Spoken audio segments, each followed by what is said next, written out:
Requesting permission for launch. Yeah. Pro show. Yes, sir. Explaining entertainment, keeping them ahead of the culture curve. That's right. Go for launch in 3, 2, 1. Here goes, sir. Start the countdown.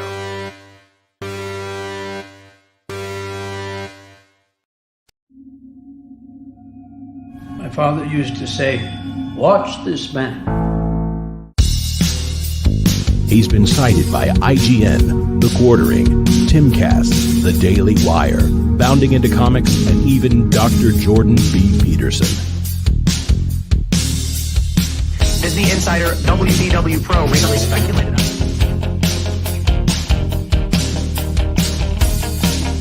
Time and time again, he's broken big entertainment news live on the air. I've been following WDW Pro and his track record for years. If you want to find out what's on the horizon for theme parks, Pro is where you go.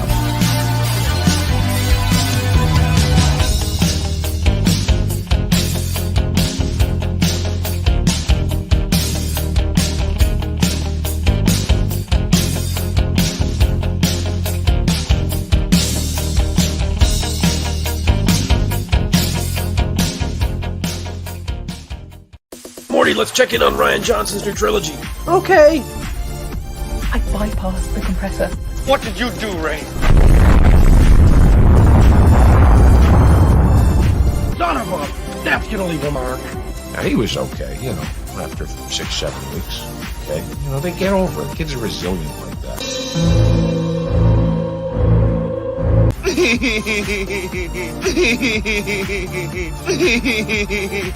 Yeah. I hate it. It's the standard, what would George do? I don't want you here. So sorry, George. I didn't think it would go like this. Fly, you fools. I've fallen, and I can't get up. Weird. Stay away from liquor, kids.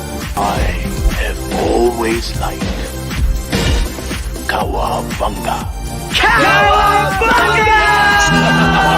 Now that's more like it, Mr. Wayne.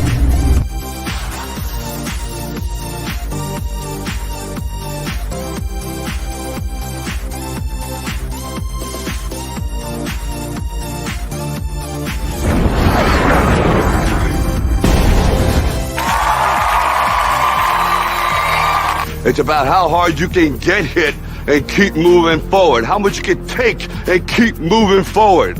The Force will be with you. Always. That's how winning is done. I am vengeance. I am the night. That's what she said. I am Batman. If I won tonight, I would come home and we'd celebrate. Well, I'm coming home, we're celebrating. God bless you all. Watch your habits, for they become your character. And watch your character, for it becomes your destiny. What we think, we become.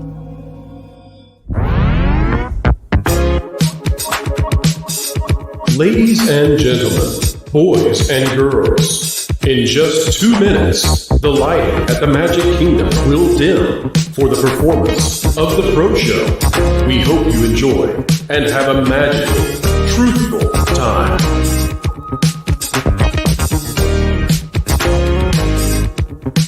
For the safety of others, please, no flash photography.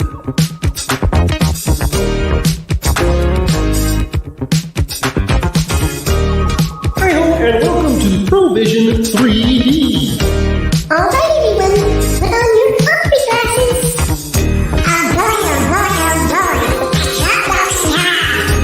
Oh boy. Keep learning, keep growing, and keep having fun.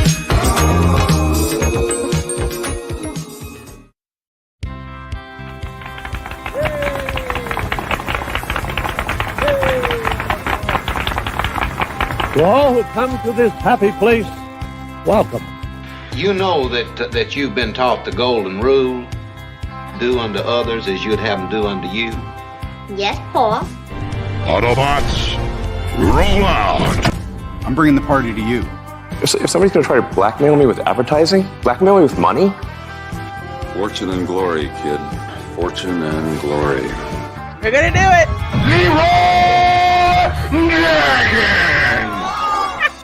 All right, it's time to go to school, son. Come on, get your hands up, man. Are you okay? They'll never take our freedom.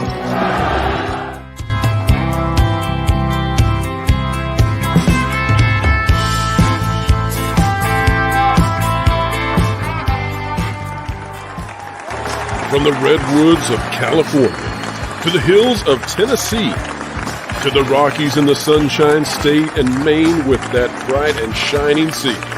From coast to coast in North America, it's time for your host with the most, bringing you all the entertainment news that should be fun. Ladies and gentlemen, it's the WDW Pro Show!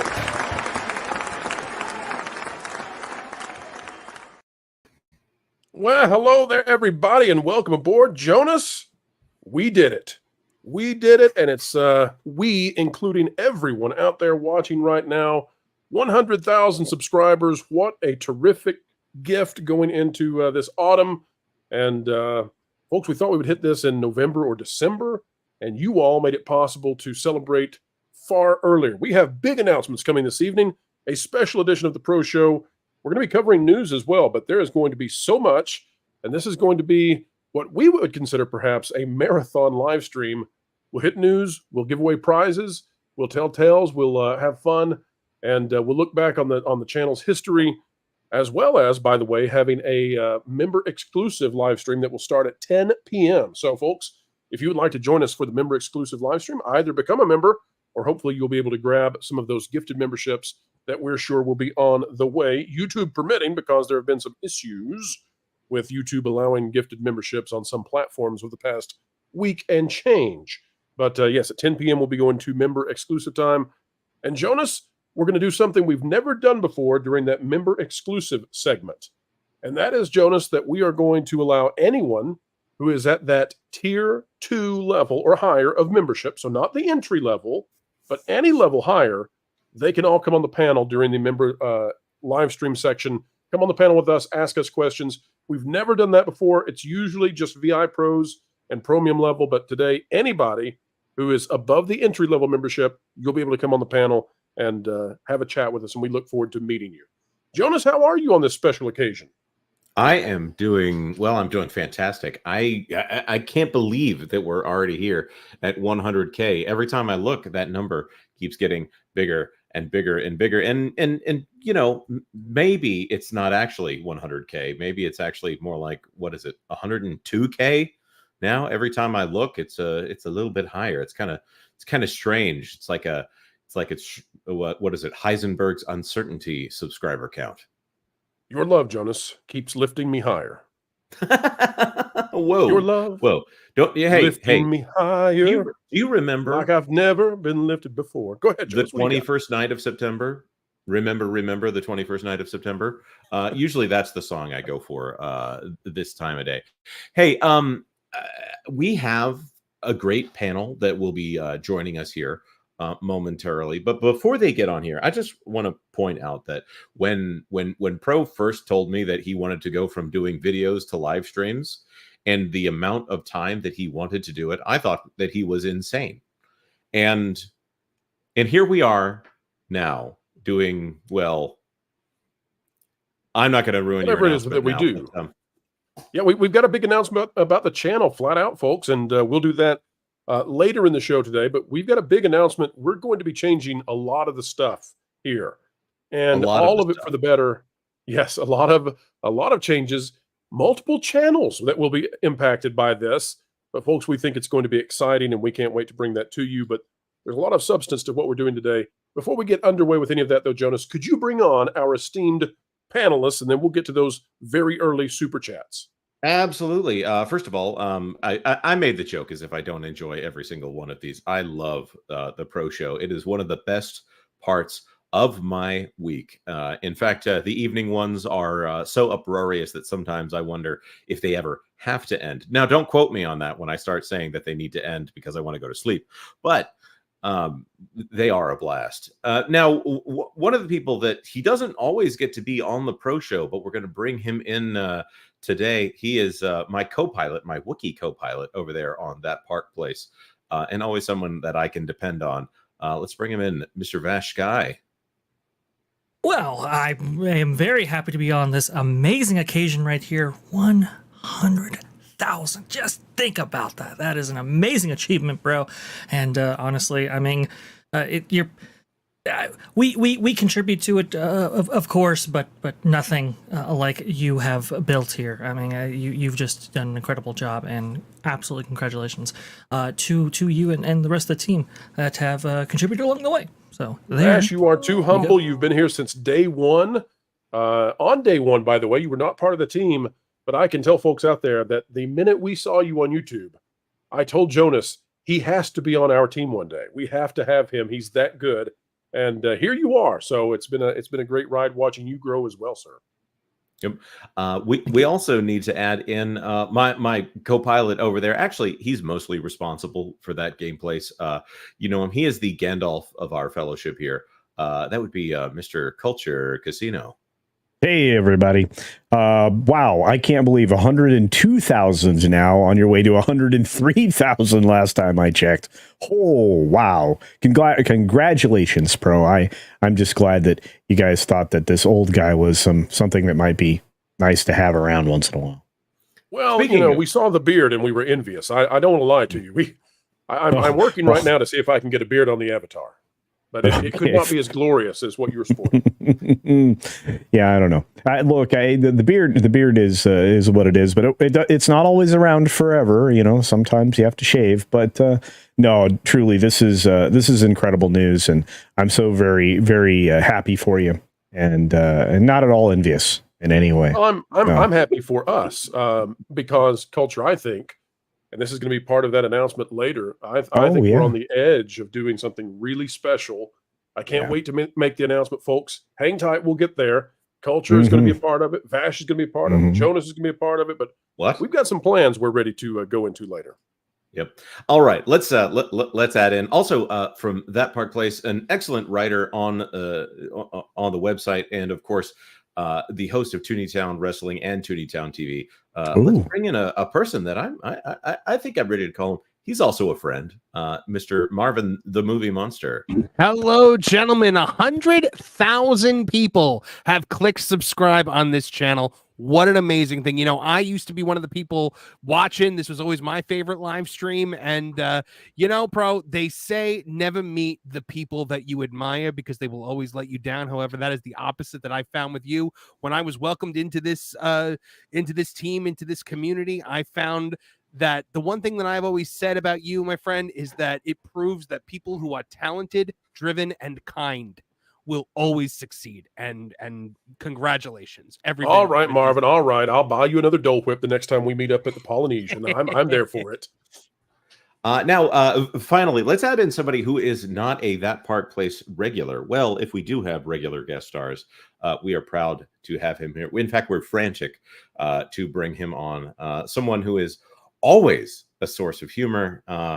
And also, I've met him in person. He does smell very Canadian.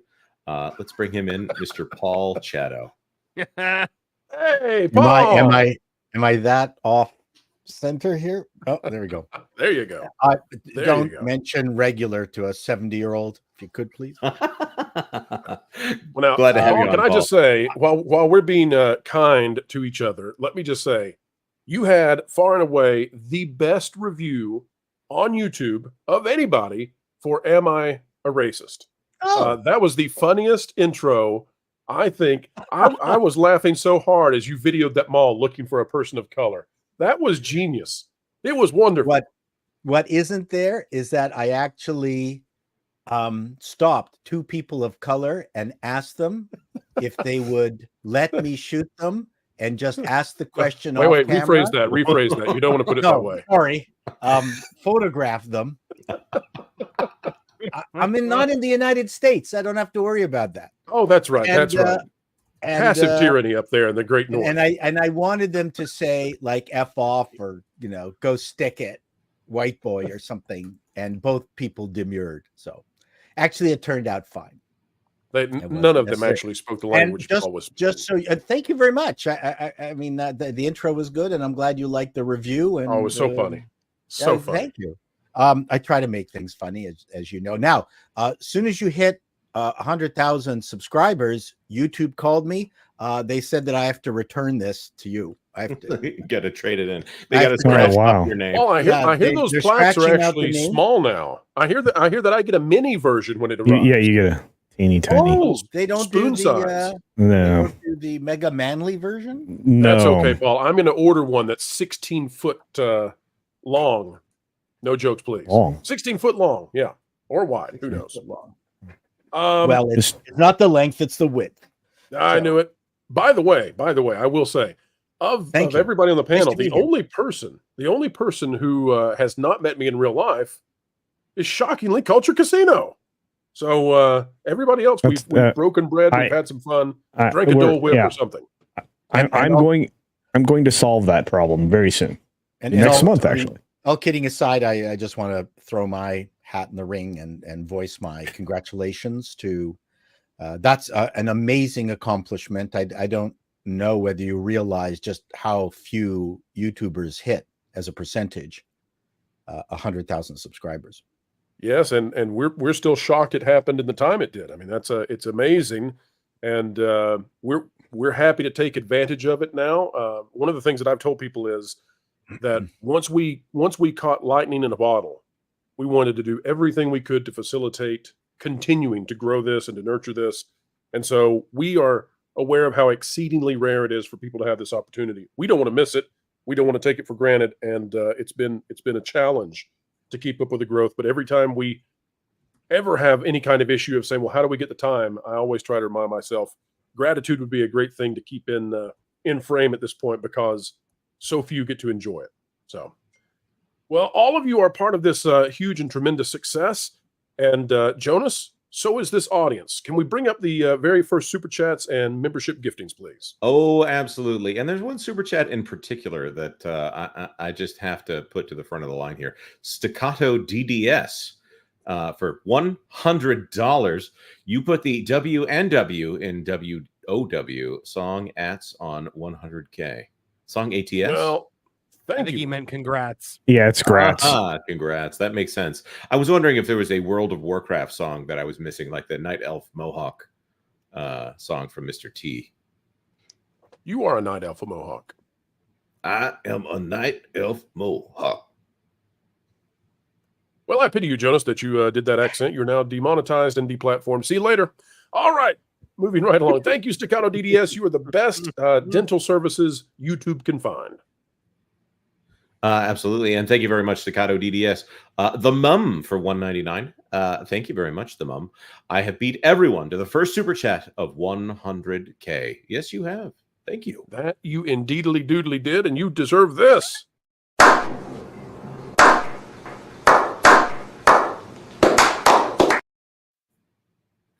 Slow clap of victory. Let's see here. It is cutting out one of the super chats from Packing Protons for $10. You need to re-upload your Agatha video with a title of Agatha is great. Give it a watch. Also, congrats again. Somehow Pro's celebration video returned. How about that? Fantastic. YouTube has been up to some serious shenanigans lately, but hey, overall, I can't complain. You know who hasn't been up to shenanigans? Fishman or Fishman became a member at the potential level. Welcome aboard, Fishman or Fishman. Happy to have you on the team. Packing Protons for 10. Alternative suggestion: what if the Rey movie might get fast-tracked before Mando? That way Iger can leave with his legacy for Star Wars intact, and Kathy can do the same. Intact, that's an interesting word. That's often used in dog breeding or not breeding dogs. And I would say that Star Wars no longer intact. I'm convinced that Packing Protons gets an early look at our itinerary every day. How does he do this? That the Rey movie is the first topic up on the docket. Crazy how he does. Chipmunk of Vengeance for £5. Congratulations on 100K. You guys deserve it. Also, off topic, you don't have to answer, but any tips for an aspiring author? I would say start. Right. Well, you have to start before and start. You have to do mine before you can do Paul's, though. So, Right. Right. Just make sure you do it in that Right. order. Every single day. It's the only way Yes. you ever get any better is with repetition. Just right. Yep. Right. And- Read it and give it to people who you are not afraid of getting feedback from. Be open to feedback. That is the most important thing. I'm going to add one more thing. If you are not a scribbler of ideas, you're never going to be a writer. If you're not a doodler, you're never going to be an artist. And if you can't write, then maybe you can alt write. Anyways, Singing Ferret. No, Walt Wright. Walt Wright. Singing Ferret for £5. Congratulations on reaching 100K and onwards to infinity and beyond. To infinity and beyond. John JID, member for 3, started watching y'all a few months ago, loving it. That's right. Stone Racket for $5. Why? It was just the other day that we were celebrating you reaching 90K, Pro. Congratulations on getting 102K subscribers. You rock, Pro. Well, thank you. You rock right back. And yeah, it was, I think last week we were celebrating 90K. So here we are. We had to do this in an expedited fashion. Let me tell you, we had big plans for the 100K. And we thought we had 2 months to get ready for that. So you're not even kidding. Jeremy Winfield, member for 15. Congrats, Pro. We love you, bud. Keep up the good work. As long as you're here, we'll be here. We've got decades in the tank. No worries. Yep. And WDW Pro gifted 5 WDW Pro memberships. And King of Monsters for $4.99. Pro is 10,000. Wait. Yep. 10,000% just as cool, if not cooler, than Flash Gordon. Him and Jonas would definitely save the freaking universe with a cool soundtrack playing. Yeah. We got to have a cool soundtrack? Yeah. Cool soundtrack. Like Queen. Okay. I got it. Or Electric Light Orchestra. That's pretty cool. It wasn't too cool. Sick Lid for 20. Never thought I'd be hooked on a channel that specializes in theme park reviews, but here I am. Congratulations, WDW Pro. This is a fascinating thing. Sometimes people will ask me what I do, and I'll talk about the fact that we cover Disney, and they're like, "Oh, I love Disney," and then I'll have to quietly go, "I used to, yes." What's your channel? Them honestly, there you go. Exactly. Elisa1225 sent in a 3-month member milestone chat. Thank you very much for being here. Space Dave 2000 for $2 Canadian. Protacular show. Congrats on 100K. You've earned it. Well, thank you, Space Dave, and thank you for sending that in. And we're hoping that the skies are clear for you going forward. And we're pulling for you, buddy. And yes, absolutely. Liberty Hall's Cat for $20. Congrats on the 100K Pro. Onward and upward. And keep having fun. Thank you, Liberty Hall's Cat. And glad to hear that you've made it safely out of Ohio. Alpha Omega member for 5. Happy 100K. Here's to 900K more. Well, if you all continue to support us the way you have the last 21 months, we now believe that will happen. So hang with us. We'll keep hanging with you. Ritasaurus for $5. Congrats on reaching 100 subs. Just curious, if Dana Walden does take over, then what's preventing Iger from sabotaging her like he did with Chapek? She's going to do whatever news stories. She'll just end up doing whatever he wants anyway. So, yeah, I think they're in simpatico. I mean, I think they are politically aligned. Whereas Chapek wanted to moderate the company, and that was a big no-no. That's this one. Marco Escondoles, member for 13. Congratulations, Pro. And Terry Scott, member for 14, says congrats on 100K. Thank you very much, Marco and Terry. And Clyde Griffiths for £10. I'm so happy for you all at WD Pro 102K. You do an amazing job. Your stream is great, informative, fun, and darn right exceptional. I'll wear my pro hat tonight. Well, thank you so much, Clive. And one of the prizes we're going to be giving away later in the stream today, we're going to be sending out some of those pro hats. So get ready for some trivia, ladies and gentlemen. We're going to be giving away some prizes, and we want you to be there and be the winner. Pego Sith for $2. Congrats. Thank you for letting me share the ride. Well, you're welcome. I'm glad the seats were big enough. You know, sometimes the restraints these days. Anyways, Butterbumps gifted 50 WDW Pro memberships. That's a lot of Butterbumps. Holy moly guacamole. I think that deserves a little bit of a, well, the celebration.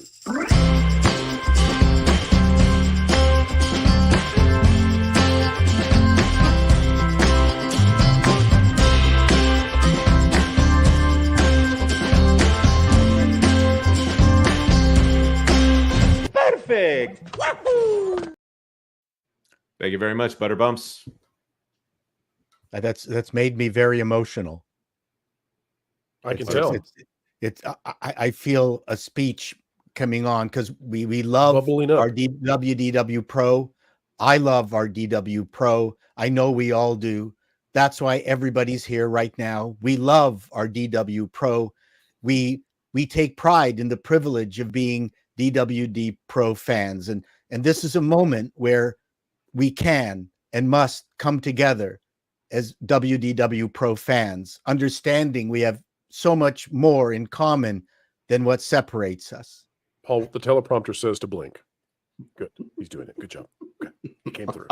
Unburdened by what has been. Hey, yeah, I've noticed that there's nobody in a t-shirt that says organizing works right behind you. Notice that. I feel unburdened. Thank you. Well, guys, before we get started, my bowel this morning, you should have seen it. Well, you what? IBS You what is a did? killer. All right, Pro. Culture's got that grotesque look on his face. Learning about the descending colon will do that. It's a roller coaster ride for sure. Vash, talking about roller coaster rides, not of that variety, but why don't you tell us a little story about your experience being a part of the Pro Channel as well as That Park Place and Beyond, T3PO. Anything you recall over the past year and a half that's been fun? Oh, I guess I'm up. It's been an incredible ride, that's for sure. All right, thank you, Vash. That was a great story. Now it's time to go to No, go ahead, Vash. Go ahead. What to say? I was like, not that ride, not that one. I know not that one. That's for sure. But no, it's. I'll tell you what. A couple years ago, I didn't even think I was going to do this YouTube game at all, and discovering that you had entered the game was just a big motivator for me to continue doing this. And there was some fallout with the old team right there, but you guys had accepted me with open arms and really took me on at a time when I needed to pick me up. I will say, and to see T3PO's amazing success, That Park Place's amazing success, and yours, and we all get to share in it, and we all get to collaborate like we do. It's just been it's been humbling, and it's been awesome. I couldn't have ever imagined myself being here in this position even a year ago. So this is quite incredible to be part of this 100K. And honestly, folks, it's you who have made this all possible. This is as much a celebration of you as it is for Pro. So I'm just thankful to be part of the ride. Honestly, thank you. Well, thank you, Vash, and you've been more than just a part of it. You've been a major component, and we've had a great ride with you. And we look forward to many, many more moons of hanging out with Vash. And what would you say? Bringing out the wrongs of Disney when it comes to Hong Kong and beyond. That was the first point that Vash came in. We talked about a camp of an involuntary nature over in the Middle Kingdom. So what a way to get started. And YouTube let us make another video the next day, which is crazy. Yeah, I was kind of surprised that you guys went with that one straight out of the gate. I'm not going to lie. Right out of the gate. We've learned better since. Jonas, we've got another person, though, who is waiting in the wings. Could you bring on our next guest? I am, but I'm going to pretend like this $100 super chat is a segue because it is. Storm Weaver for 100 Canadian dollars. Grats, WDW Pro. Good evening from Canada. I would like to thank you. What is that? are Canadians able to do that? What did you just do up there, Paul? I would like to thank you and your crew for keeping up the fight against the woke mind virus, plus keeping us up to date on the destruction they are weaving. Ah, I see. Storm Weaver and weaving. Thanks again for all the hard work you've been doing on our behalf. And Storm Weaver. There's only one way I can say thank you in the most apropos way to such a super chat and such generosity. Wow. Oh, Joe Miller, you just found the marble in the oatmeal. You're a lucky, lucky, lucky little boy, because you know why? You get to drink from the fire hose! Okay, you ready? Yeah! Open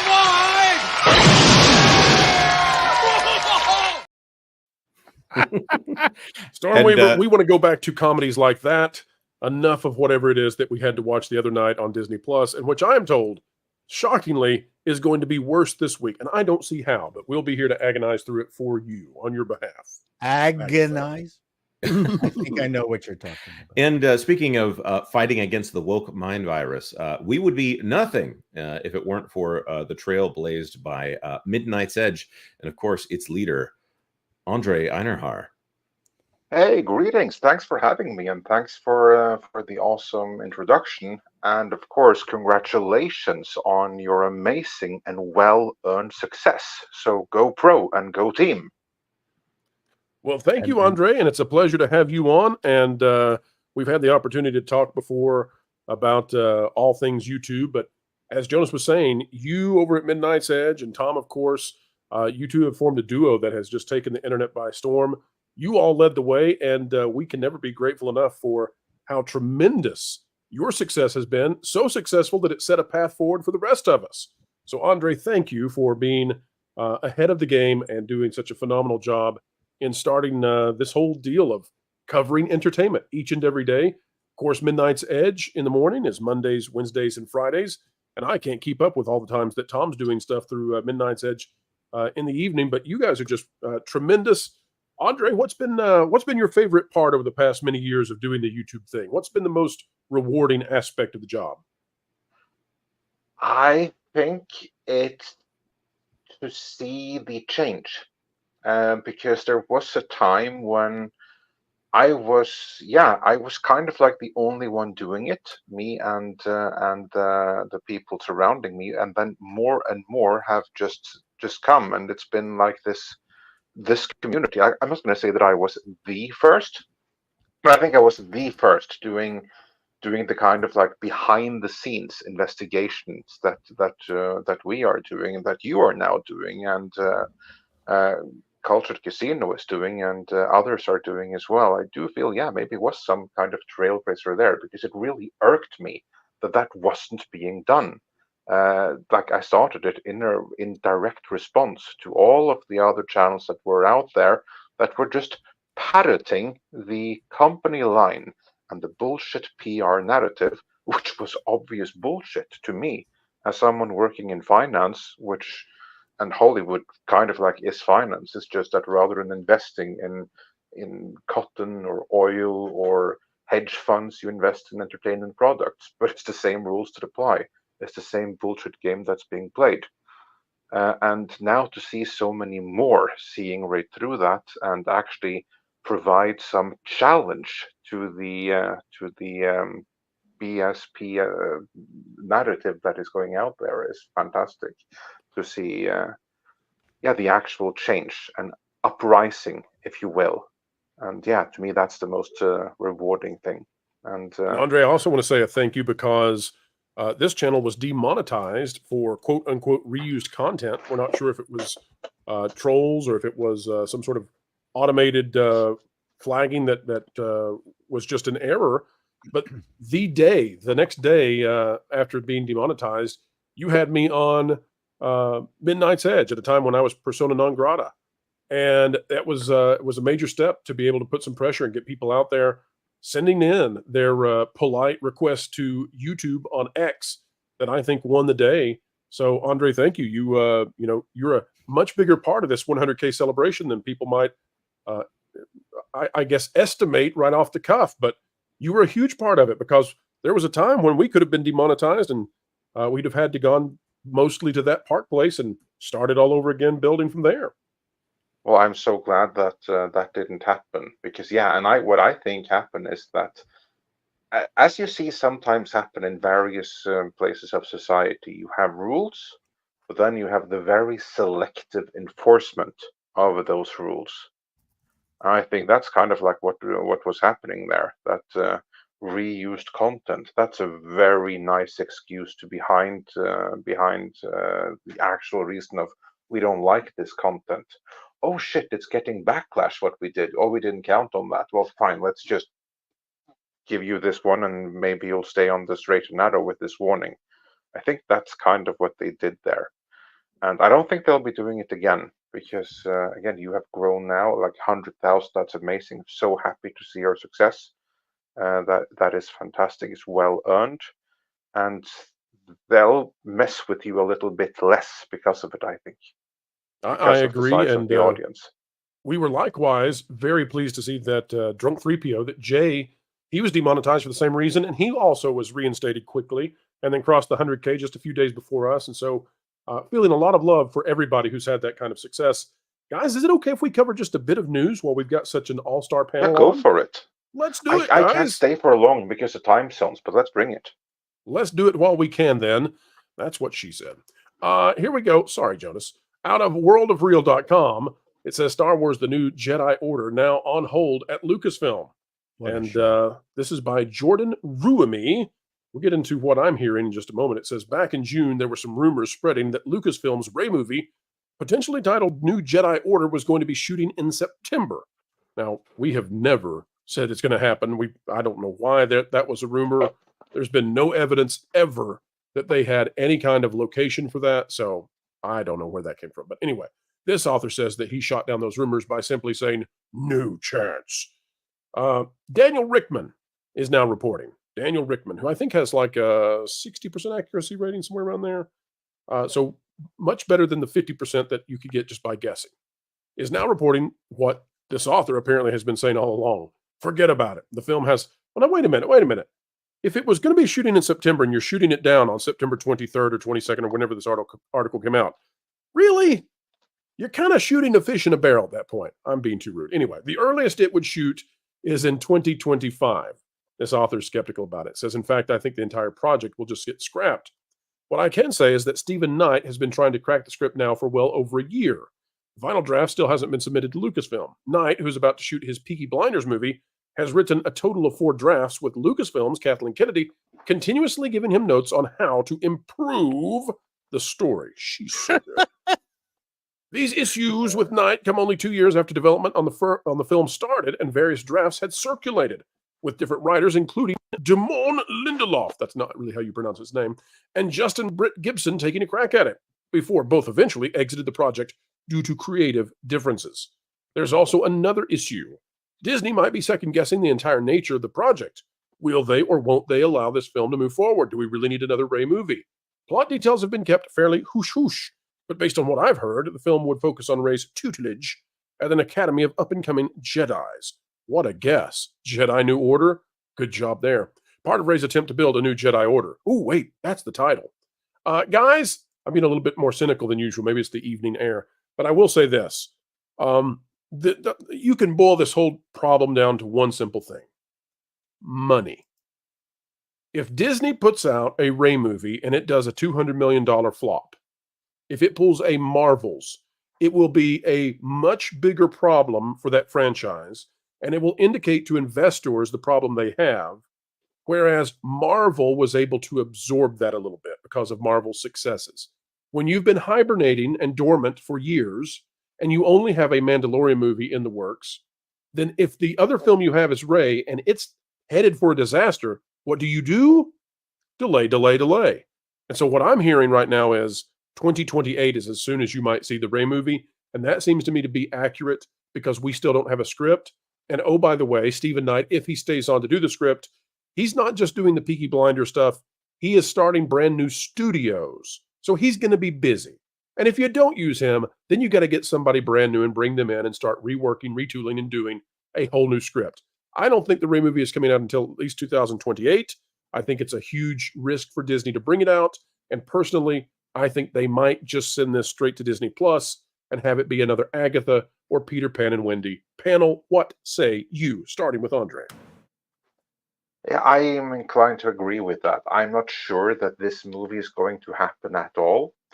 I think that there are some people that are fighting for it because they have like a personal stake in the sequel trilogy and it's important to their legacy and what have you not. While others realize that the Star Wars brand is so damaged that the only thing that a Rey movie can do is finish it all once and for all. So I think that no decision has been made, but that it's just being delayed. That's the first step in it not happening at all. So I'm not sure that this movie is going to happen even in 2028, or who knows what the Disney company looks like in a year from now or 2 years from now. And just keep pushing the thing forward until it's someone else's problem. At some point, it is going to be someone else who's in there that has no stake in Rey or the sequel trilogy. And at that point, they might be better served with doing something else, trying to fix the brand rather than continue the damage. Because we are still talking about a Rey movie that will just further enhance and canonize the sequel trilogy, even more than it already is. Directed by Sharmeen Obaid-Chinoy. We haven't heard anything about her leaving, have we? So you have this ultra-feminist. That's not going to work out very well. So yeah, I'm not optimistic on this movie's behalf at all. That's my thoughts. I'd be surprised if this actually happens. And the earlier it happens, the more surprised I'll be, if that makes sense. Paul, how humiliating would it be for Lucasfilm to have this be another Patty Jenkins moment? Do you think this is is this a real mark against them, or can they recover fairly easily in the minds and the view of Hollywood elites? Wow. Lucas is a mess. So I think there's, how can I say it?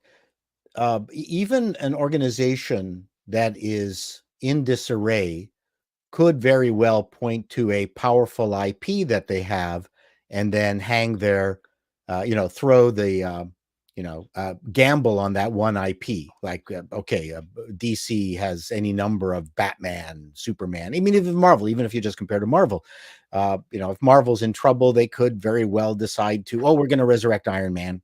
And then that's at least we've got some coinage that we can use. These Star Wars is nothing. And unfortunately, Daisy Ridley, as much as I like her as an actress, Rey is just not that IP that's going to be able to attract an audience in of itself. Not that they can't make a good movie, but as management, I'd be really afraid of this property right now. I wouldn't want to be going forward with it. It has too much potential to fail. Oh, absolutely. And you can measure that enthusiasm with the recent D23 Entertainment Showcase that just took place last month. Lucasfilm did have a segment in that, and they talked about Skeleton Crew, they talked about Andor Season 2, and they talked about the Mandalorian Grogu film. No mention at all of this film. I think that really speaks to maybe the sentiments going on within Disney management right now. We had a big Star Wars Celebration showcase that you just showed, Pro, talking about this Rey movie and how they were so excited, but you didn't even have Sharmeen Obaid-Chinoy attend the Entertainment Showcase. You didn't even have Kathleen Kennedy attend the Entertainment Showcase, which was very interesting. That's for sure. But look, it's not to say that Rey doesn't have her fans. She obviously clearly does. But right now, Star Wars needs a real infusion of kind of that male fan base that kept it alive for so long, and she doesn't really move the needle when it comes to that. So I agree with Cheeto here. I could see the trepidation when it comes to a movie like this. I'll also throw out here that maybe she wasn't at Star Wars Celebration or at D23 because she was coaching this Stephen Knight guy, who wouldn't accept notes from the executive producer of An American Tale, 5 Goes West.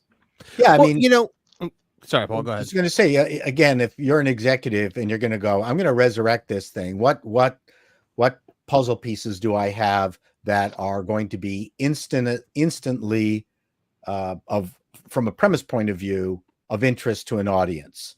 And again, I go back to the Marvel thing. If Marvel executive came back and said, we're going to We're going to do an Iron Man. We're going to do a Captain America. We're going to do a T'Challa. Immediately, there's some interest. And then the rule is don't screw it up, right? But in terms of Star Wars, there's only two. I'm going to do a Luke Skywalker movie, Mandalorian movie.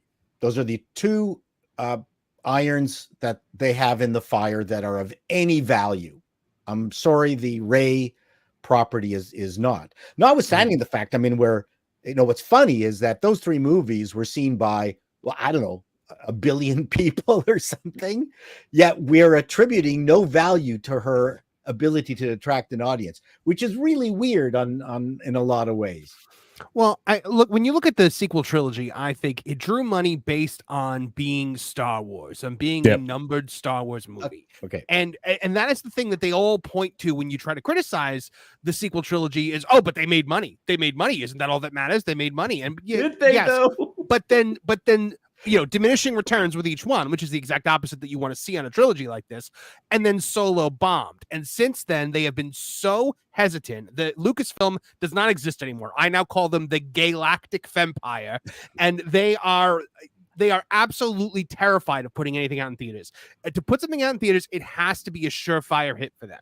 And if they put out this Rey movie and it does what it would inevitably do, being a movie about a deeply unpopular character created by an inexperienced director who does nothing but make documentaries that make men uncomfortable, it would bomb, and that would be the end of any conversation about the sequel trilogy.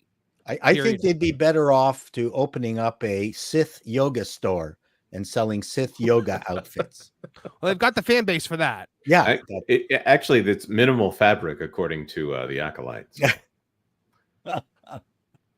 Jonas, we have someone waiting in the wings, and I would love to hear his take on a potential Rey movie delay. Could you go ahead and welcome in our next guest, please? Absolutely. This panel has been a little bit disorderly. So it is time that we bring in that Law and Order. School is in session. Please, everyone, we're about to hold court with the DA, Derek Anderson. Yo, what's going on, fellas? Hey, good work, Pro, on the 100K, man. Congratulations, much deserved, and I am happy to celebrate this with you, brother. Well, thank you so much, Derek. And I have to say that you are also one of those comets taking off. And there's probably going to be one day when you will surpass us in terms of growth. We know you have that kind of talent, and we're looking forward to seeing you reach milestone after milestone. Derek, what do you think about this Rey movie delay? The pupil will never surpass the master. The pupil will never surpass the master, sir. Oh, good grief. Oh, good grief. I can't take that title. But Derek, you are the DA. Yes. What would you say in this court of public opinion when it comes to the Rey movie? Do you think after watching Daisy Ridley take the stage, will anybody believe any announcement that Star Wars makes anymore? Can we just forego the celebrations from here on out? Listen, I was in this audience. I was at Celebration when this was announced. The audience cheering that you hear is overblown because it was not that impactful. There was some cheering, don't get it twisted, there was, but it died quickly, and then it was just kind of mute from there. And then as you walked the floor and started talking to more people, there just wasn't that much energy behind a Rey movie. Nobody really wants this character to get her own movie. So I don't think that this is a good idea to keep pushing forward with this. Everything we're hearing at this point is that the scripts aren't ready. The activist director, I don't see any purpose of bringing her in. I mean, there's just nothing but badness surrounding this entire project. So I think they need to pull the plug. I think all of the rumors are true. I think the rumors were probably true well before Charmaine Obaid-Chinoy even made her commentary about it, because folks have been discussing, like, well, why did she come out on New Year's Eve and kind of hijack a CNN, story just to talk about her movie? I think that there were probably some warning signs at that point that, yeah, there was nothing going on with the Rey movie. So, yeah, I don't think this is going to work. I think that Star Wars has to move in a completely different direction. I think the Acolyte has also shown a light on how bad this franchise is and where we are. Fans are not going to show up for this character. This is a character that doesn't work in the theme parks. She doesn't work in the toy sales. She just doesn't work anywhere. So what's the point? At this point, just pull the plug and let's move forward with something that's absolutely going to work. That's how I feel about it. I think you speak on behalf of a lot of people who feel that frustration. And Derek, it's so important that you were there at Star Wars Celebration so that you can relay exactly what the response was. So I'm offended by your comment about Agatha. And boy. Paul, can you sing us the song? Can you sing us the song? I've already forgotten the song. Oh man, no, that song is hard to listen to, but yes, here we are, folks. Yeah, I mean, like I said, I walked around Celebration after that, talking to various people, and everybody, hey, are you excited about the Rey movie? They're like, and that's people that were in the room and people that weren't in the room when they started to hear, oh, they're going to do a Rey movie. I said, yeah, what do you think about that? And they're kind of like, no excitement. Yeah, just kind of. You know what? I feel not that. Anyone has to sell lottery tickets for her, but Daisy Ridley I thought was well cast for that character. I just feel badly for her as an actress. I think she was charming, radiant. I really enjoyed her first appearance in that movie. I went, wow, she filled the screen the way a star should. And then she became, Ryan Johnson said, watch what I can do. Yeah, your franchise and your career. Yeah, and I feel really badly for her from that perspective. I think she was the right person. I didn't mind the idea of a female Star Wars protagonist. I don't think anyone did. They just completely screwed up that opportunity. Well, guys, let me pop in real quick just to say we're going to lose Andre due to the fact that he exists on the other side of the planet. Correct. But Andre, thank you for being such a force wherever you are on this blue marble in terms of pushing pop culture to a more honest place. Andre, tell the folks out there what you've been up to lately and what they can expect out of Midnight's Edge. Absolutely. Well, first again, thanks for the kind words. And once more, congratulations on your amazing success. So well earned. So happy to see it. As for me, as you mentioned already, we stream every Monday, every Wednesday and Friday. There's Toxic Femininity going on, so check out the replay for that when you're done with this stream.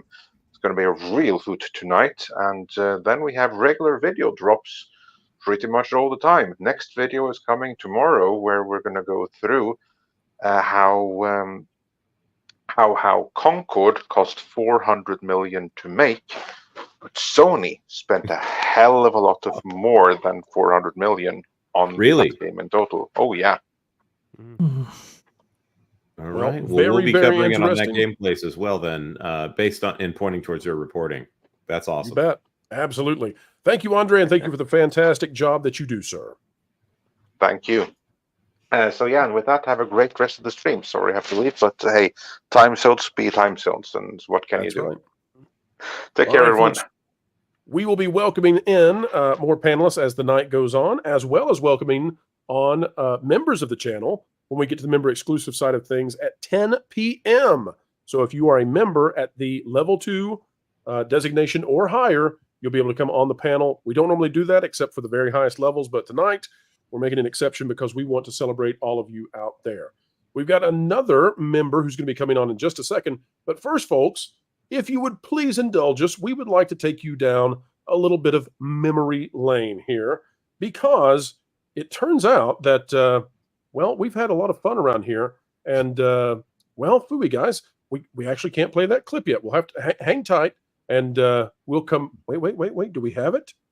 Oh, it's showing that we do. Okay, let's play the clip right now, folks, and take a look at some of our favorite moments. Not all of our favorite moments, but some of our favorite moments from the first 100K. Oh, I'm so glad I got to watch a muskrat with pronouns sniff a used piece of Wookiee toilet paper to find him in the forest. Oh, I couldn't have lived without that until tonight.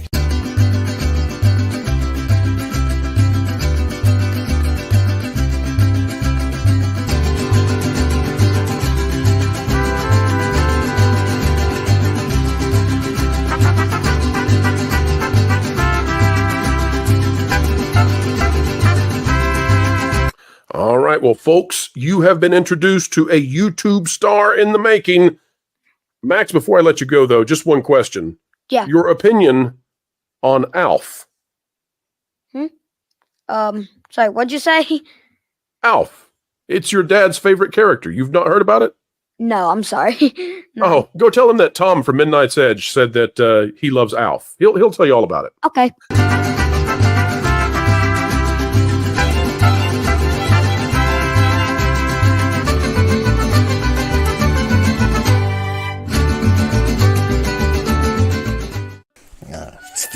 Up here. This is one big cultural appropriation, don't you think? What do you mean? We're just celebrating the Year of Medmut. There's no thing called the Year of Medmut. There's a dog, but not a Medmut. Where did you get this from? Were you reading Time magazine again? No, but I just figured that since he's so generous, he deserved to be like Star of the Year. The goat, if you will. No. You all know goats are hot. You're just trying to suck up to him to get a membership on our channel, aren't you? Maybe. That's so disgusting. They're dead. No. You realize that is a perfect. All right, Lauren's on board now. Lauren sees what we're dealing with every week. Forced lobotomy. It's a forced lobotomy. I told you. That is force. That's force nap. Folks, this is why you're here. This is why you come to these after parties, to see somebody witness what we watched and lose it. No, guys, you know what? This is it's a gold mine when you get super chats, right? You get a big super chat, and everyone's just like, just like that. See? All I hear is the Pac-Man sound, like You know what's going through my head when I see that? I think it's better without sound, because all I could think of was you don't write. You say. Yeah, exactly. I feel like if you've got nothing else to strive for in life and you already feel like, all right, this is it. I was born into this world. You're welcome. I'm perfect. Like, you've got nothing to strive for. You've got no goals to try to achieve there. That's a sad existence. That scene with Amy Adams and Henry Cavill in the bathtub was very, very awkward. I felt really awkward in that. Was I the only one? The audience, whoever it is, black, white, or whatever, they listen to people who know nothing about what they're talking about, but they look like they do. They put on glasses or they look like they're teachers, and they make these statements that are far-fetched.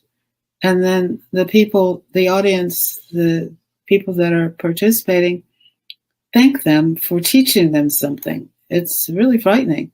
These appear to me to be some sort of, I don't know, drunken, dirty hippies. Maybe the village people have descended upon Snow White and her quaint German town. Yeah, I think this is the kind of person who hides out in Montana or Idaho and is sought after by the security state. Yeah. Who knows? The kind of person whose cabin might still be in FBI storage. But Elmer thinks that you learn about just whatever that was after you learn about parties. And Elmer's working on parties. Yeah. Okay. All right. Well, then maybe we should discuss this. I now know what you're learning, which is, I guess, good. That you're teachable. Now, what else what would you bring also, to the table? is it a problem? Because Elmo's learning about parties and potty time, but Elmo doesn't wear a diaper or pants. So there may be problems on floor from under a rock. Just letting you know. Just heads up. Want to be forthright about it. Get it right out in the open air. Yeah, see, that is a little bit of a requirement. You need to be able to flush yourself, wash yourself. Do you have a mop bucket? And do. You're going to need that. You're going to need it. All right. Some of the strangest yet most fun moments. We want to welcome to the panel of celebration a man of celebratory nature himself. LW Ghost, welcome, sir. Well, I've been known to hoist a few in celebration of good causes. Come to think of it, bad causes too. But let them be. One thing, for better or worse, I have been identified with the keeper of the flame of how was old Hollywood different than new Hollywood? Ray is the perfect example. In old Hollywood, they took somebody and they nurtured them and they preserved them and they elevated them and they worked them and they taught them. And because they realized the finished product was worth millions.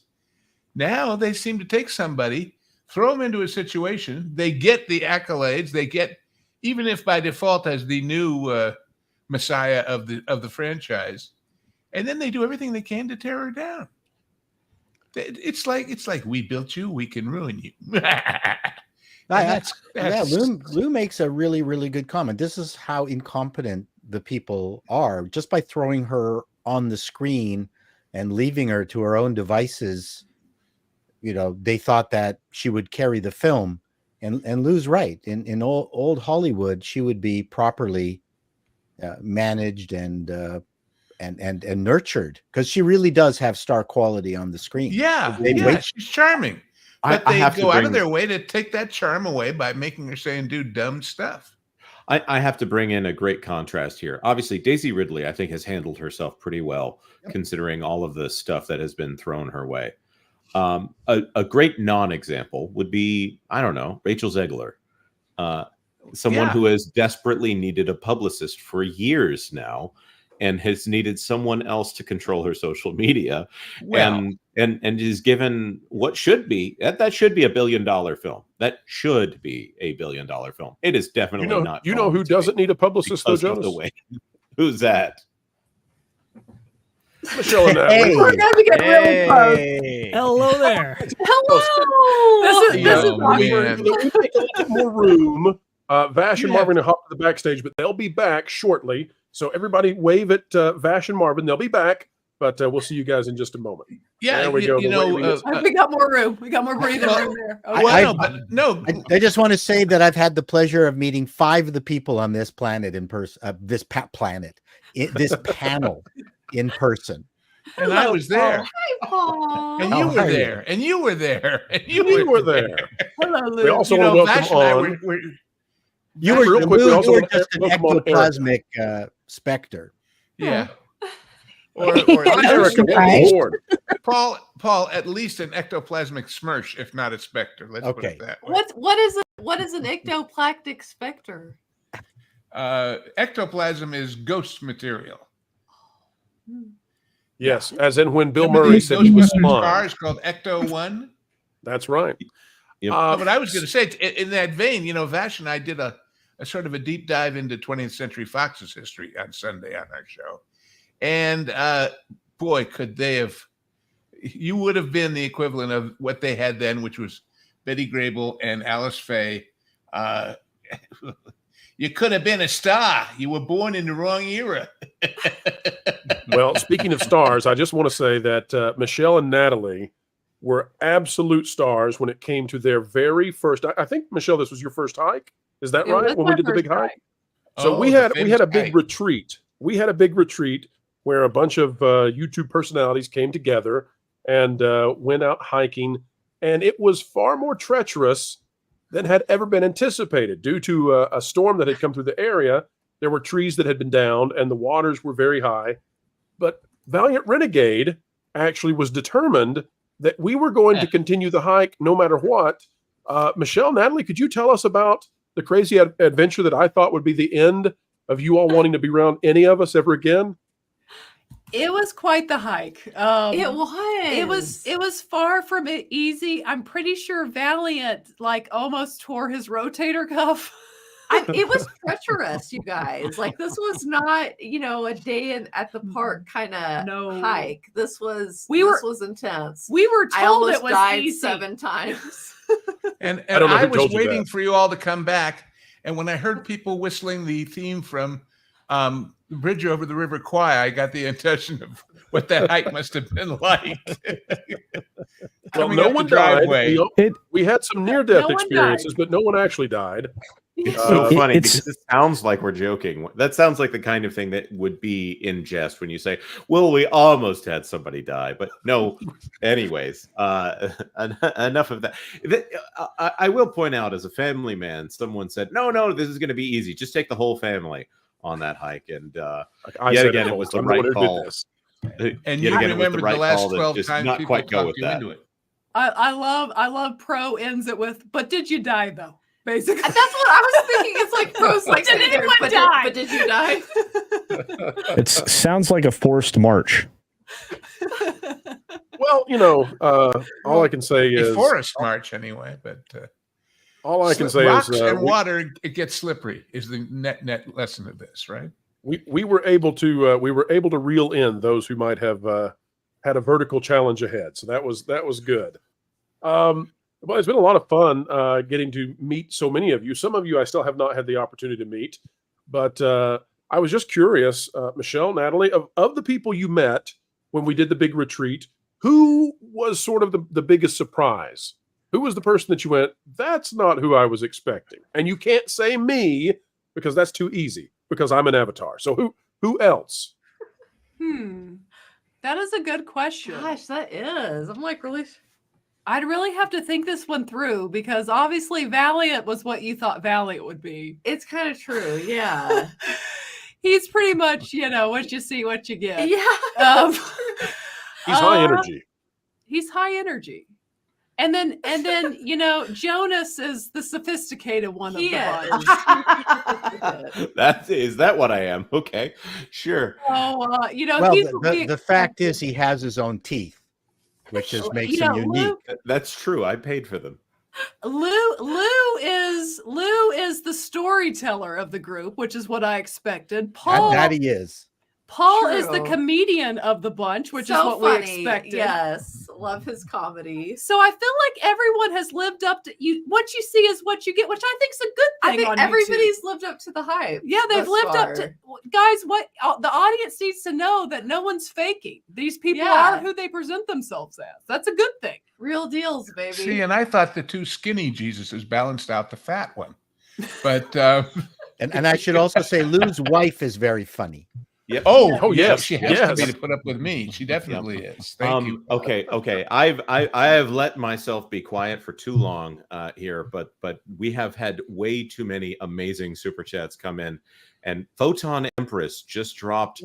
I think this might be the biggest super chat this channel has ever received. $499.99. A crazy super chat for a crazy milestone. Nice. Congrats. I feel like I need to open a bottle of wine for Pro on this. Right? Wow. Don't tempt Lou. I would be impressed, but I know you feel that way 24/7. So, whoa. Well, Photon Empress, that is so kind, and we are so appreciative. We'll play a clip, but I promise no clip is worthy of this super chat. Thank you, Photon Empress, for being an enormous, tremendous supporter of the channel. Here we go. A blindfolded half-court shot that is now the talk of campus and beyond.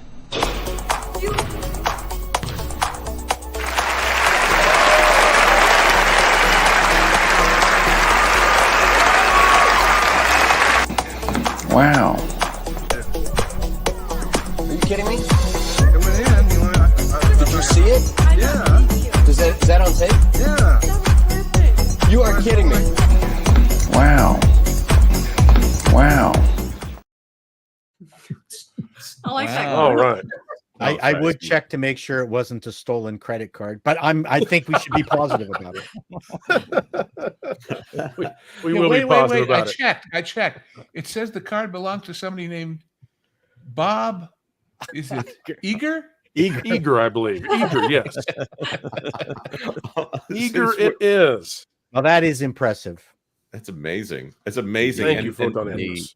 And while we're on the subject here, Wild Man of Yavin for $100 back from Hawaii. Much respect to you and your crew, bro. Even Jonas. Well, thank you. Oh my goodness. And especially Lou. Love you, Lou. Not to be rude to you, Vash. Thank you, Vash, Culture, Shadow, and the DA, and of course Marvin. Still don't get wrestling. Well, and 100 is nothing to squawk at. That ain't cheap at all. It's tremendously kind, and folks, as we've said before, you all are the gigawatts. You have made everything possible. It's just a wonderful thing getting the kind of support that you all give. You keep those nuclear radioactive hamsters running, and it keeps the lights on. Thank you so much. If not for you, we would be saying, I declare bankruptcy! Another actor that has vowed that if that show was on now, they wouldn't do it. Oh my goodness! Don't even tell me that, Paul. Just I don't make want the new one, and how much lesser I don't it want is. to. If Steve Carell is saying stupid things like that, I don't even want to know at this point. Yeah, I should have. driving me nuts. I should have started after a line another. of steel-lined gloves for all these people that bite the hands that feed them in Hollywood. It's one of the most successful TV shows of all time. Yeah, I could just imagine Milton Berle, if he was still alive today, going, "I've decided not to wear women's clothing anymore." Yes, it's like winning the lottery and saying, if I had to do it over again, I wouldn't have bought that ticket. Yeah, I've lost my sense of humor. I don't think I could do this anymore. No. And by the way, I'm not buying Texaco gas anymore, said Milton. Okay, only a few of us get Lou's joke there. Yeah, well, he was the sponsor all those years. Yes, of the Milton Berle show.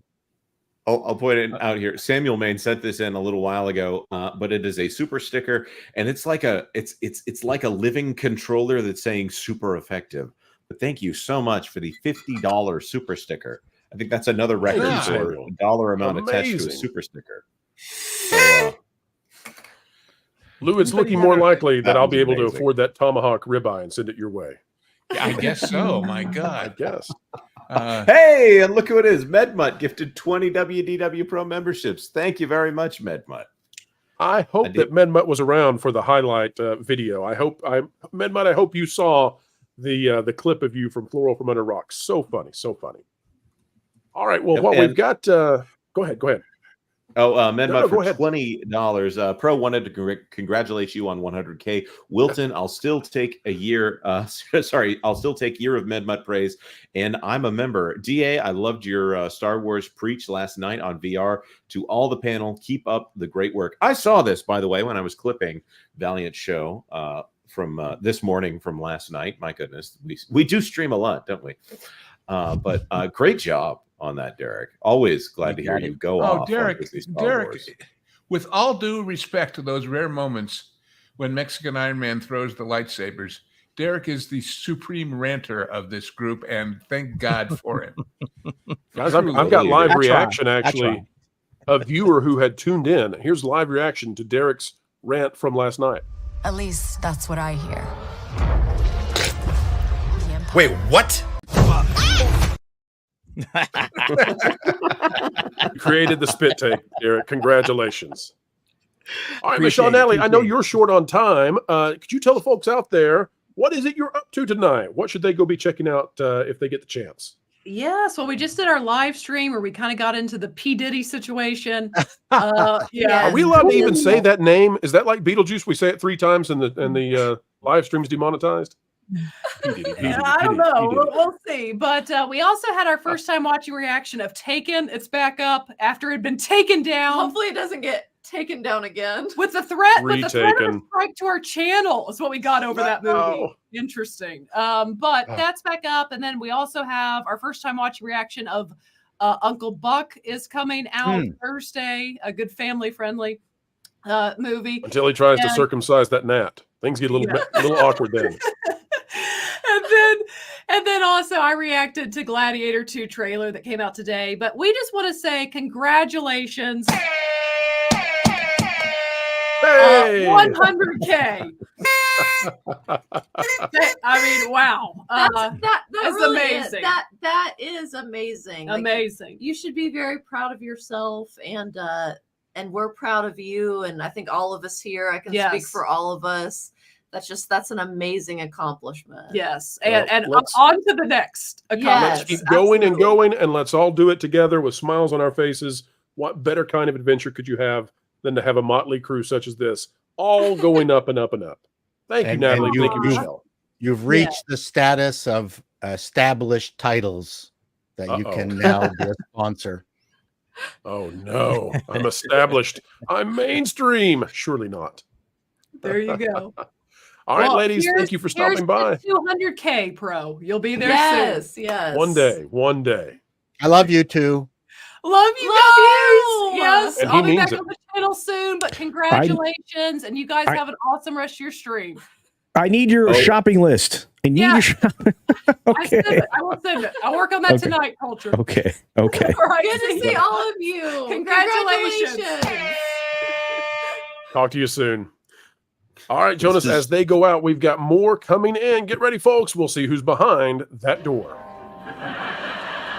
Who could that be? Let's go see, boys and girls.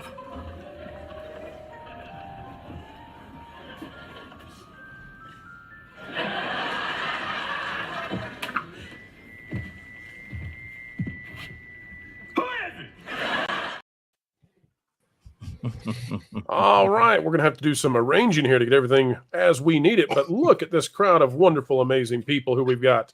Joining us now, we've got Ron E. Bradley and John F. Trent, both big fans of the middle initial and both fantastic at what they do. Gentlemen, welcome aboard.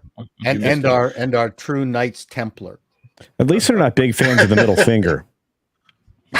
No. True that. Middle Earth. True that. Congratulations, Pro. Oh my gosh. Thank you so much, Ron. Awesome. Thank you. Speaking of the middle, and super quick. Ron, you have the Paul Lynde square, so you better damn well be funny. Oh my should I set it a little more like I don't this? know if I can take this any longer. Oh, that's not bad. By the That's way, a not few bad weeks at all. ago, I think about 3 weeks ago, we lost Peter Marshall. Oh, really? Yeah. Oh, wow. Who most people don't know was a really wonderful Broadway performer. I saw him in a show called Skyscraper with Julie Harris way back when. And he passed away 93, 94, something like that. That's pretty good. Yeah. Now that I've bummed you totally out, Ron, what fun have the Bradleys been having lately? The most fun that I've had was putting together Broccoli Hill. It's hard. Broccoli Mountain, sir. Broccoli Mountain. Yes, the Broccoli Mountain. Mountain. And this is actually my mom's suggestion. She's the one. She's like, you should do a parody using Blueberry Hill. And I'm like, okay, well, I'll give it a shot. And it can't be monetized. Erica's reaction is our reaction. But yeah, it is. I can't hide my reactions. I'm sorry. I hate to jump in here, but there's two things. We've got a lot of super chats, and also we've got another panelist that wants to join. Pro, which way, Western man? Here's how we'll do this. First, we're going to make the big announcements about the changes to the channel coming. Then we'll do the super chats. Then, Jonas, if you could slide out for a little bit and let our other guest on, then we'll bring that guest in and we'll move to the next topic. Does that sound good to everybody? I don't get it. You see, Okay, fan. Phase 1, collect underpants. Phase 2, Phase 3, profit. Oh, I get it. No, you don't, fat. King of the Monsters Jonas, for $4.99. I'm proud. Marvin, you correct? Oh, sorry. You played Thank a clip, you. Jonas. Every now and then. You've graduated. Every now and then I do something right. Marvin, you corrected me on Sparking Zero title the other day, and it made me realize I need to actually wear my glasses. So thanks. You're welcome. That's all we've got. Thank you very much, Marvin. SFX Sabretooth Raptor, member for 13. Congrats. Keep growing. Thank you. We shall work hard to. Angela Richter, member for 17. Congrats at 100K. I've been here since the beginning. Yes, you have, Angela Richter. You're awesome like that. Thank you so much. Absolutely. Emily Kruger, member for 8. Congrats, Pro. Thank you so much. Okay. Vicious, a member for 11 vicious months. Congrats to you and your team. Salute. Salute right back. Space Dave 2000 for $2 Canadian. Thoughts on ridiculous StreamYard price increase? I'm just going to point out that Streamlabs and EV Mux will allow you to put 12 people on the panel. Thinking about that today for sure. Mark Daly for $10. Congrats to Pro on this well-deserved milestone. Always glad to see fellow Lions fans experience good news too. Perhaps now you can afford a Honolulu blue cap that isn't missing the Lions logo. You know, one day we'll be able to afford it. One day. Thank you, Mark. Really appreciate that. Boogers Taste Salty for $5. Congrats. If you keep growing like Disney, it'll be at 75K in no time. You never know. I see what you did there. Let's see here. Stone Racket for $5. Where's Michelle? You promised me more. Michelle Pro. Wait a minute. That was Valiant Renegade who told me that. Never mind. Sorry about that, Pro. But she was here, wasn't she? She did arrive after you sent in. We delivered. Yep. Scott Johnson for $5. You guys earned the 10K subscribers that Star Wars Explained law. Maybe it's the exact ones who left. It was amazing. The novel character for $4.99. Thank you for being a movie show I can have on with my kids in the room. I love all you guys. Congrats on 100K. Love you right back, novel character. That's right. Thank you. A hangry table for $5 Canadian. Can we start calling this the Pro Conglomerate, or do we need to wait for another 100K? Foreshadowing. Foreshadowing. Never know. Arcel for $2 Canadian. Ryan Johnson's Star Wars trilogy exists in the multiverse. Ooh. No, well, not even there. It has the same cast as Knives Out. Jack White for $5. Upcoming series premiere dates: Rurouni Kenshin 2023 anime second season airs on October 3rd. Ron Kaminohashi's Forbidden Dedication season 2 airs on October 7th. Let's see. Jack White for $10 more.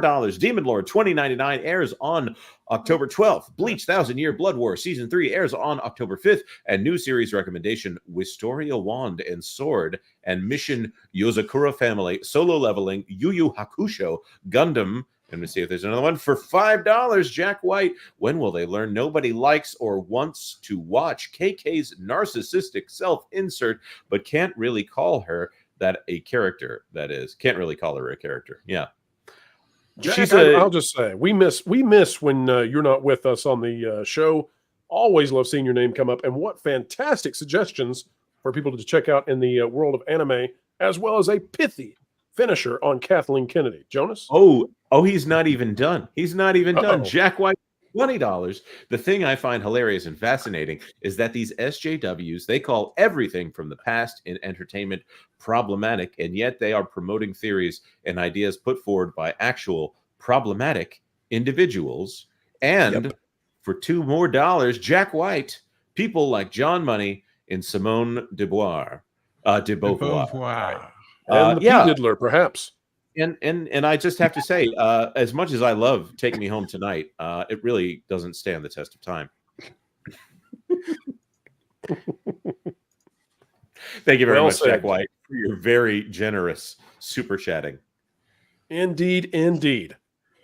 All right. Well, Jonas, let's take a small break right now. And before we make the announcement for the channel, we've given everybody a chance who has met in person.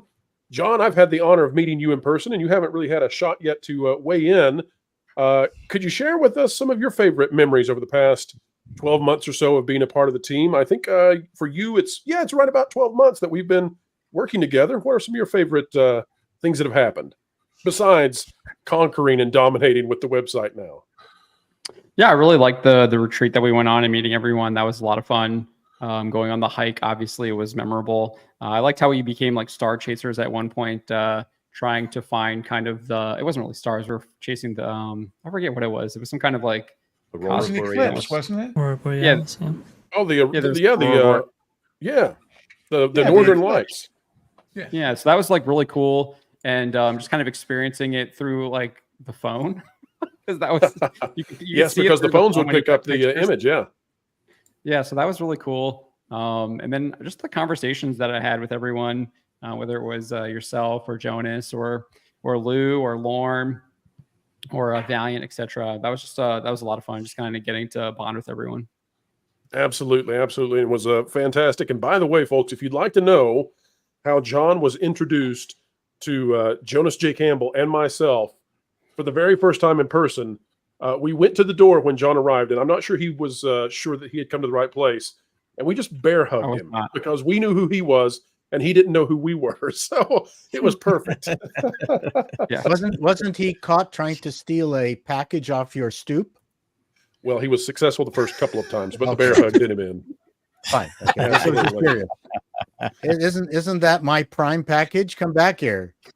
I didn't see any Ring cameras, so I thought I was okay. All right, well, guys, it's time to make the big announcement, I guess, for the channel in terms of what we're going to be doing. So there it is on the Chiron at the bottom. Folks, it turns out that starting the last week of October, the Pro Channel is going to switch to having 2 live streams a week, Tuesdays and Thursdays now at noon Eastern, and we will go until 2:30.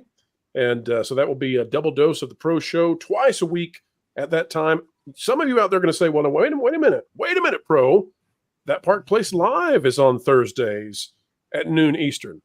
And I'm here to tell you, we're going to have an announcement forthcoming. Don't want to jump the gun, but no, we are not kicking That Park Place out of its spot. That Park Place is also going to be growing.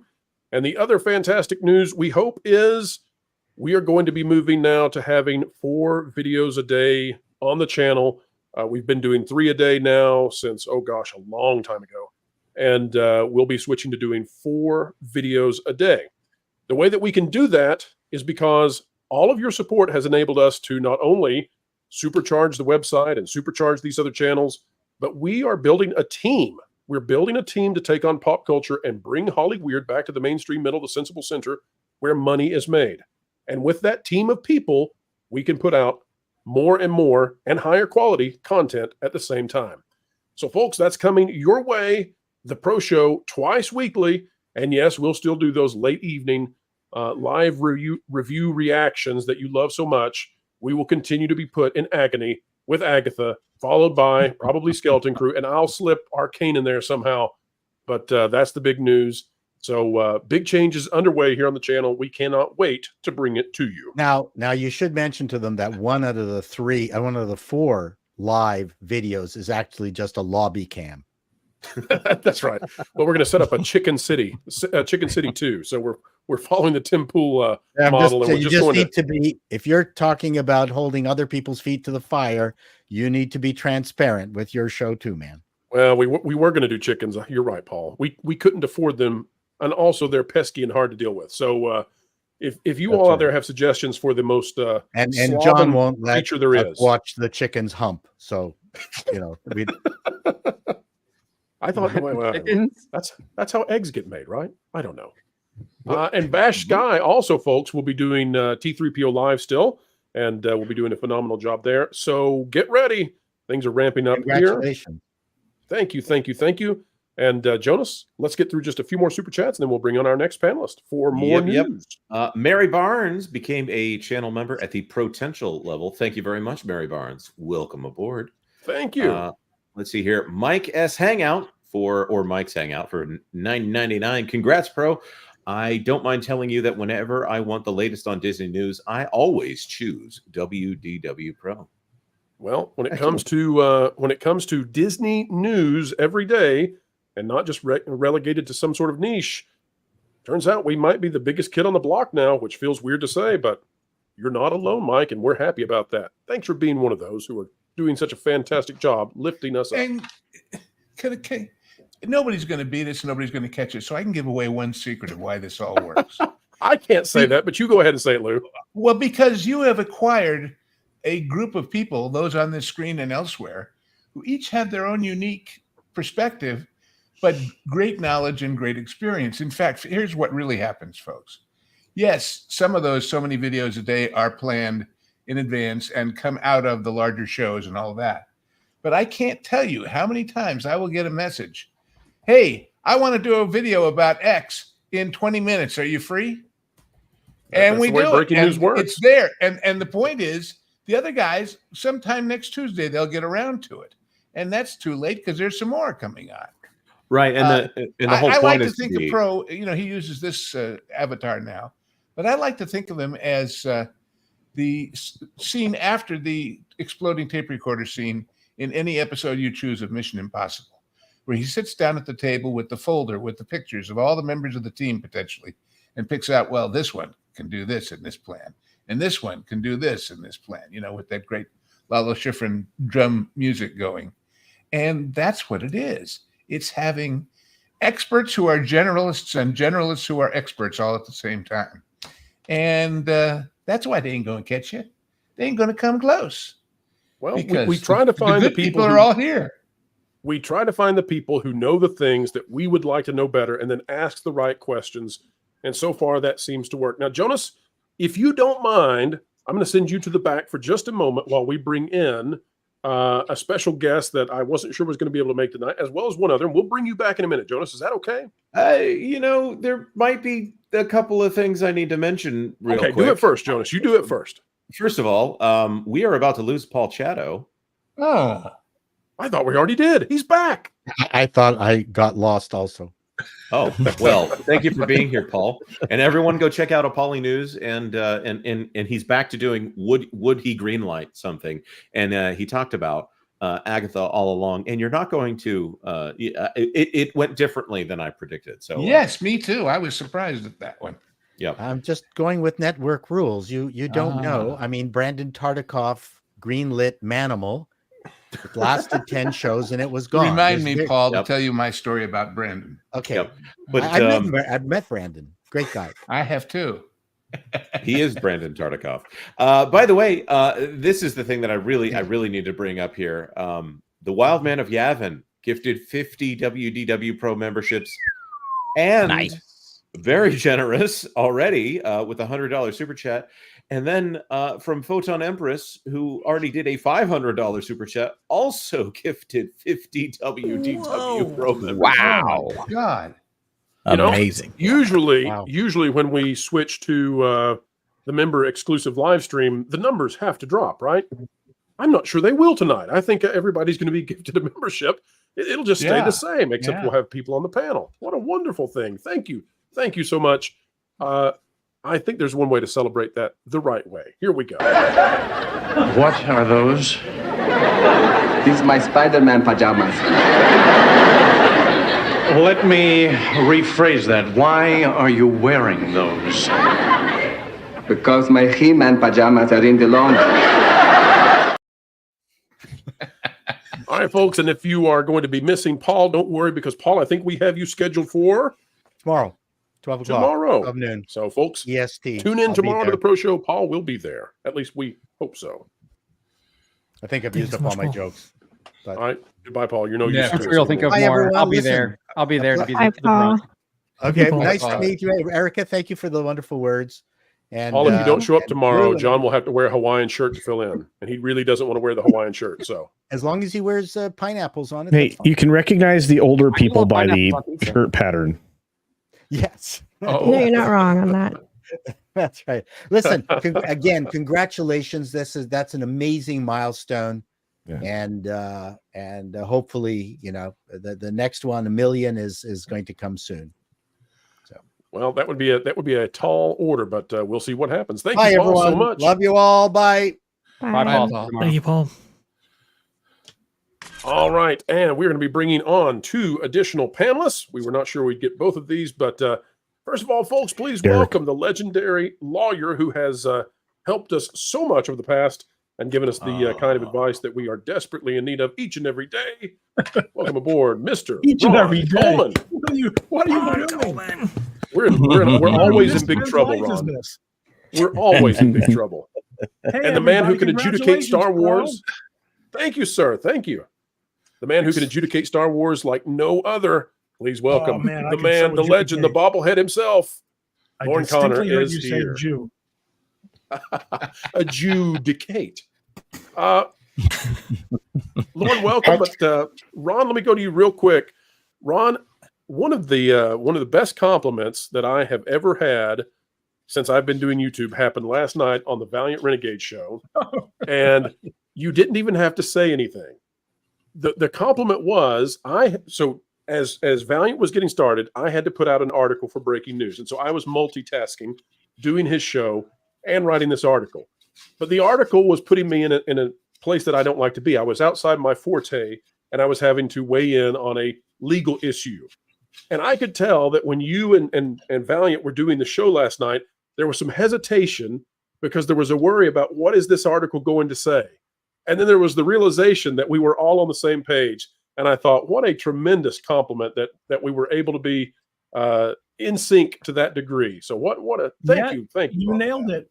You 100% nailed it. I was very proud of you. You've learned well. You obviously have good legal horse sense. Well, the funny thing about it was, as I was doing that article, the easiest thing to do would have been to be sensational. The harder thing was to take the opposing view and actually defend Disney a little bit. But calling balls and strikes is what we try to do, and that put me in a good spot then later on when you came in to weigh in, because you were doing the same thing. You were giving your honest take, not trying to pontificate in a way that you didn't believe in.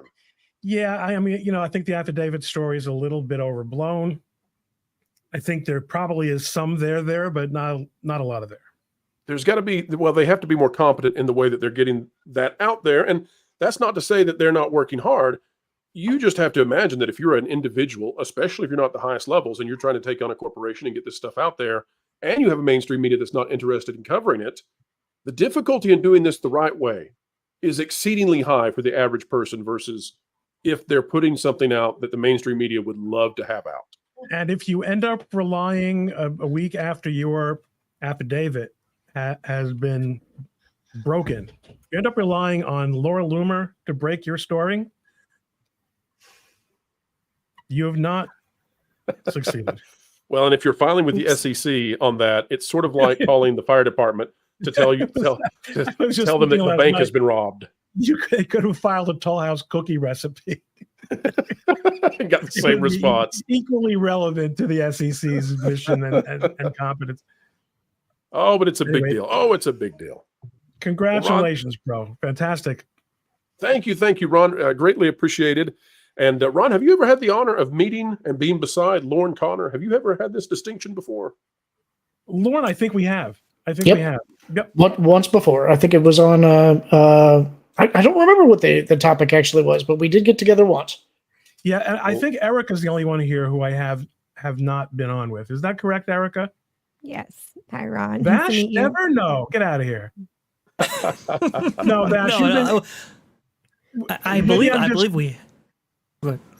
You think yes or you think no? No. I was just gonna. I was pointing to Erica because. Oh, to Erica. Yes, I think it's just Erica. So now that I really have a full set. There we go. Fantastic. Well, we're happy to hear that. By the way. All right, guys, we and girls, let's go ahead and hit one news topic before we get Jonas back in here. And that news topic is there was a very strange thing that happened at Walt Disney World. And Erica, if it's okay with you, because Marvin is the author of the article we're going to go to, is it okay if I bring you back in just a moment? Yeah, sure.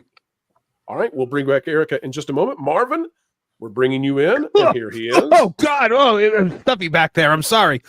Those duffel bags, they're rough places to be. You don't want to stay there too long. All right, look at that. Look at that array of personalities at the bottom, folks. You don't see that every day. This is out of Fresh Baked. It's a Twitter account. It says, happening now. Disney is alerting guests that there are issues with the payment processing per Disney. Urgent Disneyland news. All payment processing is down and all purchases are cash only. Not sure how it may affect mobile ordering. In-park ATM lines will be long. Recommend getting cash before you go to the park. Here is the article that Marvin put up. And Marvin, thank you so much. We sent out the what do they call the bat? What do they call the bat signal? The Marvin signal. We sent out the Marvin signal and asked you if you could do this one quickly, and you did. Much appreciated. Disney experiencing company-wide payment issues impacting Disney parks and Disney Store. Guests at Walt Disney World and Disneyland experienced a rare occurrence this morning when attempting to access the park's mobile apps. Disney wouldn't take their money. An internal technical issue seems to have impacted Disney's online point-of-sale system company-wide, causing issues with online checkout for the Disneyland app, Walt Disney World's My Disney Experience app, and DisneyStore.com. As a result, many guests were left stranded with no way to buy food, enter into restaurants, or otherwise stay hydrated beyond small cups of water. This bit of chaos lasted many hours on September 23rd. Well, that's today at the time of this recording. The issue appears to be a temporary, with Disney working to resolve the problem and get back on track. Guests at Walt Disney World this morning received a pop-up notification in the Experience app which read, "Pardon the inconvenience. Some of our payment options are unavailable, and only PayPal is available at this time in select flows. We're actively working to resolve this issue. We apologize for any inconvenience." Here's the story, so though. Disney had to give out something free? Yeah, well, no, that's the bad part about it. I don't think they did. I think people were stranded with no way to get free cups of water. Well, yes, Ron, they're magnanimous that way. They will give you a small cup. Yeah, they give people the bare minimum they need to survive. To continue to live. It's horrible water, by the way. Ugh. Although if anyone did die today, if they had Disney Plus, they're not suing and they know it, so it's all okay. Marvin, walk us through the chaos that happened and why it's so terrible when this little app goes down for the company. Well, the problem with the app going down is because Disney has basically centered the entire experience around this app. The reason it's called My Disney Experience is because it literally is your entire experience at this point. All of your photos are on there. You have to order food through there. You have to get not Genie Plus anymore, Lightning Lane through there. You make your park reservations through there. Everything that you have to do to ensure that your day at Walt Disney World or Disneyland goes smoothly occurs through this one central hub. So when there's an issue with the one central hub, your entire day is shot. And this is not an inexpensive day, Pro. And you can't even get sustenance. So like you can't get calories because, and by the way, there are very few ATMs in the park because they want you to use this app. They want you to be on your phone. So if it goes down, then you're going to be standing in the line. Those that $180 that you spent approximately to get in per person, now you're spending hours of your day standing in line to go to the ATM. Ron, from a legal perspective on all of this, do people have any kind of complaint? Good deal. No. You're stuck. You're screwed. They disclaimed any rights they could ever have when they bought a candy bar at an ATM. I mean, at an ABC local radio station commissary. Commissary is what you were looking for. Right, which subjected everybody to arbitration, binding arbitration. Yes. Only on the day of the infraction, by the way. You can't arbitrate the next day. When you tuned into that radio station, you just gave all your rights away. No, this is a huge deal here because, as Marvin was saying, they have removed people at the food ordering windows and so forth in order to push people towards mobile ordering. They've removed cashiers from many of the stores, including what am I thinking of? The main big stores in each one of these parks because they want to have mobile checkout. Also, too, Lightning Lane purchases and Genie Plus and all that. I mean, everything is impacted by this. And this could have been millions of dollars worth of foul up because payment processing that's going to take you down as well. But this isn't the first time we've heard about this. We've heard about this every, I would say, 3 or 4 months. There's big downtime. You've heard about this, Ron, right? Where something will break. I've experienced at Disney as a cast member. Ron, walk us through the lack of redundancies here. Why do they not have a backup system when this goes down? Why does it turn to chaos every single time? You're asking Ron Bradley, not me. Oh, I'm sorry. I forgot about this. Ron Bradley, the park expert. Go ahead, Ron. No, it's. Let me tell you. Ron, but I think Ron, you and I also have never been on the show together before. Yes, so I've never been on with you either. Who's that? That was Marvin. It's Marvin. And by the way, if somebody who experiences this goes to the airline that got them there from home and says, hey, we were supposed to have a 6-day visit and one whole day was wasted because we couldn't spend money. You'll give us a free change of our flight to another day and pay for our hotel room, by the way, Disney, because you want us to be there for that extra day that we planned, right? Sure, of course. Let me hear that famous no, Ron. No. Every freaking day of my life. Yeah. And by the way, remember, this is not only about processing payments; it's about monitoring every damn thing you do. Yeah, and every damn place that you go. I'm amazed that they don't have some sort of business continuity program that is embedded into their parks and everything that they're doing, especially if they're doing everything through this app. I am astonished. I had never heard this before, and I haven't been to Disney or Disney World or Disneyland in years. But I think every company, and I've worked for some big companies, much smaller than Disney, but still big companies, and they have some sort of a business continuity program where, okay, if this fails, then we go to this, and we have backup systems, and we have ways to get things done and keep the business going in the event of an emergency, because guess what? Things do happen. Internet does go down. Apps do crash. So this is mind blowing to me that this is happening, and they're probably losing tons of money. Okay, But well, there's actually and a security possible and everything. This is incredible. That's the possible point here, is that part of the reason that this may have been an issue is because of PCI DSS requirements, which has to do with your payment processing and making sure that the entire transaction is secure from the payment terminal to the acquiring bank. And so I would guess that may be what's restricting them from getting it fixed quickly. It's not simply a matter of switching networks. It's that the entire communication chain has to be secure and approved by your acquiring bank. The chain of custody, so to speak, of your money as it goes through.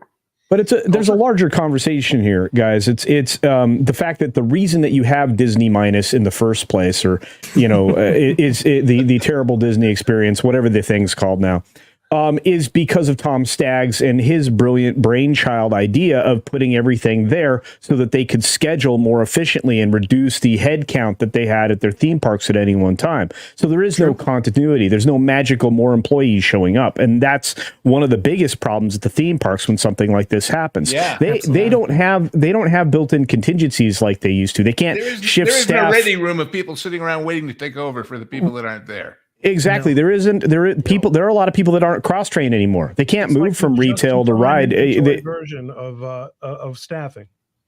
Sure.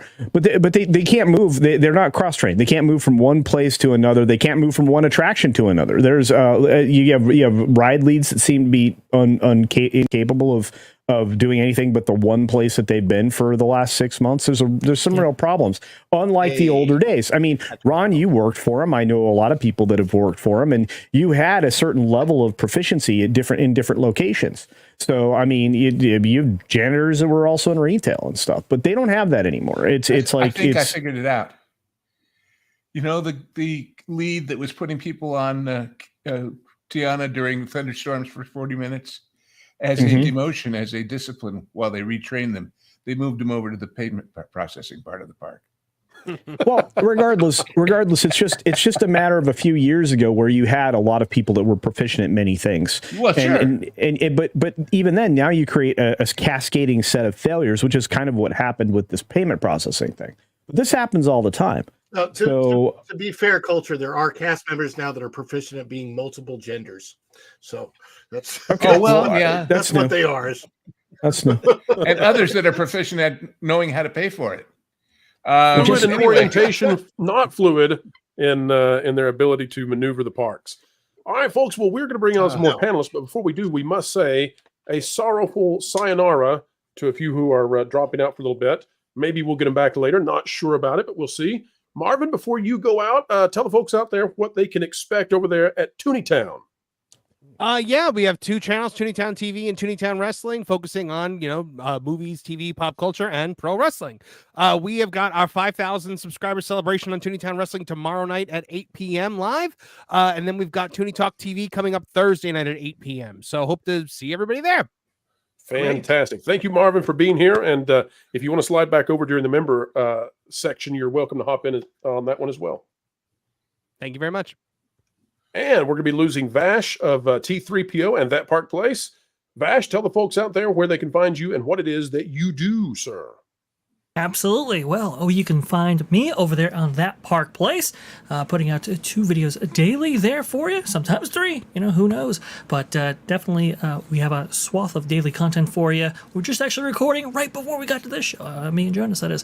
So that is a lot of fun. Also, Thursdays at noon Eastern, that Park Place goes live there. That schedule will obviously be changing, but for now, that is that. And then T3PO, or That Pod Place, well, we live stream as well on Tuesdays at 2:30 p.m. Eastern following the pro show. So definitely come hang out with us over there. We also have Hollywood Backlot with Lou and you, in which we take your questions and we cover basically the gamut on Hollywood history. Very cool. Like Lou was saying, we actually cover the history of Fox. So that was a really, really awesome, a really great conversation there as well.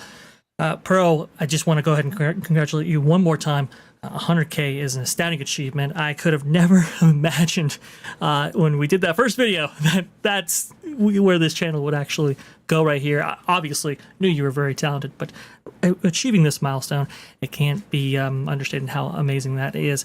And Lauren, it is great to see you again, good sir. You know, we were talking about the retreat and everything like that and everything that happened. Coming out of that, Lauren, you were one of my absolute favorites. I know Pro and Lou and John were going to be absolutely amazing, but Lauren, awesome stuff. So it's good to see you tonight. Thank you, Lou. Thank you, John. Thank you, Pro. Thank you, everybody here. The Rons, Culture, and the DA. Awesome stuff. Thank you so much. Vash. Yes, it was a lot of fun. Vash and I picked up Lauren at the airport for the retreat, and Lauren indeed came out of that terminal dressed and looking every bit like Indiana Jones in just the right way. Not too much, but just perfect to say he is a man of integrity when he reviews these things. Lauren's like, what are you talking about? I just dress normal. What are you talking about? That is how I dress normally. So stuck up behind thanks. Well. All right. Well, Lauren, you a dapper man indeed. All right, let's bring on Jonas because he's got to welcome in our other panelists. Go ahead, Jonas. Hello, everyone. I'm Jonas Campbell. Welcome to the Pro Show. I've already been I've been talking to everyone who's not on the panel, and we're thinking of unionizing, in fact, and our leader. This man, well, he might not be the right choice because he's probably a union buster based off of his checkered past. He's a man, you know him, you love him. He's already been on this show, whether or not he's been on the panel. And also, he's bringing a little representation here. Let's bring on Mexican Iron Man. Hello? Oh, Mike. Is my mic working? Test? Yes, test. Mike, your mic is good, Mike. Hello. I would like to start today's show with a land acknowledgement. Please read your land As acknowledgement. all of you know, I own a pretty nice spread here on Hilton Head Island. I'm at hole number 10 of the golf course and right near the water here in South Carolina. And I would like to do a land acknowledgement to the Chickasaw, the Eastern Shawnee, the wait. Which chick did you see? Well, that's a different live stream. After I in the one might ask, why am I doing? Apparently, the spirits of the Chickasaw have come back to bite Mike. He's frozen. I think it's the Chickasaw. I mean, technically, you could argue that I am the invader here. So technically, I should probably be paying reparations to myself because I've taken over my own indigenous lands. But since I have so many white people, isn't that called property tax? Well, since I have so many white people on this panel, I figure I could just come here and get me some reparations, you know, because I heard there's new shows, there's new videos. Sounds to me that's more revenue. So I'm here to pick up my reparations. I'll take some of John F. Trent's money. Ron, I know, is loaded, but he's Cuban, so I got to leave him alone. So he's kind of like Culture. I'm definitely. He just hit 25,000. I'm Italian, so sorry, I don't count anymore. Culture's got 25,000 subs. I know he's loaded like rocks. Hey, Mike. I'd like to make a land acknowledgement as well on our digital space. I would like to acknowledge that we inhabit a land that was previously controlled and properly owned by GeoCities and then MySpace, and we've taken that over. So apologies to the people of GeoCities and MySpace. That you have all kinds of new live streams and even more videos that I don't have time to watch. So it's going to be very exciting with that fear of missing out, the FOMO, because there's no way I can keep up with what you're doing now. I'm gonna see even less of your live streams and less of your videos. We could just go over it on our daily one-on-one, Mike. What? Speaking of that, though, Mike, did you have a chance to see the highlights that include a significant portion of you? Yeah, you were dancing, Mikey. Dude, I literally got internet. I lost internet at 10:30 this morning. So Hargreaves Communications cut some fiber cable. T-Mobile cellular. I had no cellular from. Here's a challenge for everybody: turn off your cell phone at 10 a.m. on any given day, and don't turn it back on until about 8:30 at night. And I had no internet at my house at all. Always lose the cellulite, not the cellular. Mike, we're going to show you now briefly. Folks, we're not going to play the whole thing again. Mike, I want you to respond to a few of your best highlights from the channel. Are you ready? What? Oh, here we go. I like. Oh, I'm so glad I got to watch a muskrat with pronouns sniff a used piece of Wookiee toilet paper to find him in the forest. Oh, I couldn't have lived without that until tonight.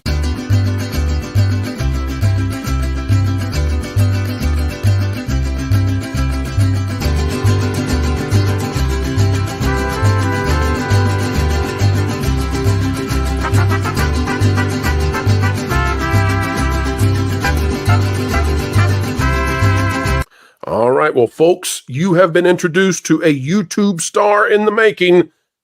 Max, before I let you go, though, just one question. Yeah. Your opinion on Alf. Sorry, what'd you say? Alf. It's your dad's favorite character. You've not heard about it? No, I'm sorry. Oh, go tell him that Tom from Midnight's Edge said that he loves Alf. He'll tell you all about it. Okay.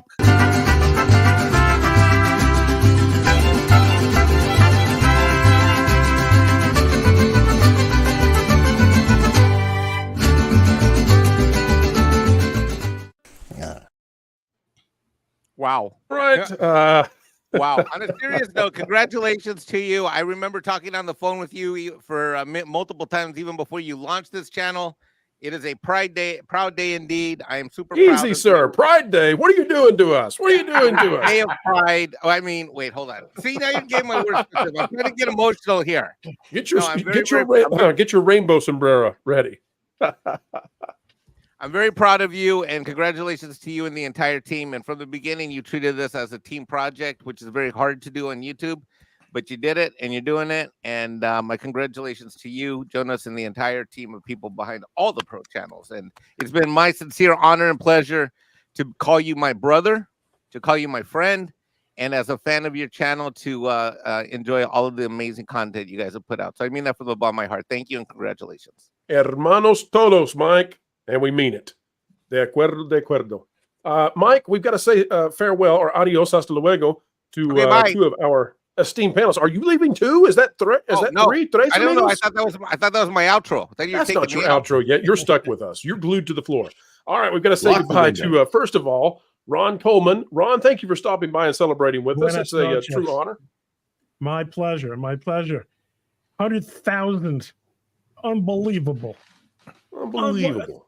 Blockbuster numbers, Lou.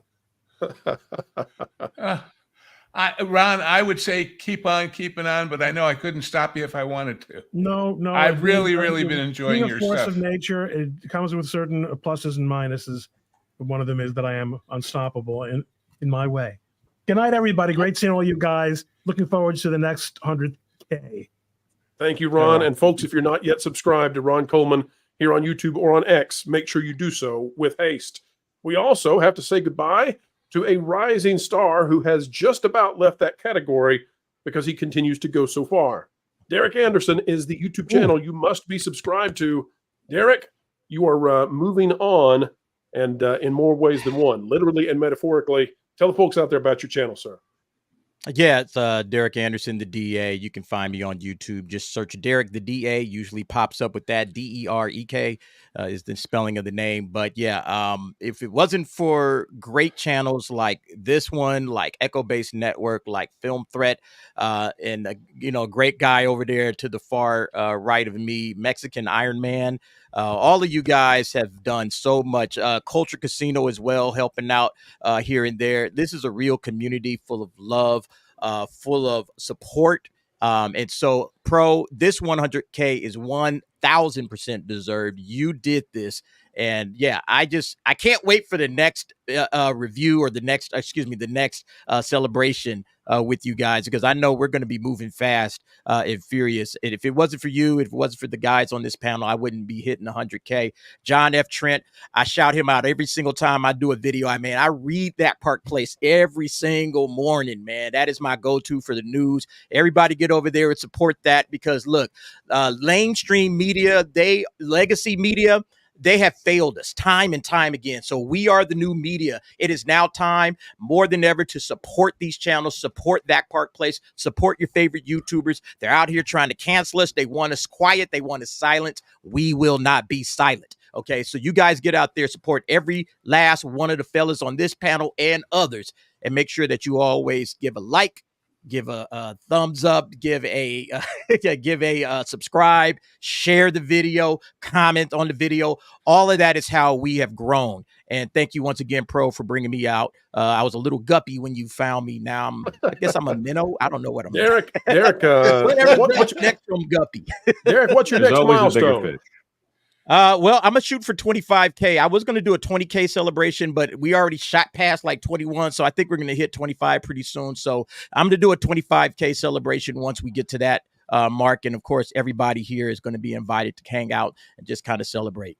Derek, can I tell the folks out there a little secret about you?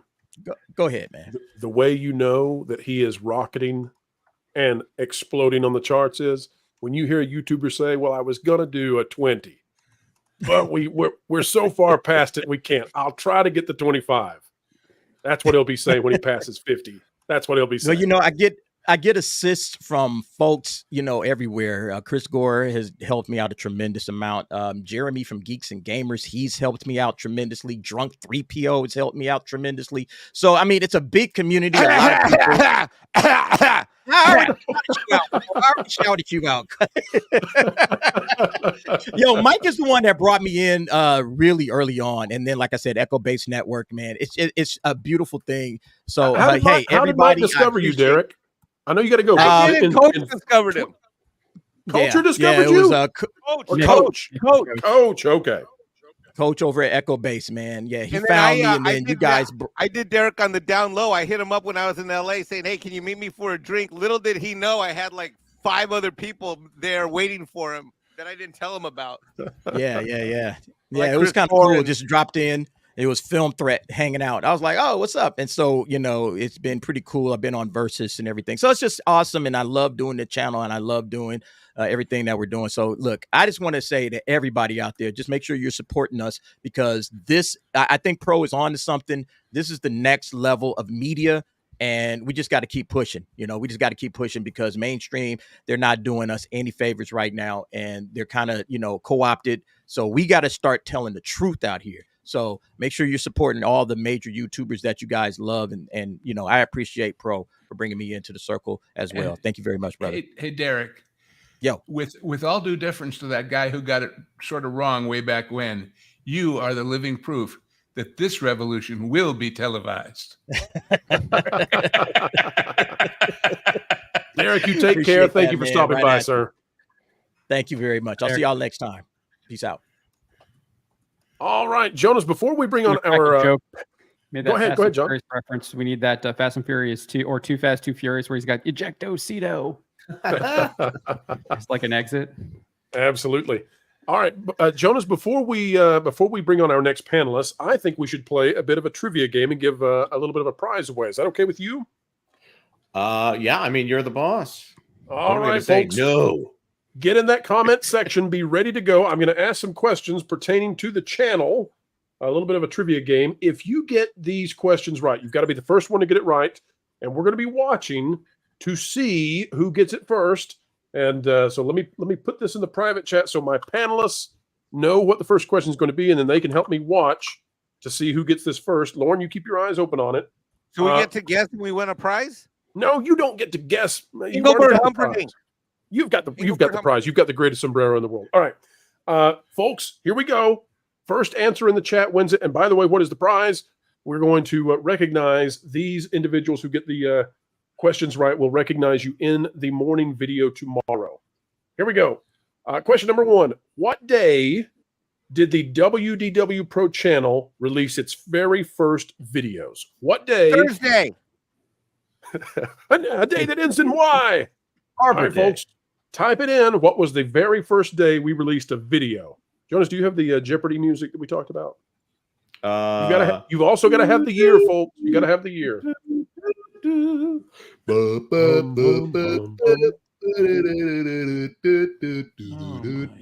Somebody already got it. We're actually looking for a date.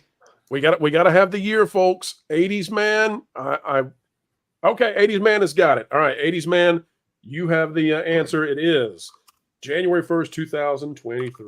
All right, 80s man will recognize you tomorrow in the morning video. All right, next question. I'm sorry, that person is going to be. I'm sorry. Are we sure? Okay, yeah, there was the 2023 before that. Yep, 80s man got it. 80s sorry, man Jared, it was really close. Avatar. What's that? 80s man has an elf avatar. That's going to be a problem. I was wait a gonna minute. say, Let me of go all to the the, rules of all real the quick. avatars.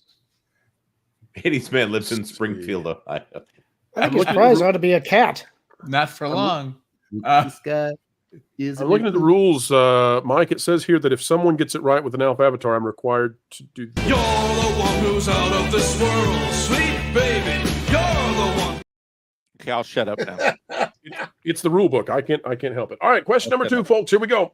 What is Pro's favorite Disney World restaurant? This is a tough one. If anybody knows, we've said it several times in the videos. What is my top Disney World restaurant that I recommend? And if we don't get it in the first little bit, I'll give a major hint to help you all. I hope you're looking at the chat because I don't know off the top of my head. Montezuma's River of Adventure. Here you go, guys. I'll put this in there for you. Here's your. Am I right? Montezuma's River of Adventure. Oh, there's a really good guess out there, Mama. Oh Melrose yeah, is a really yeah. good guess. I'm sorry, we have talked about this. Narcoosie is a great guess. Narcoosie, because I've told Drunk 3PO before, we'll meet at Narcoosie's. Let's see. All right, let me throw a Rizzo's Pizza. No, not Pizza Rizzo. Man, everybody's doing a good job guessing there with Mama Melrose. All right, here's your hint, folks. It is located at Animal Kingdom Lodge. Who can type it first? Animal Kingdom Lodge. What do we have? Let's see. We've got Rainforest Cafe. Nope. Although I do love Volcano. And Karen Owen has it. Karen Owen has it. There we go. All right. Best buffet at Disney by far. And doesn't even feel like a buffet if you do it right. All right. Grant Russia. You got expensive taste. You never had my experience of seeing a cockroach there, though. What, at Boma? At Boma. Oh, no doubt. And it was behind the buffet line, so it was. That's a West African delicacy. Where else are you going to hide, Ron? If you're a roach, that's the only place to go. That's where the good stuff lands. It was good. All right, and let's go to. All right, last one in this set, folks. Here's your next trivia question. Valiant Renegade came to the retreat with all of us, minus Culture Casino and Ron, but we'll fix that. And Mike was supposed to come. We'll get Mike next time. Okay, at the retreat, though, Valiant Renegade impressed everybody with an amazing homemade dish. What did Valiant cook that made us all believe that he is as good as he says with the culinary arts? What I know official D-Regs with the roach in the. Oh, never mind. Sorry, that's a very different. And I hate that we've got several of the correct answers, but one of them is spelled exactly correctly. Okay, so should we give it to Little Mouse, who put Jambalaya, typing as fast as they could? Jam and John has the same problem. Liberty Hall's cat got it right with Jambalaya. I think we really should give it to Little Mouse, typing so fast that it came out as Jambalaya. I'm going to give it to Little Mouse 27. All right, Little Mouse 27. We're giving that one to you. All right. Congratulations. That's right. All right, Jonas, bring. It looks like 80s man got it first, though. Wait a minute. But 80s man already won. He's already how many things you want 80s man to win? I'm just saying he wrote it first. Let somebody else win, John. He wins not only That at wasn't part of the knowing the parameters. channel, he also wins at the typing speed test. All right. Mike's hang out $10. Congratulations, bro. I don't mind telling you. Wait. We already read that one. Mark, I was going to say, Jonas, I think, do we have any panelists who need to hop out? Because we've got some panelists who are wanting to hop in, and we need one additional spot. So I don't know if anybody's wanting to hop out and is like, oh, man, I'm tired of the show yet. Culture, I sense in your beard that you are a bit fatigued. Your beard is beard signals. Beard signals. Yeah. No, I only have an hour to prep for the next show I'm on. So I just want to say once again, Pro, congratulations. I'm just waiting for those coattails that you promised. So anyway, I'm very proud of you, and I'm not at all surprised. You're one of the best voices out there, and I appreciate you. I can't wait to see it 200,000. And Mike, did we decide he was going to get to 200,000 in 4 months? Was that the plan? I don't know, but he'll get there faster if we could take all of your subs and give them to him. That'd be awesome. Okay, I'll work on that. That actually, I think you've already worked on that. I'm going to go because I have all kinds of love here. Am I allowed to announce that you will now be a regular on something? Can I just say that? Yes, of course you can. Of course you can. Folks, Absolutely. Folks, as part of the Pro Show becoming a twice-a-week show, Culture Casino is now going to be a regular panelist on the show. So we're excited to have him just be flat out part of the team. So thank you, Culture. Thank you. I'm honored and privileged, and of course, you can also check out the Game Channel, which is the moniker I'm wearing today. I am officially licensed to that game place, and you should be too. So check out our gaming channel where you get actual game journalism instead of game journalism, largely powered by that guy over there, John F. Trent. Anyway, and also tomorrow at 6 p.m. PlayStation State of Play live reaction. We're going to have so much fun. Oh, I'm so excited. You're going to want to join us. And that's Eastern time, by the way. Huh? I thought it was at 3. Is that Pacific? 3 p.m. Pacific. It's 6 p.m. Eastern. Oh, okay. Yeah, Shay. Okay, but we'll be there until so will you. I got to go. Bye. Love you guys. Culture. All right, Jonas, bring on our next panelist, please. All righty. You might know him from That Game Place. He's a fellow Nintendo enthusiast. He's also a member of the Lost Guys. Welcome him, please. Nolan Thunder. Hey. How's everybody doing? I've had these candles lit for like 10 minutes, so I'm like, I thought I was joining sooner, and I'm just watching the outros. I'm like, please leave. This Zero kind of died in the process. It's tragic. Rest in peace, Zero. I think also better now. Also from the Lost Guys. This is going Nolan, when we do 200K, this is going in the highlight video. This is great. You're the turds who wouldn't bring you on, and your cake melted. I'm just panicking watching my cake. I'm like, no, just make them leave. I'm sorry. They're good people. Why? We're horrible human beings, undeserving of your affection. Who wants some wax cake? Yeah, that's what this is. Oh, I love it. All right, I give up. Everyone. Also, Martin Stone. Hey, Martin, how you doing? I'm doing really well and happy to be here. Happy 100,000. Well, thank you so much, sir. And thank you for being a part of it. A writer on That Park Place, as well as participating in some of these roundtable podcasts that we do. Thank you, sir. I love it every minute. And also, you know her, you love her. You've seen her on the panel already tonight. Erica. Erica's back. Yay. She's muted. Sorry. Happy 100K. Finally get to say that. Hey, thank you, Erica. Thank you. All right, as we get ready to go into another news story, first we need to do those super chats. Jonas, bring them on up.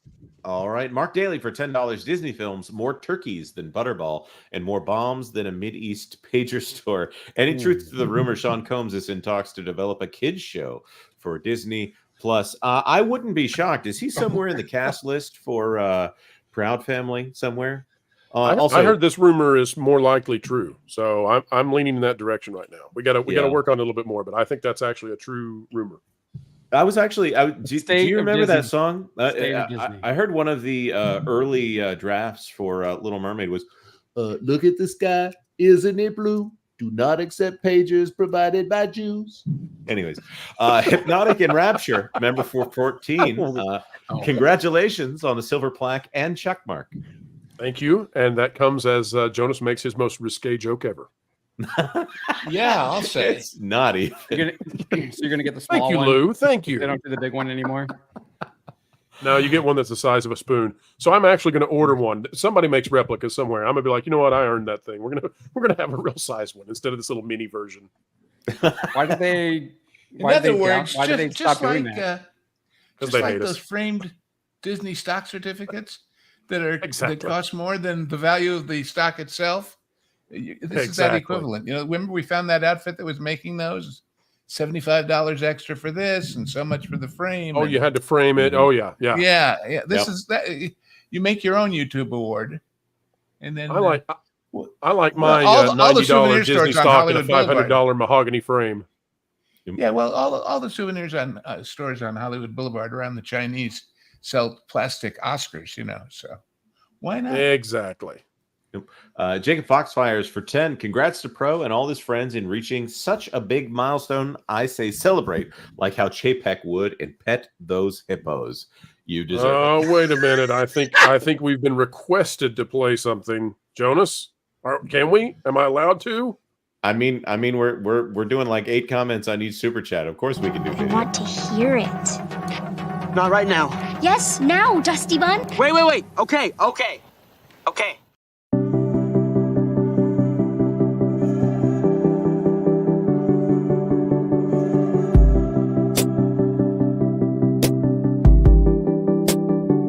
The crab people shall finally reign supreme. Crab people. Thank you. Every time you show that, 17. every time you show that hippo, I keep thinking, do they weigh it first to figure out the dosage for all the drugs that are in that thing to keep it so docile during that shot?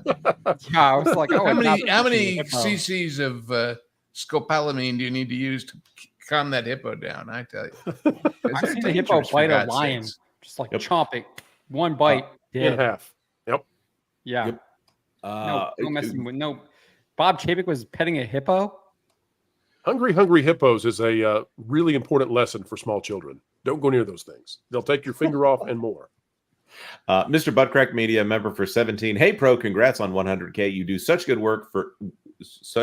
Everything is well deserved. I'm always here to support channels like yours as you keep the truth flowing. Hail to all on the panel and all the amazing people in the chat.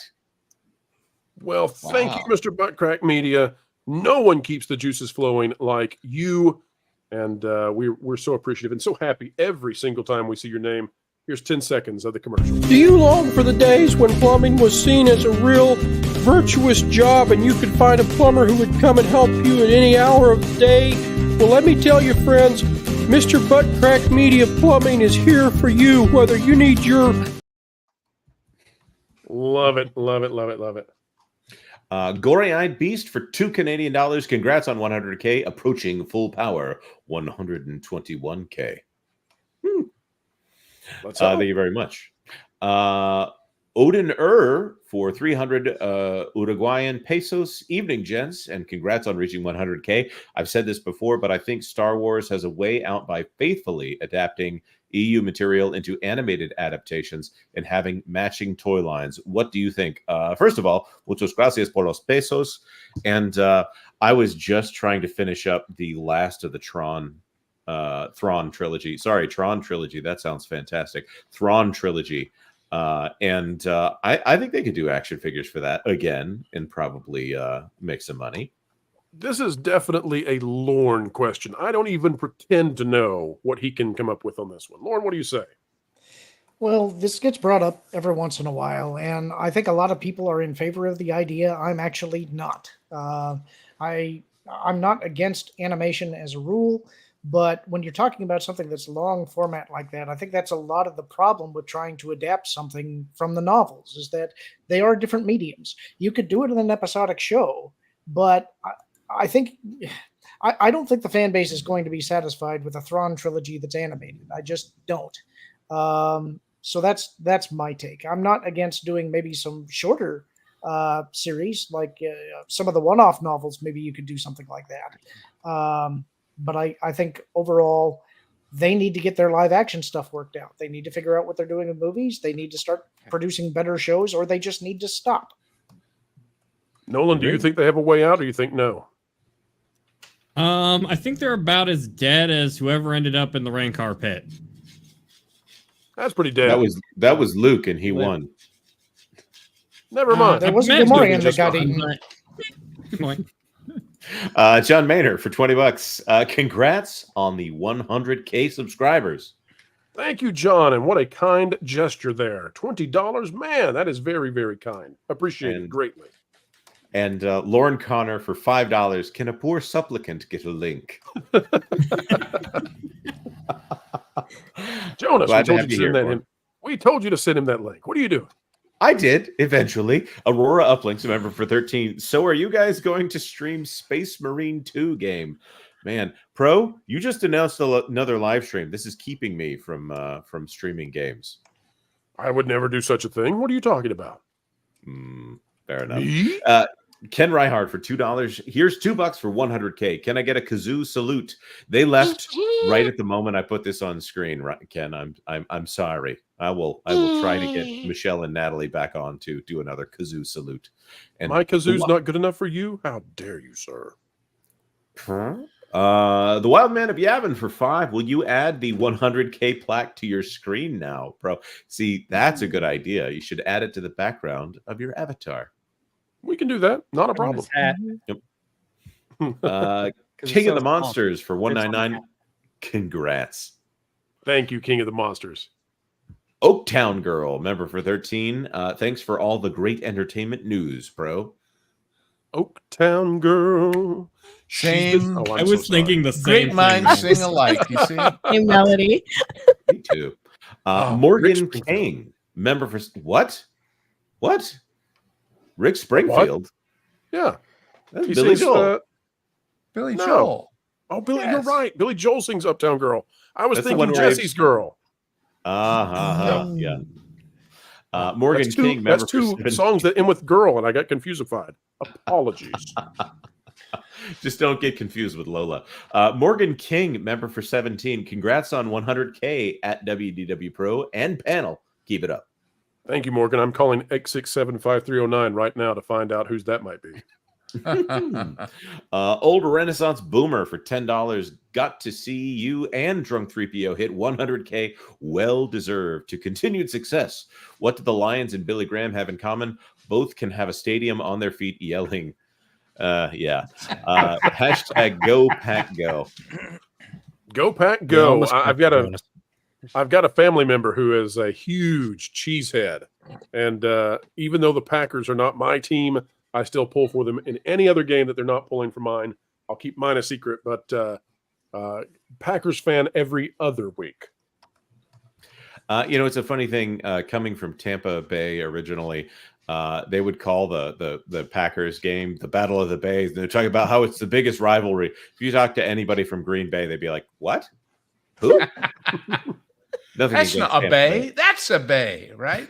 Go at Shogi for $10. Funding for Pros Boffin Spies. Well, thank you so much. I have to say, if you've noticed that we have not had quite as many scoops this year, it's not down terribly, but we have had a few less. It's a little bit more worrisome for some of those sources to reach out when we have the kind of signal that we have. But we'll continue to grow and get more sources and get back to scooping as much as we did last year. Still not down terribly, but we do recognize we need to start replenishing the sources. We're on it.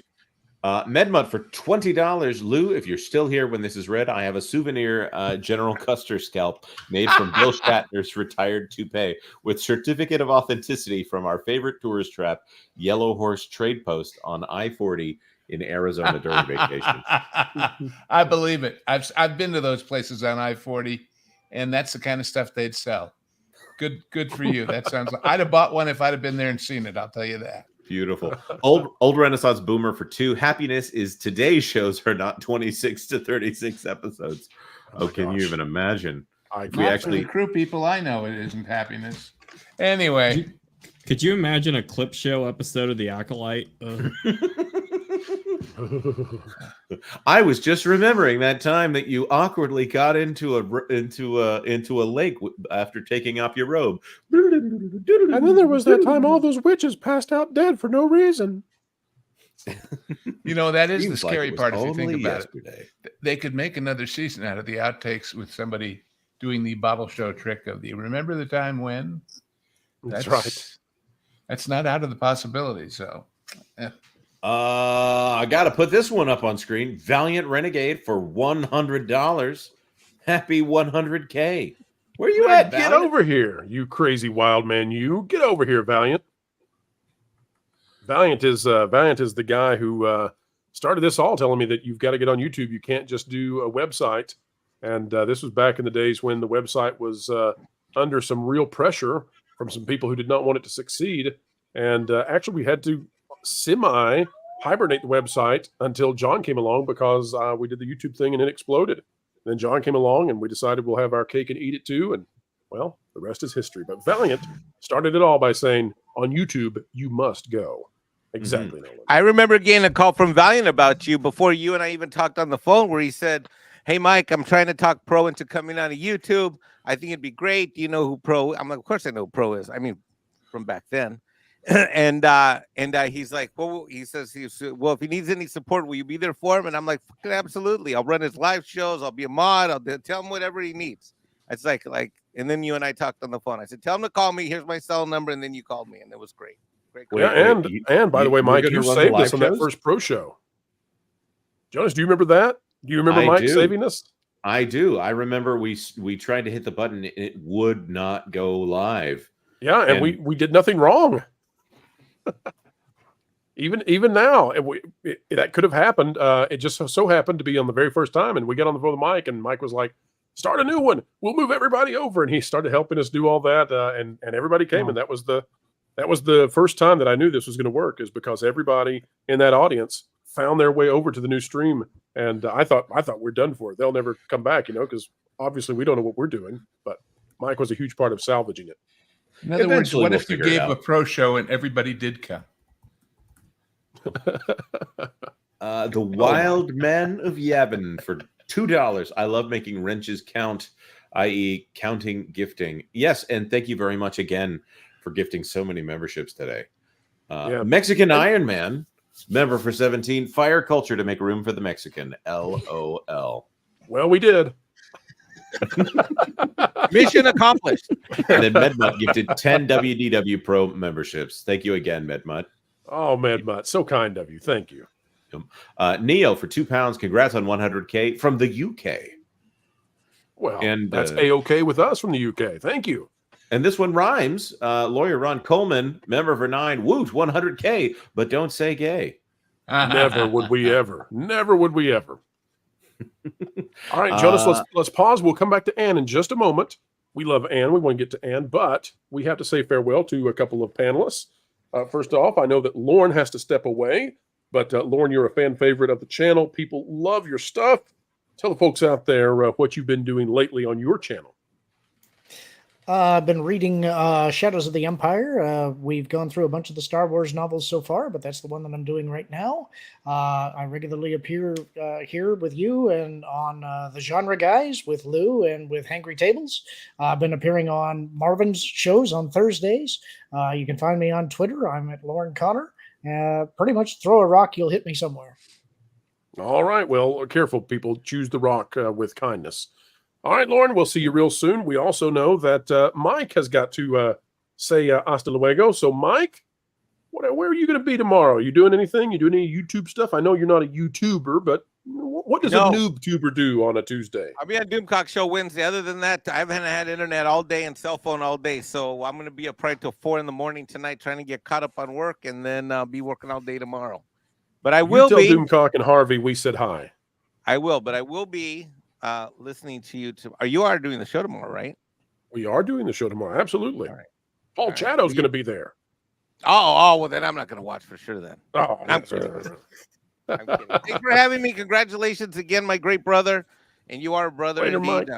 The best kind of family. Hermanos todos.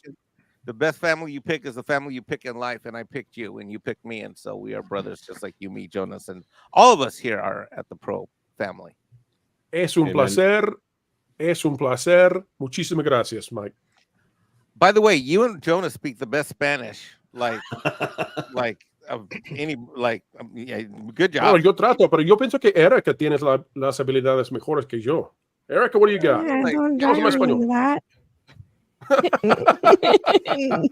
No, tú no me quieres hablar español. I told you.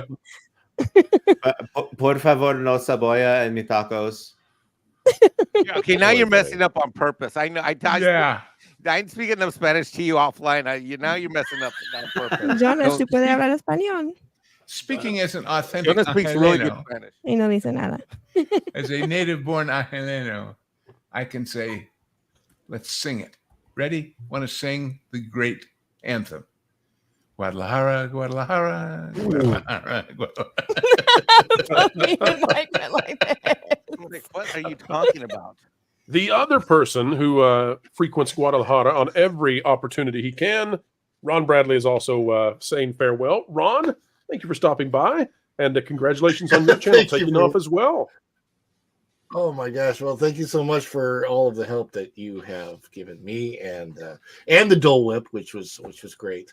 Congratulations, man! 100,000 and so fast. You know, from my experience being on the show, like I remember that first day, that January 1st, 2023, because I was a huge fan of Valiant. Saw you. Then you popped on, and I'm like, oh my gosh, I can't wait like to watch WDW Pro grow. And going from a viewer to a colleague has been like a dream come true. Absolutely, more than you can imagine. And when I got the email from you in December to be invited on, I was like, oh my God, I was jumping up and down, giddy. It was like my wife would tell you she thought I won a game show or something. But I am so grateful. And you and everybody on the panel and Valiant and Drunk 3PO, and it's just what, you know, it's such an honor to be a part of this family and community of people telling the truth instead of just walking on the pixie dust. And I love that, because, you know, I think we all have a love for what Walt's vision was. I think we all have a love for that. And we just, like you say, bring it back to the center. And we want Walt's Disney back. Right. And exactly. Ron, you say it was a gift, but I'm here to tell you we're all winners whenever you're on the panel with us. Thank you, Ron, for the kind words. Well, thank you for letting me be here. And again, congratulations, 100,000. Awesome. Thank you, Ron. 200,000 all right. next week. Everybody wave at our esteemed panelists as they say goodbye. We'll have them on real soon, we hope. So long, Nice guys. meeting you, Mike.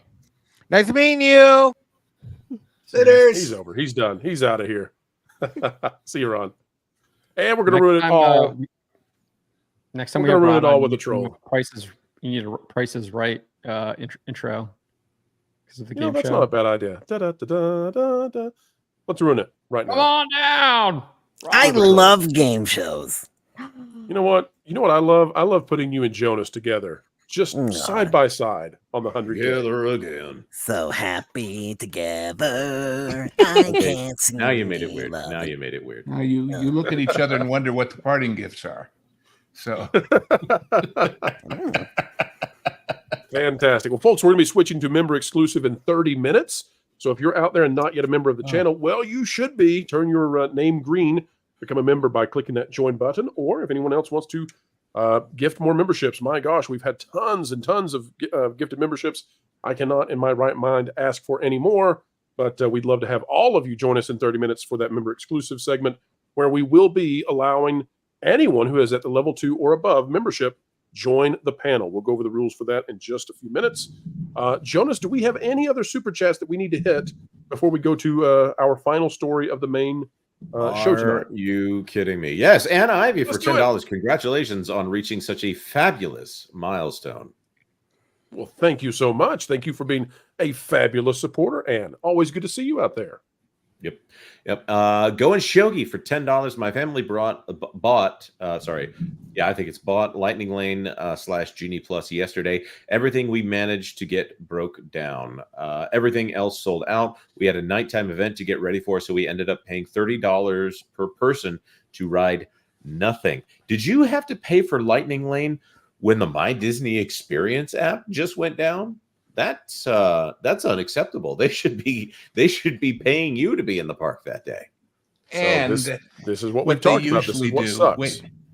What they usually do, if you complain, you might get the refund.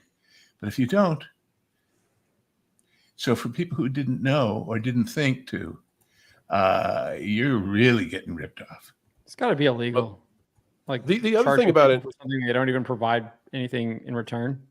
John, the other thing is you haven't seen the Acolyte, huh?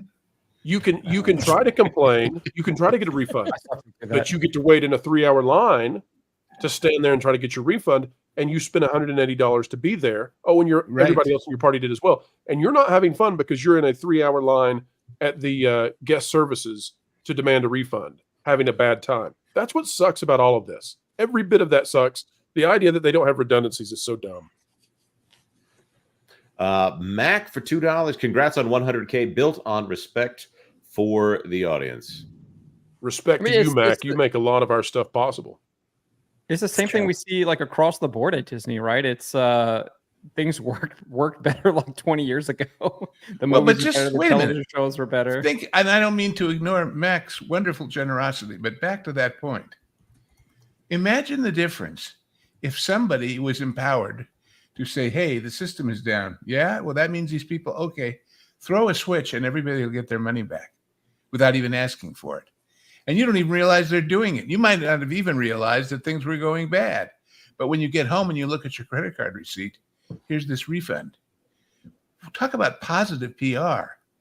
And they send out, to push a button, and they send out a letter to everybody that they gave. We just wanted you to know that because of a mistake we had, something you paid for didn't get to you. So we're giving you the money back, and we hope to see you again soon. That would buy you back a lot of, Tiana sucks. I'm not coming here again. Mm-hmm.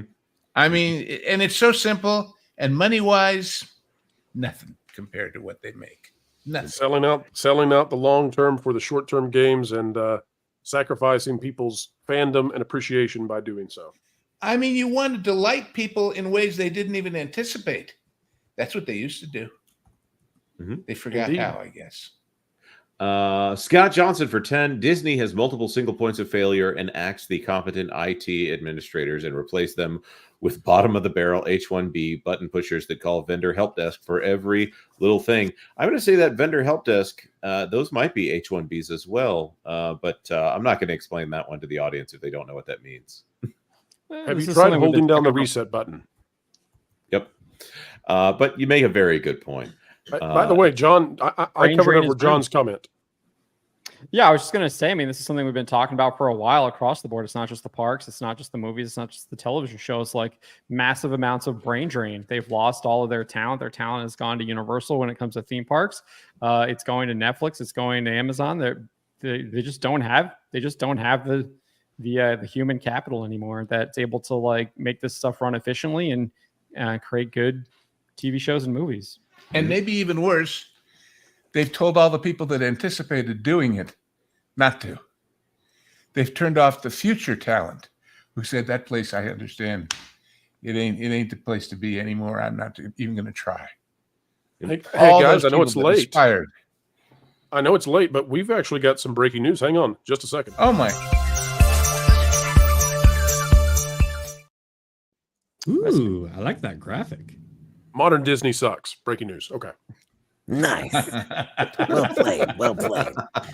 Dustin Sensenig for 5. 4 videos a day. I may have to watch them at 1.5x speed to keep up. LOL. Congrats on 100K, my friend.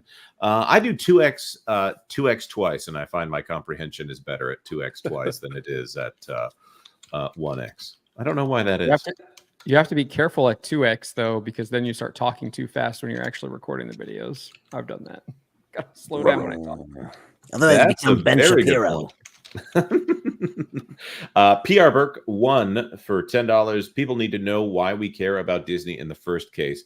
Please do a special show where that is the topic, and panelists all discuss what inspired them about Disney and why it matters. This is a really good point, and we've all talked about this on some level.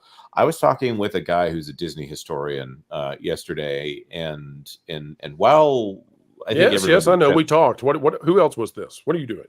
You know who I was talking to. I told you I was talking to. But we've always discussed doing a series of some kind on the good things that Disney used to do, because they don't do many new good things.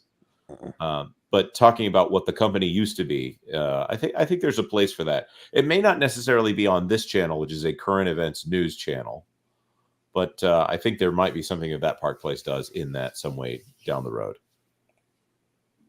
I think so. Absolutely. And thank you for the super chat. We'll definitely work that in. I know we've still got to do a video later this month for Packing Protons, where we're going to talk about ways to get the prices down when you go to Disney. And Cyrano 2960, member for 6. My name is Cyrano, and I'm a WDW Pro Gigawatt. Oh, sorry, Gigawatt. All hail one of the best channels. My name is... What? Slim Shady. Cyrano 2960 gifted 5 WDW Pro memberships. Thank you very much, Cyrano 2960. That's 5 more people joining us for the member exclusive segment coming up in about 20 minutes. Congratulations to them. He was chaining the super chat with the pro memberships there. Oh, I get it, because my name is Cyrano 2960 gifted 20. Yeah. Mary Barnes for 10. WDW Pro Channel, I feel, is making huge waves in mainstream media. Keep up the work. Don't let these weirdos hide/brush things under the rug like they have in the past. We'll try not to, Mary, and thank you for your support tremendously. Yep. Sutton Creek Productions for 5 Canadian. Congrats on the 102K subs, Pro. That's a good point, Sutton Creek, and get ready for the 103,000 subscriber celebration coming out tomorrow. You would do that. Ryan Matheson, member for 4. Who gets the silver plaque to display? Ooh, Pro, can I give it? Can I have it? I'm going to send it to the troll. Nice. I love that deal. All right. Fine. Dan's Life at the Kingdom for 10. Congratulations. Happy 100K, Pro. The celebration is more exciting than going on the mountain of broccoli. If only Ron were here still. Oh, that was so funny. Erica's face was great when he said broccoli mountain or broccoli hill, whatever he said. I was like, oh no. Blueberry Hill. Oh no. Blueberry Hill. Well, that's how he started. Yeah. Yes. His parody is Broccoli Hill. But Yep. The mum Erica for $4.99. I was going to try and do this as the last super chat during the outro to get the first and last, but I have to work in the morning, so I must go. Pro, congrats. Thank you very much, the mum, for chatting this. You are very good at catching the last super chat there. It's a challenge for us super chat readers. you make the statement true. Mum's the word. Mm-hmm. Let's see. Stuttering Guitars, member for 14. Congrats to the best of the best. Bless you all. And SG, we are so happy that you were able to join us today. SG has been doing custom guitars, does all the designs for the Stallone brothers. That's Sylvester Stallone and his brother Frank.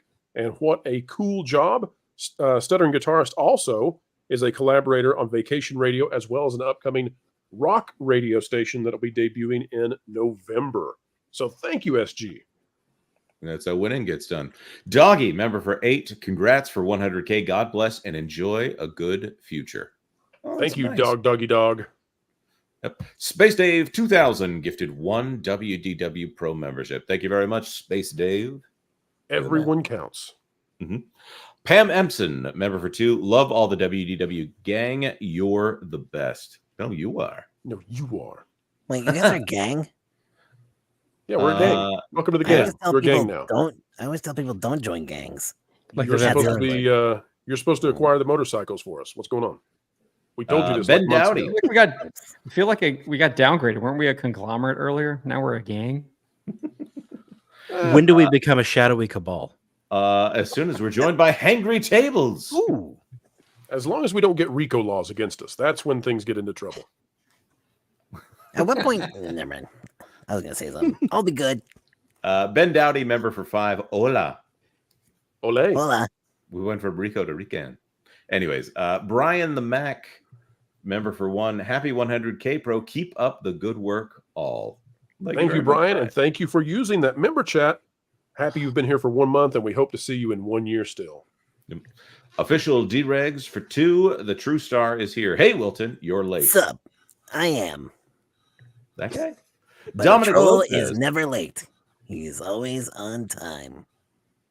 That doesn't sound very troll-like. Trolling. They see me trolling with Wilton. If Rings of Power can say that kind of stuff, I can totally do it. Dominic Lopez, member for 2. Love the Pro Show. Keep up the good work on a 100K. And Jar Jar Binkset for 199. Love Wilton. Sorry, Jonah. Sucker. Go fund yourself, Bob. Jay, member for 16. Sorry I'm late. Just woke up. We'll have to go through the replay. Happy 100K. Let's start the clock to 200K. You know what I'm realizing? When this thing goes members only, it's not going to be on the replay, Pro, for most people. We'll bring it back. Don't worry. We can fix that. Okay. Official D-Regs for 2. I enjoyed your music album, Wilton. Yeah, it's a good album. All about Jonas. Jonas is my friend. Come on. You know the words. You know what got in your head once. I did listen to it, and I got to say, one of those songs, pretty good. Musings from an Old Man for $5. Congrats, Pro and company, for 100K. Daisy Ridley at the Star Wars Celebration 2023, dressed as a red lightsaber. Thoughts? She looked pretty. Daisy was. They were in such a rush to get her on stage, and that was such a madhap to make it happen that I'm not convinced that wardrobe was at the forefront of their thinking. So don't put that much thought behind it. They were really, really pushing to have her on the stage to make the announcement. It's just too bad we got ahead of them. Yep. Jack Straw from Wichita. Red dresses look great in general, right? It's Matrix. The Matrix, the woman in the red dress. Come on. Lady in red. Nice. Well played. Beat you to it. Played. No, I think we did it at the same time, okay? So it was beautiful. It was beautiful. Jack Straw from Wichita for $2. Wilson is the gayest Marvel project to date. Well, I certainly hope so. That's what he signed up for. I mean, if it works. Louis Messina, member for 5. Congrats, bro. See you on the next 100K celebration. Well, what a joy it would be, and we hope you're there with us. Thanks for being a member for 5 months, Luis. Sutton Creek Productions gifted 10 WDW Pro memberships. That was very helping good. Turn the chat green. Yep. Doggy for $2. I'd play a beat 'em up game with Iger as the final boss. Indeed. Stage, would that be Super Punch Out? Only if when he loses, Trump steps out and says you're fired. super woke out. Here we go, Doggy, for $5 more. Stage 1, Disney. Stage 2, Pixar. Stage 3, Muppets. Stage 4, Disney Channel. Stage 5, Marvel. Stage 6, Star Wars. Stage 7, ESPN. Final stage, ABC News. Is this the stages of grief? I thought it was cancer. Stages of stink, I think. Neo, I think this is our last super chat. Gifted 1 WDW Pro membership. Thank you very much, Neo. Thank you. All right, well, let's do some more trivia in that case, Jonas. We're going to try and give some people some swag this time. We are going to be giving away pro baseball caps and sending them out to people. We'll have the email in just a minute. Now, you have to have been the person who won the question to get the baseball cap, and it will be from the Pro Store with the Pro logo upon it. Yes, Lou? Is that what winning means? Oh, it that definitely. You actually have to have won to get the prize? Ooh, meritocracy. Well, there's some Can't people have that. at Disney who don't understand that that's what the goal is. That definitely doesn't sound like a modern, conventional thing. Yeah, we'll make it modern. Don't worry, Walton. We'll make it modern. Everybody, the nearly 500 people in the audience get a participation trophy hat, right? You all will go, get an pro invisible. volunteer. Does it resemble the one you're wearing right now, Nolan?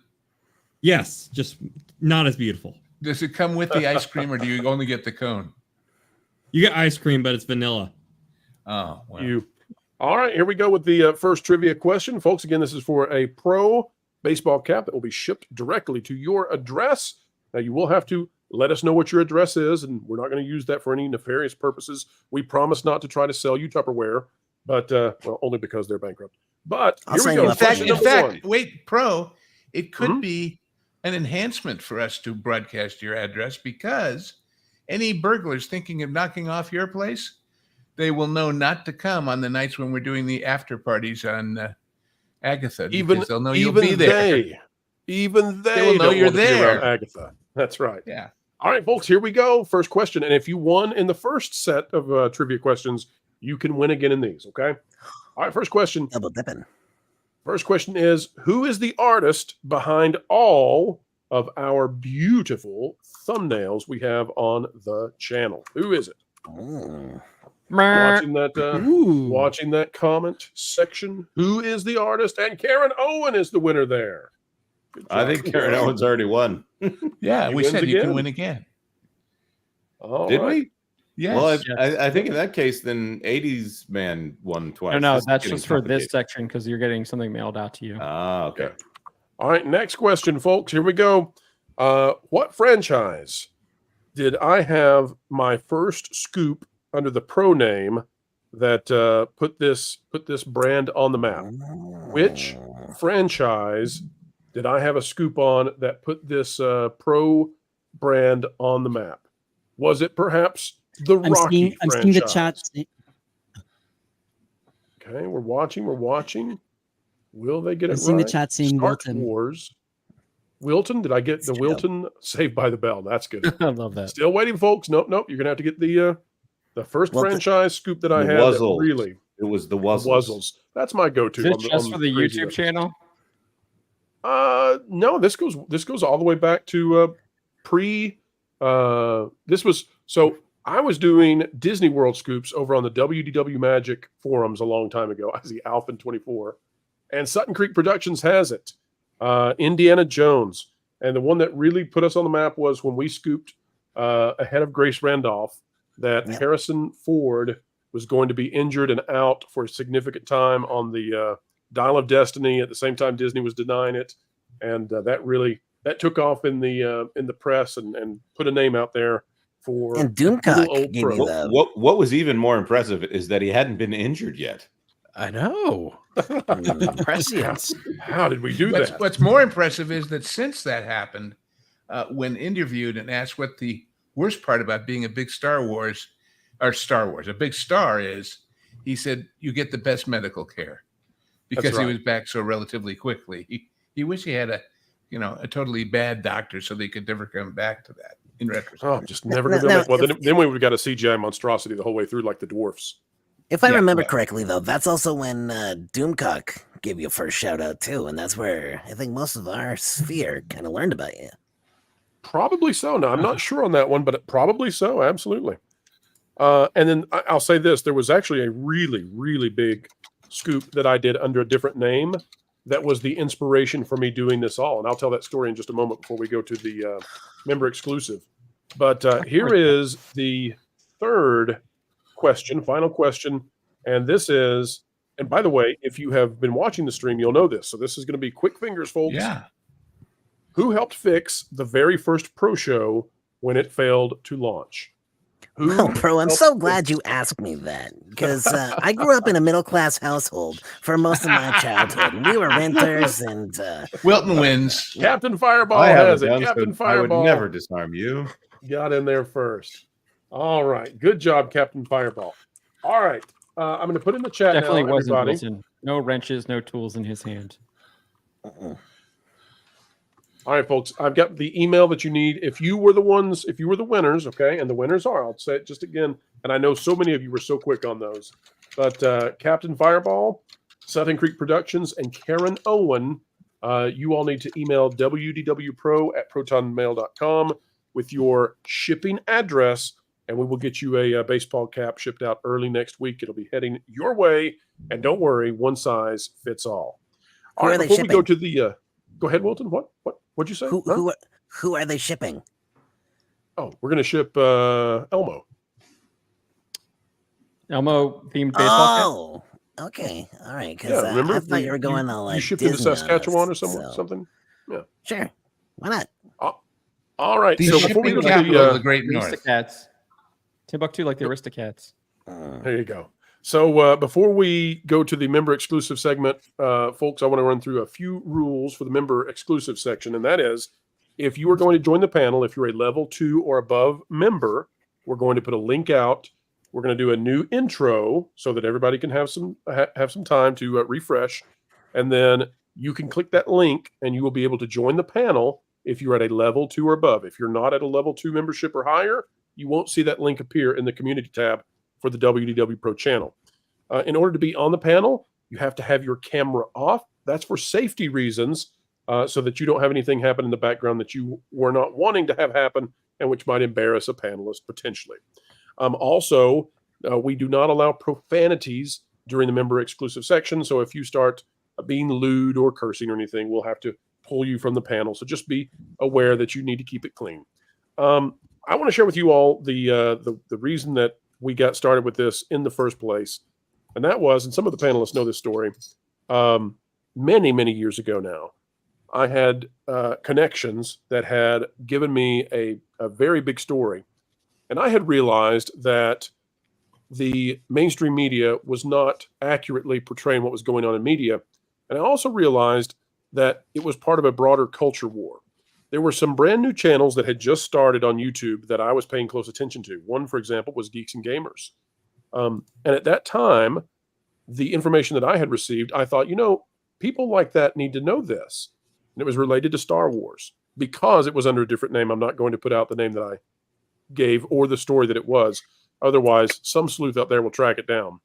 But I sent some big-time information that I was privy to some of those YouTubers and influencers from way, way long ago. This would have been circa 2017, 2018. And that story exploded. And I was sitting on a bench in Hollywood Studios, Disney's Hollywood Studios, and I was sitting, for people who know this area, not inside Toy Story Land, but where the Incredibles meet and greet used to be, the brick area that once upon a time was the main entrance to Toy Story Mania, no longer is. And so I was sitting there on a bench with a family member, and I showed how many views these people were getting covering the story. And I said, this is a fantastic thing because this is bypassing the legacy media and it's getting the truth out there. And the family member said, well, if you could do it safely, you should consider doing that. And so that is why long ago, I decided to get involved posting on forums under an anonymous name called WDW Pro that was so bland and so boring that I thought it would be helpful in maintaining anonymity. Had I to do it all over again, I would have come up with something more interesting and, more importantly, trademarkable. But I was not thinking that way back then. It's been a wild ride since then, going from just being an anonymous poster on forums that started driving huge amounts of traffic to that website to then becoming a writer for another company. And then eventually starting That Park Place, and eventually from that, joining Valiant Renegade. And then I think it was Mexican Iron Man who I was on with Valiant. He said, you're doing something special. You two need to keep doing that. And we said, we'll keep at it then if that's how you think and that's how you feel. And eventually then when they tried to shut down thatparkplace.com, that's a story for another day. That's when we got onto the YouTube channel. And then John came and fixed the website as well. And now everything is going swell. And folks, it's all been always because of you. We can never say thank you enough for all the amazing things that you do. Jonas, I also want to do. I just want to chime in with a little bit of housekeeping.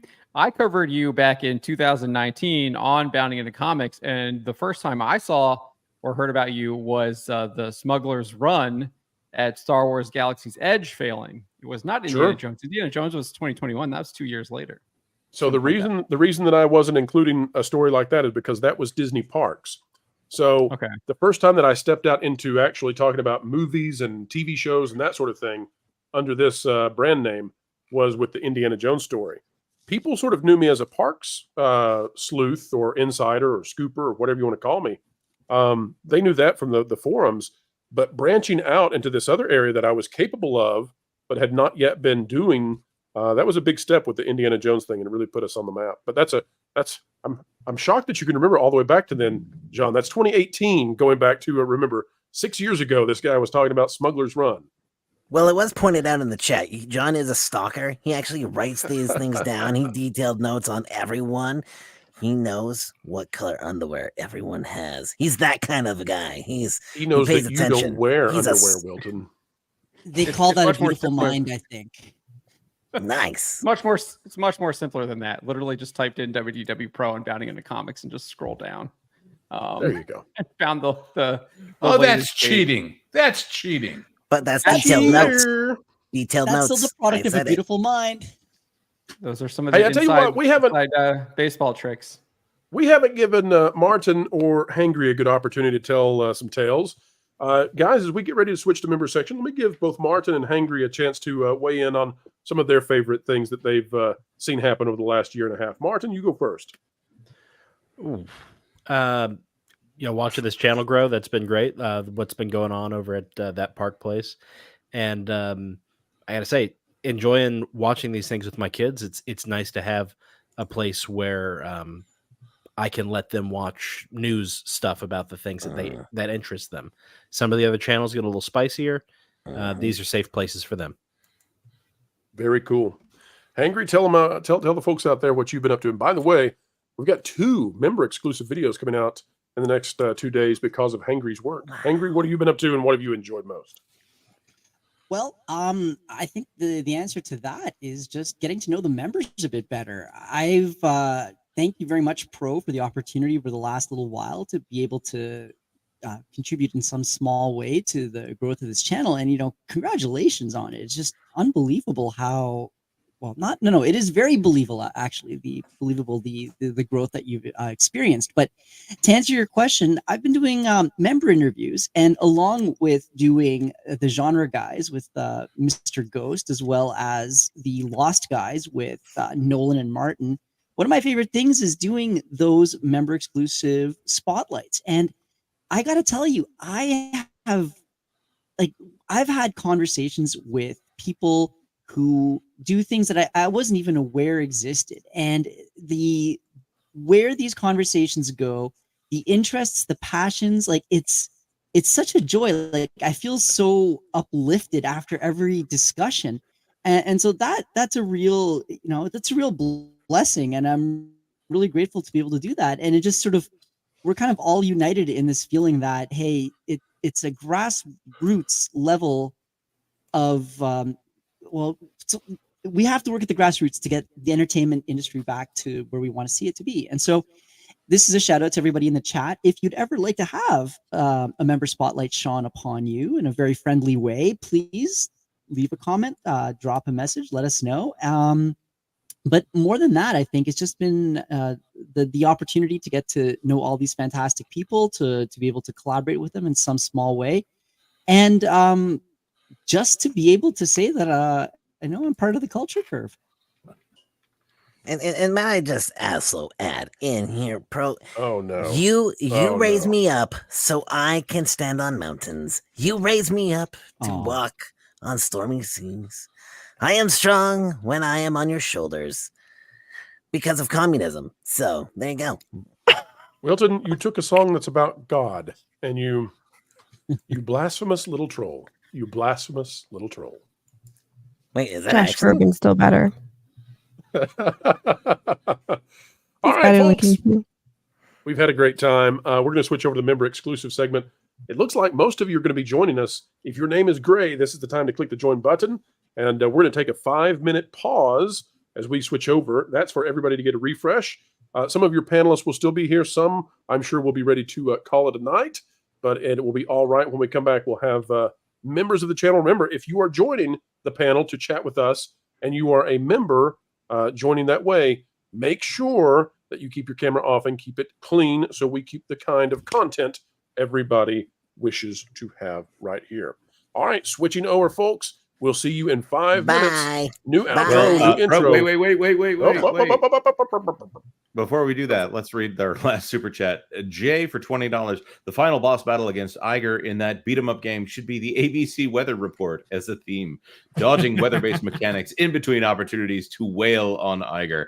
Iger swaps clothing to match the weather.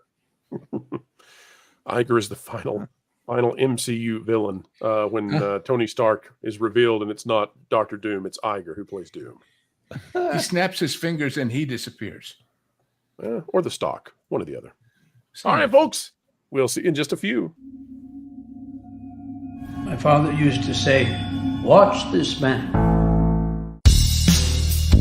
He's been cited by IGN, The Quartering, Timcast, The Daily Wire, Bounding into Comics, and even Dr. Jordan B. Peterson. Disney Insider WDW Pro recently speculated on.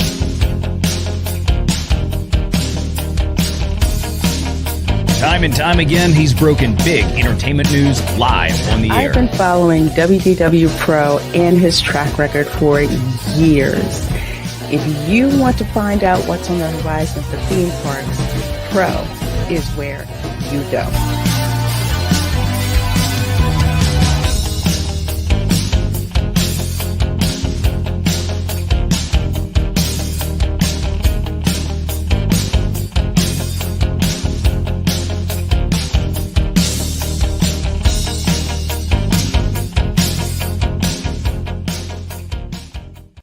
Morty, let's check in on Ryan Johnson's new trilogy.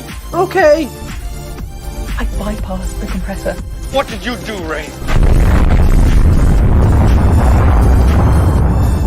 Son of a... That's gonna leave a mark. Now, he was okay, after 6-7 weeks. Okay? They get over it. Kids are resilient like that.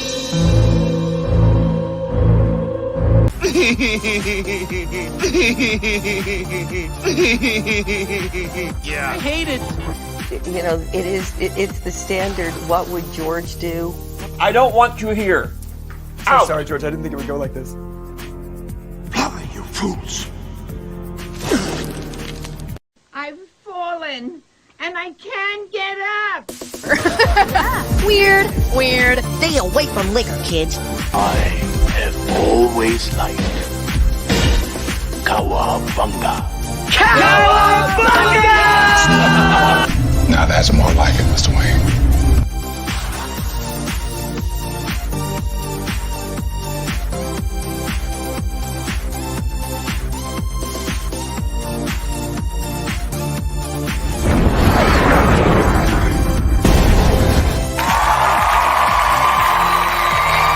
It's about how hard you can get hit and keep moving forward. How much you can take and keep moving forward. The Force will be with you. Always. That's how winning is done. I am vengeance. I am the night. That's what she said. I am Batman. If I won tonight, I would come home and we'd celebrate. Well, I'm coming home, we're celebrating. God bless you all. Watch your habits, for they become your character. And watch your character, for it becomes your destiny. What we think, we become.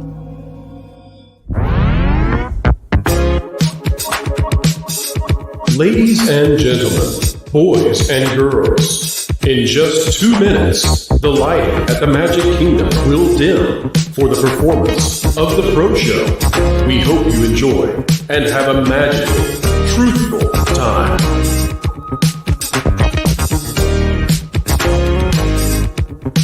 For the safety of others, please, no flash photography.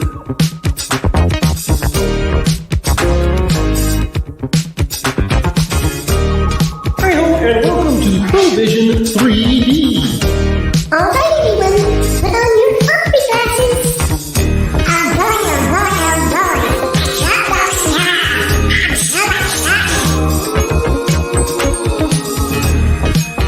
Keep learning, keep growing, and keep having fun.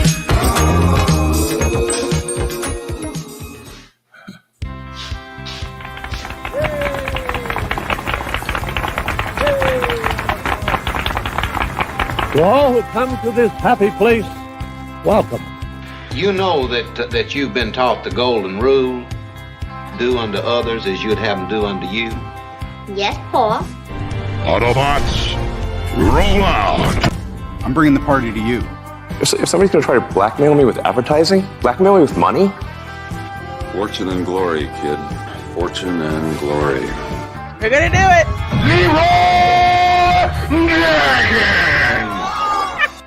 All right, it's time to go to school, son. Come on, get your hands up, man. Are you okay? You'll never take our freedom.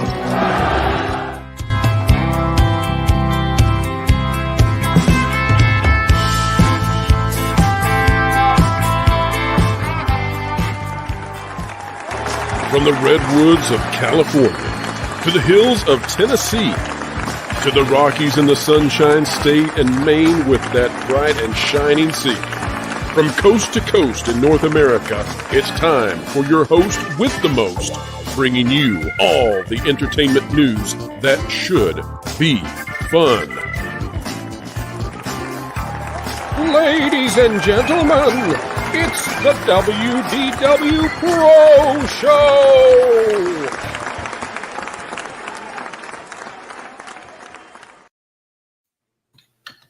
And we are back, ladies and gentlemen. You wondered, would we return and would we be able to do so with the high energy levels you so require? Well, sure, we could do this for another 12 hours because Nolan gives us the energy. He shared his cake. It was very sugary. Wait, did he eat this bad boy? By the way, Wilton, did you grow green fur and change your name to Floral? What's going on here? No. I thought that maybe for this portion I would grace everyone with my presence as opposed to the troll, because this is supposed to be a little bit more intimate and honest and reputable, I guess. I don't know. Well, Floral, I know there's a special guest who can't stay very long at all. Let me bring him on real fast just so we can say thank you to Space Dave 2000. Space Dave, I know you were offering to give up your spot because there's so many people wanting to hop in here and have some fun. Space Dave, I just want to celebrate you for a minute because you have been a stalwart supporter of the channel and just doing a great job. Space Dave, how are you? I'm great. How are you doing today, Pro? And I'm just want to say officially congrats on 102K. You keep going up by the minute. It's great. I think 103 should happen tomorrow. We shall see. But 102 at the moment. But Space Dave, you've been watching and supporting for a very long time. Do you remember when you first started checking out the content we were putting out? I was wondering that myself. I think it's been like 16 or 17 months I've been watching you, Pro. So I'm one of the older guys here, so to speak. But it gets better and better, man. You from the beginning, you've been a true professional, and all the way up to today, even a better professional. I don't even know how you do it. So. Well, we try. And you know what, Space Dave? Since you were in such a hurry and being so magnanimous and giving up your spot, could we play the Space Dave toy commercial real quick? Would that be okay? That would be fantastic. Go for it. Folks, Space Dave 2000. On the next episode of Space Dave 2000! Well, hello there, Space Dave 2000. I see you've brought Josh Hammond to help you this time. But you bandits of bumbling buffoonery will have no success against me, for I, Skeletor, will defeat you! How will Space Dave 2000 defeat Skeletor this time? Will Josh Hammond be able to use his Ray of Destiny? Tune in to Space Dave 2000 tomorrow. Skeletor, shake my fist at you. The memories. Space Dave, thank you for being here and for supporting us on this 100K. And we wish you the very, very best. I know you've been looking for some wins, and we're hoping that they're right across the corner, or more apropos for you, just at the edge of the horizon. That is fantastic. Thank you, sir. Panel, everyone have a great night, and all the new people jumping on here, you're going to have a blast. Take care. See you, Space Dave. Thank you for being here, Steve. Hi, Dave. And you notice he said they're going to have a blast. He is on fire. Let me tell you, that guy. He knows all the space puns. Good job. All right, let's welcome in Dustin Sensenig. We're going to bring in our panelists one at a time so we get a chance to really interact. Dustin, how are you doing today? I'm doing good, bro. How are you guys? Having a fantabulous time. Dustin, when did you start watching the pro content? Actually, it was a recommendation after. Actually, it started. It's a recommendation after watching a Midnight's Edge video on, I think it was the Super Mario Brothers movie, and then it just kind of snowballed from there. Very, very cool. And what's been one of your favorite videos or topics that we've covered, Dustin? Personally, anything Epic Universe and Universal. Oh, wow. You are in for a treat then, because we're about to ramp up coverage of Epic Universe over the next months, including when it launches. We'll be having some live reactions and all of that sort of thing. That'll be really, really cool. All right, and before we get into this more, I want to say a fond farewell to Erica. Erica has been hanging in there with us, but Erica is on the other side of the globe from many of you out there, and it's a little bit late, maybe even early at this point. Erica, thank you for stopping by today and being such a great part of the panel. Well, thanks for having me, and 100,000 congratulations to you on your channel. Thank you, Erica, and we can't wait to have you on the Pro Show again really, really soon. Until then, Erica, continue being great. Thanks, Pro. We'll see y'all later. Good night. Bye. Have a good one. Bye, Erica. Auf Wiedersehen. We're also going to be losing. We may have lost Lou for a moment there. Lou is singing the serenades, the sweet nocturnal serenades. We're going to be losing Martin. But Martin, thank you for stopping by and being a part of the panel. We really appreciate you participating in all the things that you do. Yeah, I love to do more of it. Love to do this much of it. Whatever you need from me. Hey, that's what I like. A utility player and much more than that, Martin. Thank you for all your expertise. All right, have a great night. Bye, Martin. See ya. Love you. See you soon, Martin. All right, let's bring on our next panelist. It's going to be the Emerald Productions. Welcome. Hello, everyone. Hey. Can you hear me, panel? We can hear you. Great. I love the avatar, by the way. Oh, thank you. Sorry if I smell like KK. It's been a party all day. I just got back from Toontown Written's 11th anniversary, which just recently started. I know I have to bring them up every time I come on, but I just can't let that go. It's just I love it so much. Well, tell the folks out there about it just a little bit. Describe it for the folks out there who don't know what you're talking about. Quick synopsis. Basically, 2003, Disney made an MMO game for family audiences. It got shut down in 2013. Fans said, no, we don't want it to die, and that's what brought Toontown Written to life. And it has now officially outlived the game. And it's the only kind of Disney related thing I latch on to. It's kind of just my thing now. Very cool. Very cool. And the avatar comes from Toontown Written as well. That's one of the characters. Love it. Cool. Emerald, when did you become a subscriber, a viewer of the Pro Channel? How long have you been with us?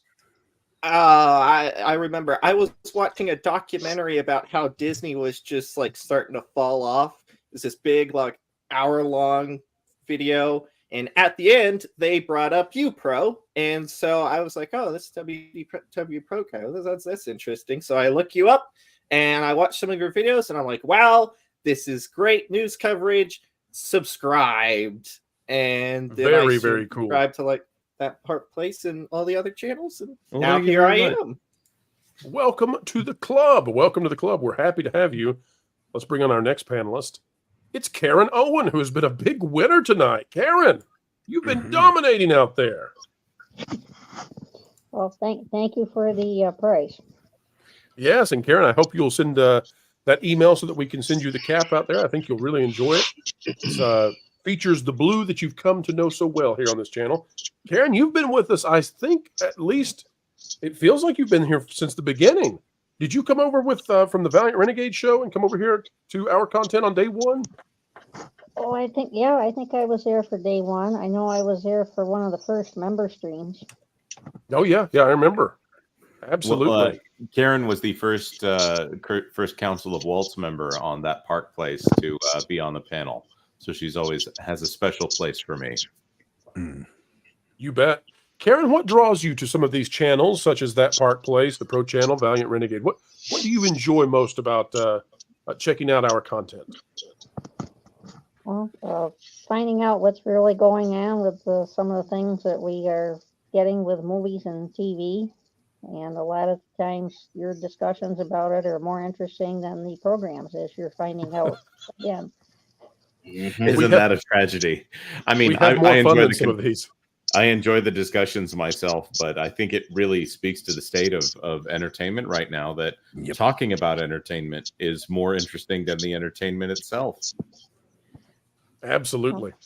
And I'm following everything Mr. Ghost does with the history and the reviewing the older films there with the genre guys. Oh, well, thank you. Karen, by the way, for those of you who don't watch the genre guys, and shame on you, but not so much genre guys, but on my show with Bosch. If there's ever something I forget, she remembers. She has an encyclopedic knowledge of the history of all of this, and it's much admired. And thank you, Karen.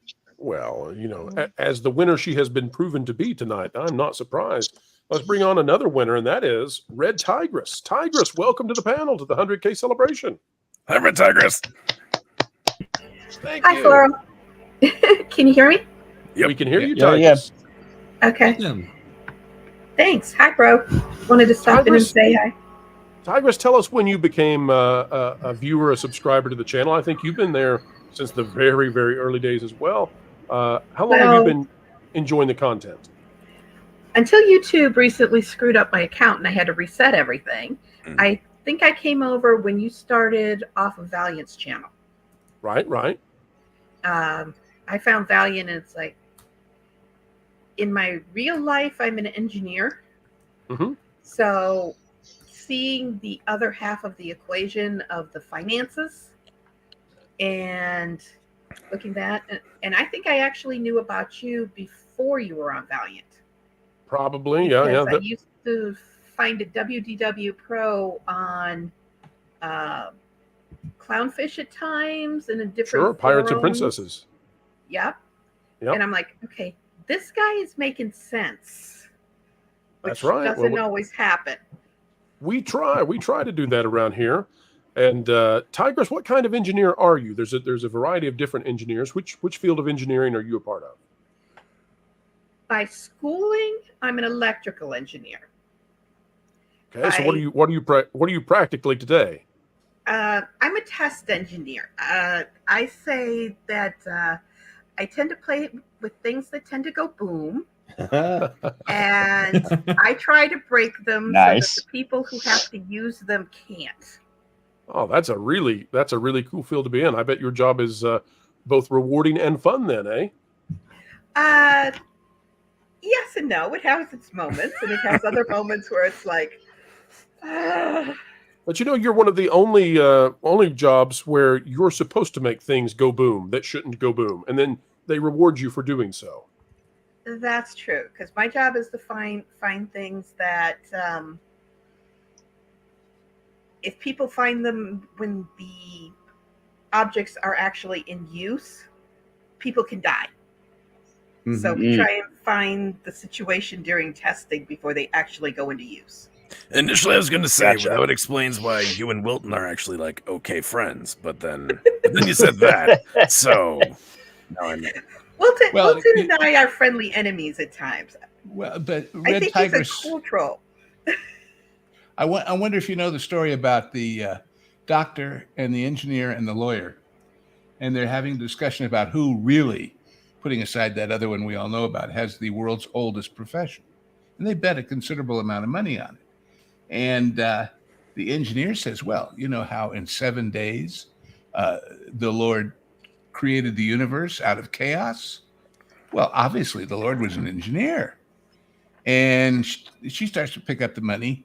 And the doctor says, wait. But then from a rib, he created mankind. Obviously, he was a doctor. And they both start taking the money. And suddenly the lawyer says, guys, sorry, but got you all beat. How so? Well, who do you think made the chaos?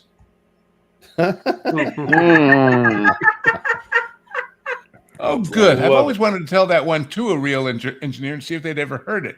The doctors and lawyers have all heard it, by the way. Have I ever heard it? Love it. Yeah. No.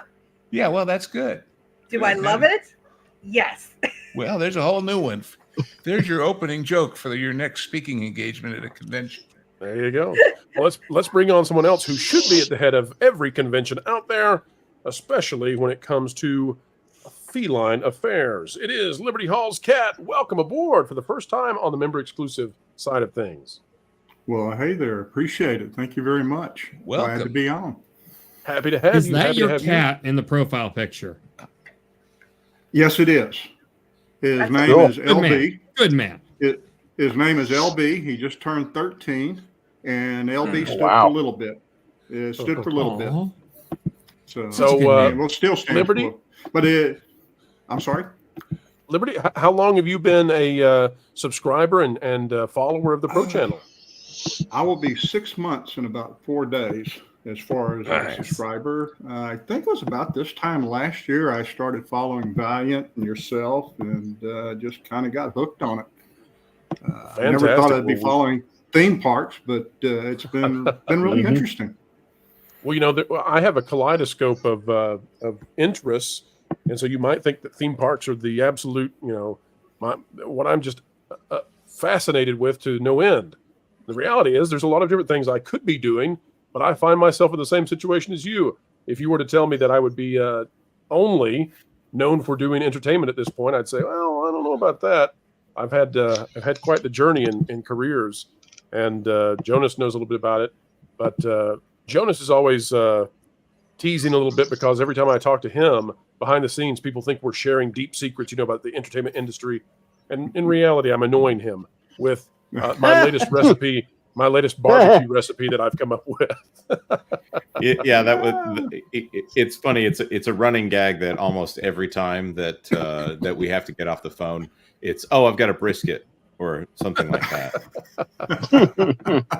Well, I really do need to bring Lou a tomahawk ribeye. Yes, I'm more of the. Sorry. Go ahead, Liberty. No, I thought somebody else was fixing to ask you a question. I was letting her go ahead. Let me ask you one, Liberty. Why Liberty Hall's cat? Then I'll tell you what it made me think. Nobody has ever asked me that. Is anybody? I grew up with science fiction. I loved reading science fiction growing up, and I'm a boomer. I retired 7 years ago, and anyhow, there was an author called A. Bertram Chandler. I don't know if y'all are familiar with him. And he had a series of books, and one of the primary characters was a gentleman by the name of John Grimes, if I remember correctly. And he had a saying in the book, and I got to be careful here because I don't want to violate your rules, Pro. But he'd always say, "Welcome to Liberty Hall, where you can spit on the mat and call the cat let's put it there, a person who does not know who his parents are." Okay. And I just like that. So I felt like that if I were to ever do a channel or do anything like that, I would like to have it to where I would not be offended. In other words, it's freedom. You feel free to speak and speak your mind, and I'm not going to be offended. I like it. By the way, do you guys know why we do what we do with the language stuff? Because let me share this real quick with the with all the members out there. This is a little bit inside baseball. Very early on, when I was on with Valiant, we were talking strategy. And this is before we ever thought about doing the Pro Channel. This was just when I was the duo with Valiant, and Mike had told us behind the scenes, you guys are going to do this show every week. I was supposed to be just, a sporadic guest, and I was going to continue what I had been doing, which was running the website. And Mike said, no, that's not what's going to happen. And when Mike says that, you have to listen to Mike. Mike said, you guys have something special, and you're going to do this show. And I said, well, all right then. So Valiant and I almost slipped and said his real name right then. I better not do that. Valiant and I were talking about strategies going forward, how we could grow his show. And one of the things I brought up to him was I said, well, listen, there are already a number of people who are doing what you and I want to do. So you've got Friday Night Tights, you've got Geeks and Gamers, you've got Nerdrotic, you've got Yellow Flash, and we could keep going. And I said, one of the things that doesn't seem to exist right now is if we could combine these two things. And I said, what if we were a safe place so that no matter where you were, whether you're at work, whether you've got the kids in the car, whatever it might be, you don't have to worry that we're going to slip in language that's going to get you in trouble. And I said, and two, what if we aimed for an intellectualism that is currently not at least at the forefront? And I said, if we combine those two things together, I think there's something special here. And Valiant said, well, that's actually what I've already been thinking about. And I said, well, then we're on to something. And so that's why we've been very careful. And if you'll notice too, one of the reasons I think we shot off with the subscriber numbers is because, and Luke can tell you what a pickle this puts us in sometimes, because we all here want to just say directly what's on our mind. Yeah. YouTube has these algorithms that are always listening and watching and following us. They're not humans, and they don't have any kind of they don't spend any time thinking about what we're saying, but if you go astray of the algorithms, you get flagged. So we come up with creative ways of saying the things that we need to say that still are truthful, but don't get picked up by the code. And so that's been helpful. So and to give you an idea how silly it can get, to my mind. And I understand, like Pro said, it's a machine looking for a word, not for how it was said or in what context. On one of the earlier shows I did with Vash, I mentioned a certain, well, I have to do it now, a certain a dictator named A.H. And I was told, oh, gosh, that's going to get us flagged. Right. So we had to say a Teutonic national leader of the 1930s and 40s to get around it. Can you imagine how stupid that is? And you know what, Lou? I think that if this was a channel that was classified as history, this is how these things work. If we were classified as history videos, I don't think you'd be flagged. That's how interesting it is. But because we're entertainment, if you say that, flagged, and so you constantly have to be careful.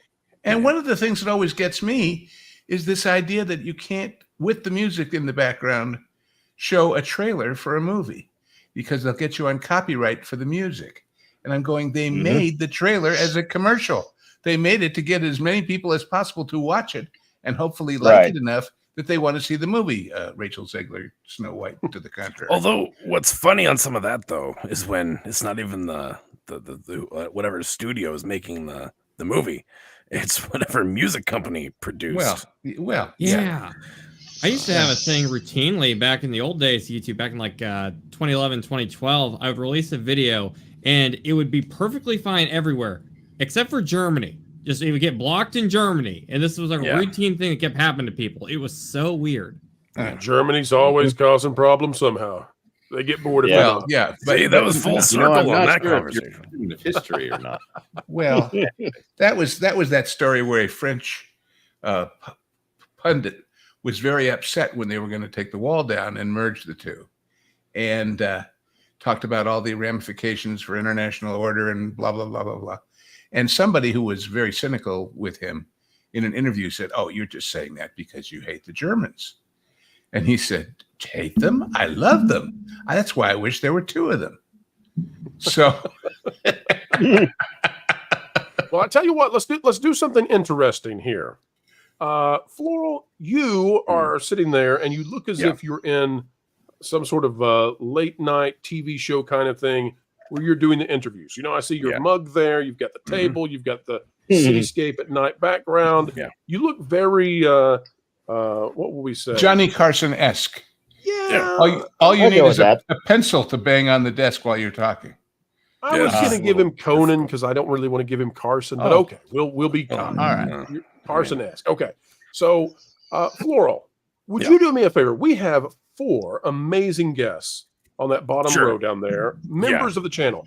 Could you go through and interview each one of them with one Floral question each? Ask each one of them something that you think will bring forth the very essence of their soul, like whether or not they prefer diet soda or regular soda. Those kind of deep period. Oh, okay. What do you got? What do you got?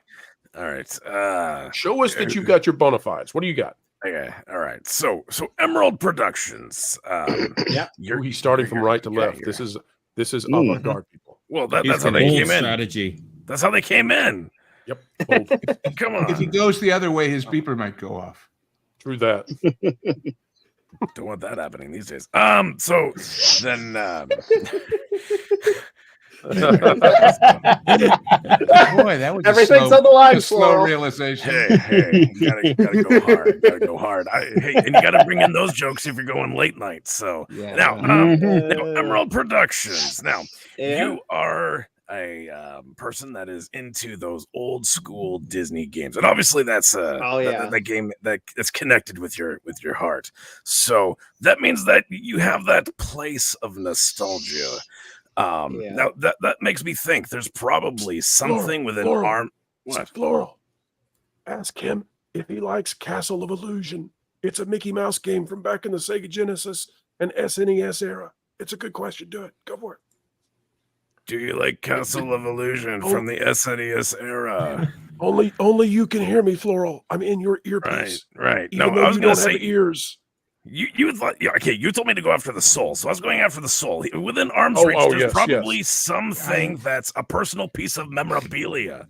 Ask him about Disney's Soul Train from the 70s. I'm sure Disney not made going there. it. No, I'm not going there. Okay, you remember the Tom Green show, and there's like the guy drinking the coffee? I recall. Yes. Yeah, And I'm also drinking that guy coffee. right now. Yeah, you should be that guy right now. I'm halfway there. Go. Just in the back, not saying things. All right, there we go. So, there we go. So, I can do a Floral impression. I think I'll ask Emerald Productions a question. If you think. Fine, go ahead. I'm assuming there's got to be some piece of memorabilia near him. I just wanted to know what it was. Anyway, do you have any memorabilia near you, sir, Mr. Emerald Productions? Well, what are we classifying as memorabilia? This sounds like the beginning of a story. Yeah, so apparently I suck at this. I mean, I can turn around and I have like, man,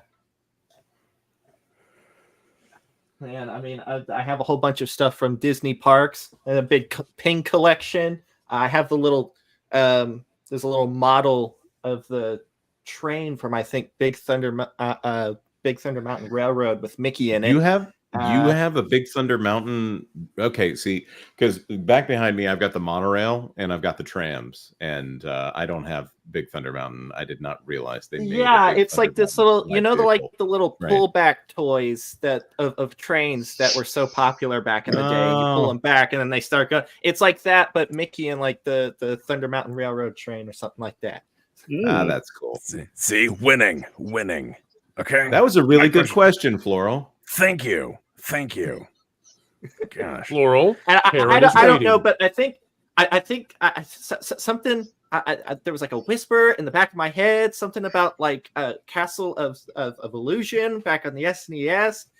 I do like that game. I played its remake whenever that came out, and that was really good. That was fun. There you go. Now, Karen, you've been studiously studying everything, basically entertainment, putting Lou through the ringer. What's the most memorable moment where you had to correct Lou? Ooh. And I won't be offended, and I don't consider it correction. I consider it help, and we all need help. Yeah, No, sure. Yeah. You stumped me. I don't think I've ever corrected him. Oh, well, she's filled in a blank maybe that I left through my, you know, when you were asking about something that's memorabilia, when you're my age, Floral, every bit of you is memorabilia. That's fair. Okay, so not necessarily happy memorabilia either. Anyway. Okay, so then I'll rephrase and change direction. What's the thing that Lou brought up that brought the biggest smile to your face that you can remember? If you say a joke about an engineer, a doctor, and a lawyer, we're going to know that something's up here. Don't bring up any dirty pictures, please. I think I'm going to say a joke about the engineer.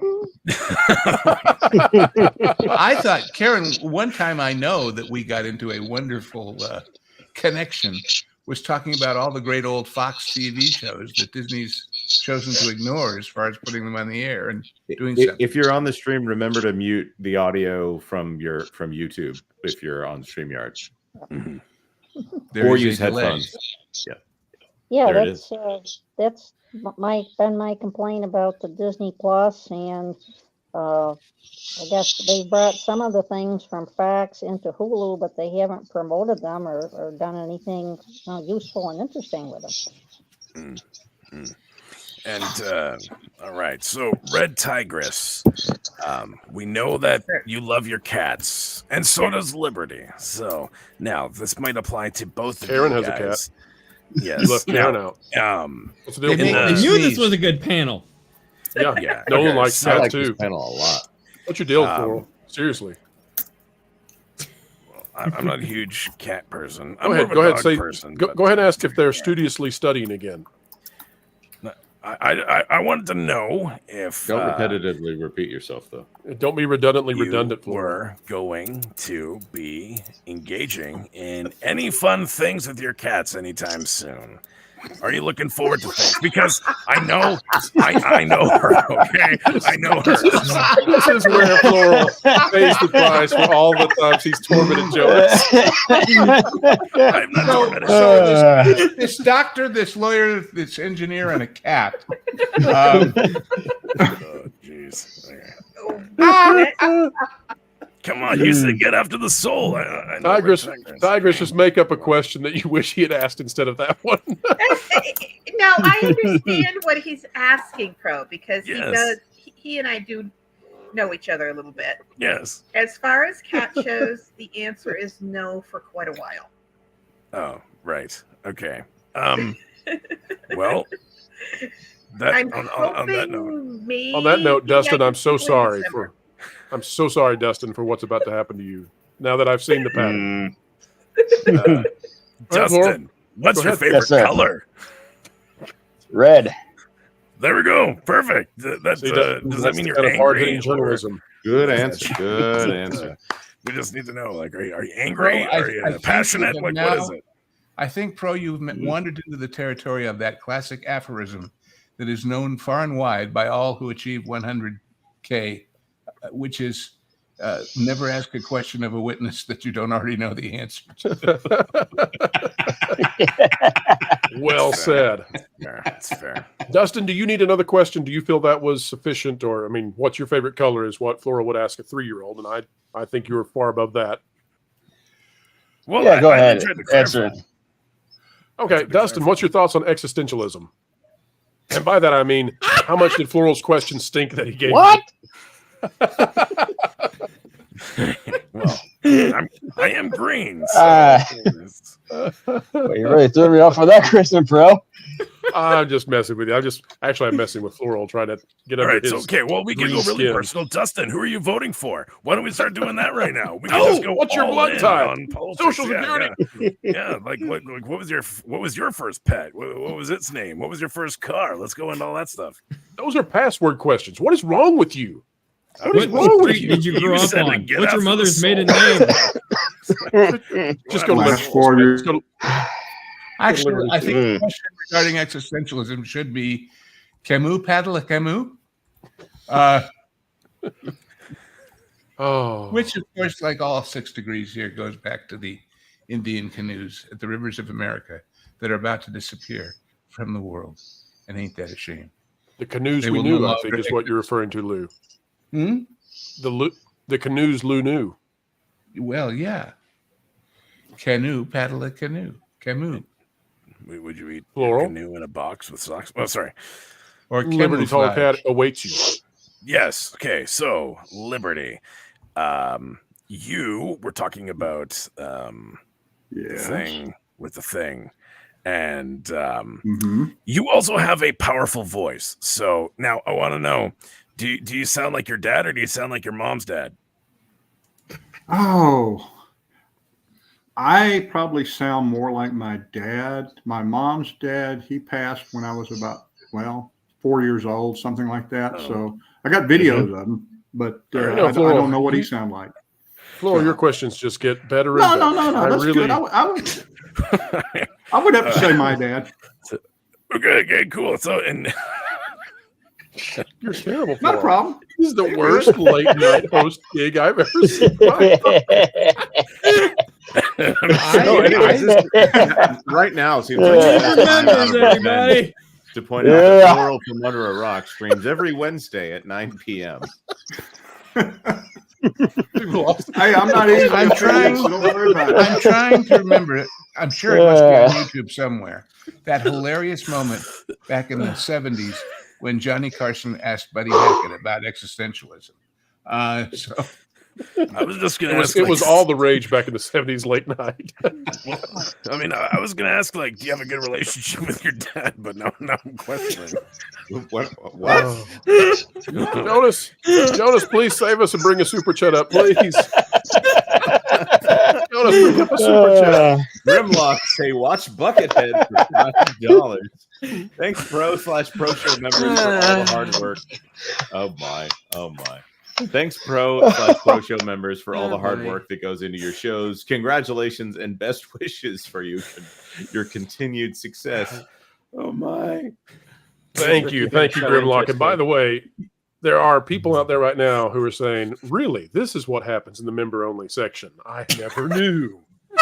Yep. No, Pro, this is pretty unusual for what a stays member in the member section. stream stays in the member stream. Pro, a man such as yourself who has reached a pinnacle of achievement, nay, conquest with the 100K. Do you remember the bit in Patton where he says, when the Romans won a great victory, the general was brought back to Rome for a tribute, a parade with their captured slaves at their feet and the Vestal virgins dancing, and behind him stood, and that's what this show has become, a slave with a wreath of gold, whispering in his ear that all glory is fleeting. I'll tell you, Luke, I have seen Patton. I remember that.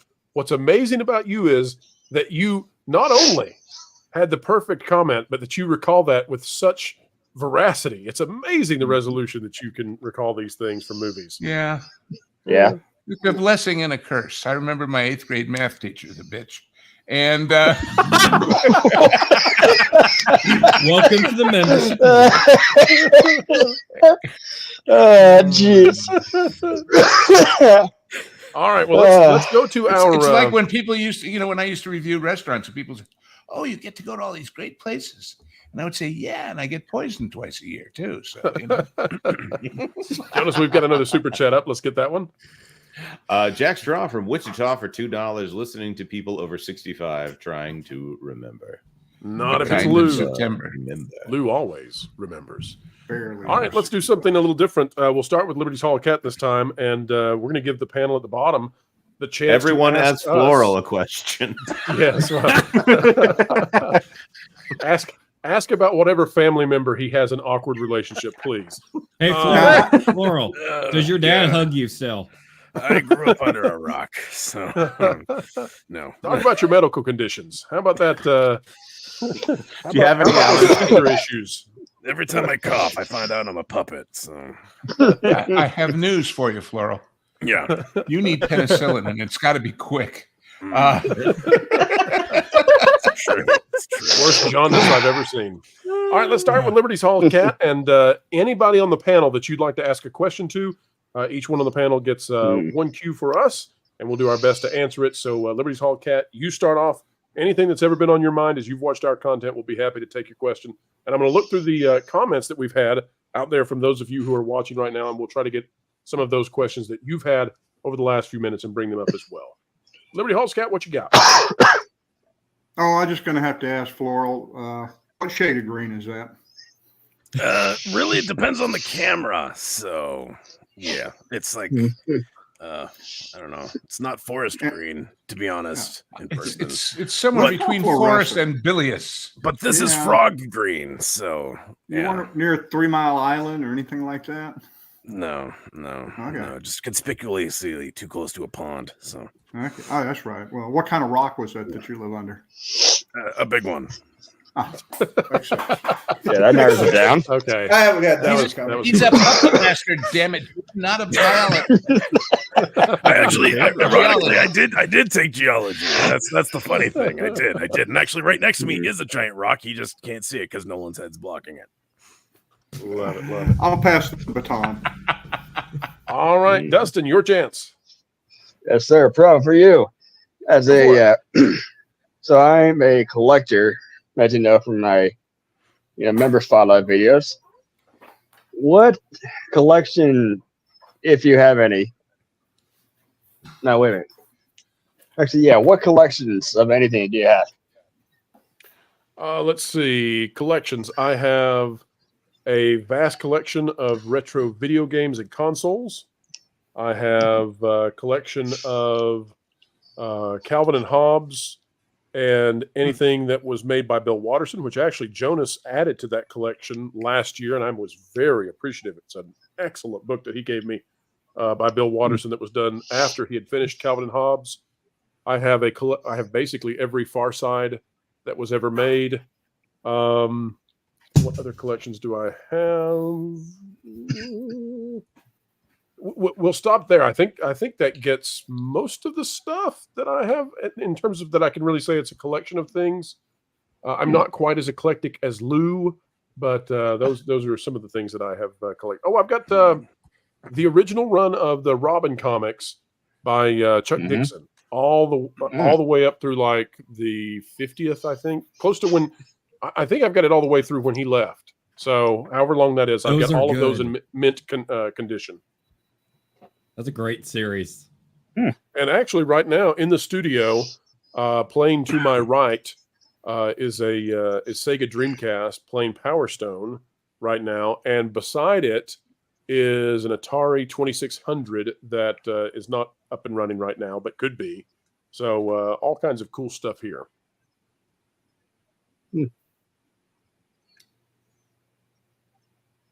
What about you, Dustin? What are some things that you collect? So I collect some Harry Potter ones, various ones from, Screen Actor ones. I got a big DVD library, some Funko Pops, and wrestling belts. Oh, that last one was really cool. Not that the others weren't, but I wasn't expecting that. The wrestling belts. What got you into collecting wrestling belts? I've always kind of been a wrestling fan, more or less. I mean, I took a break a few times, but Undertaker or Hogan? Taker. I have an autograph for him, but I never got to see him live, unfortunately. Undertaker or Giant? Undertaker. Okay, I'm starting to get a feeling now that the Undertaker is your favorite. Is that fair? Yes, sir. I thought so. I thought I was hearing that in your voice. Very, very cool. Well, let's go to Red Tigress. Tigress, any question for anybody on the panel? What do you got? Well, I have two things. One, Floral, happy anniversary. Oh, thank you. To you and the missus. Thank you. And I actually have two questions, and I don't know who to ask. One is for Nolan, and one is for you, bro. Okay. For Nolan, what kind of cat do you have? What kind of cat do I have? At the moment, one covered in wax. Oh no, that's cruel. I have Lil Zone. She's a little black cat. They are so little. They're almost the size of kittens, but they're grown. My other girl, Twilight, it's like you took a gray cat and she was bleached. Like she has like orange mixed into her fur. Some people call it calico or tortoiseshell blue. What's the pronunciation of that? I feel like you would know this. Tortoiseshell. Thank you. Corby. It is the most majestic color you'll see in your life. Literally, when you look at it, it's like you'll see the perfection in the form of a kitty, and they complete me. And I know it's kind of a cop out. So jealous right now. Look at the jealousy that's on Floral's face with his boring, bland green frog green over there. Green with envy. Yes, absolutely. I wish I could give yes, her ancestry goes back to German heritage or something like that. I am not an expert on her background. But I know the cat that's currently present, and that girl has the personality of a human and everything except her appearance. And those two little girls complete me, and I love them with all my heart. So I hope that helps your question a bit. It does. And I had one thought for you, Pro. I have heard everybody and anybody raving about your barbecue. Have you thought about doing a cookbook? So I have submitted things before for cookbooks. Just did recently by request, and I'd be up for doing a full-blown cookbook. And I could. We may do that at some point. I hadn't thought about doing a cookbook through the Pro Channel or through the brand, but that would be a cool thing, and maybe we can get some submissions. I know that Lou is also a foodie over there and beyond. So we got some food aficionados that we could do. Yeah. Make sure we get Mexican Iron Man's rabbit chicken tacos in there. Oh, yes. Let's have the rabbit chicken tacos. I've never cooked rabbit. I don't know how that's going to go. I guess it'll be rabbit season over here at the Pro Barbecue place. If you mean duck tastes season? Like chicken, You're drummed out of the core. Well played. Rabbit chicken. I can tell you that I smoked a salmon and some chicken drumsticks But he earlier didn't today. inhale. Did not inhale. Well, actually, I did because I love. How'd it come out? My happy place is in the smoke coming out of the smoker. When you open the door to the smoker, and all that delicious aroma comes out, it's like, Ooh, yeah. happy am I. Let's go to Karen now. I'll go back to Stump Floral like we were doing before. Okay. Why Floral? Why do you keep paying for internet access for Wilton? He seems to be on the internet a lot, and all he does is make fun of Jonas and people like that. Yeah, you know that guy that like gets the cord that's going from the cable box, and it's like 7 houses down. That's him. Yeah. In a nutshell. So you can try and hold him down, but he'll siphon, and then he'll VPN to make it look like he's not. So.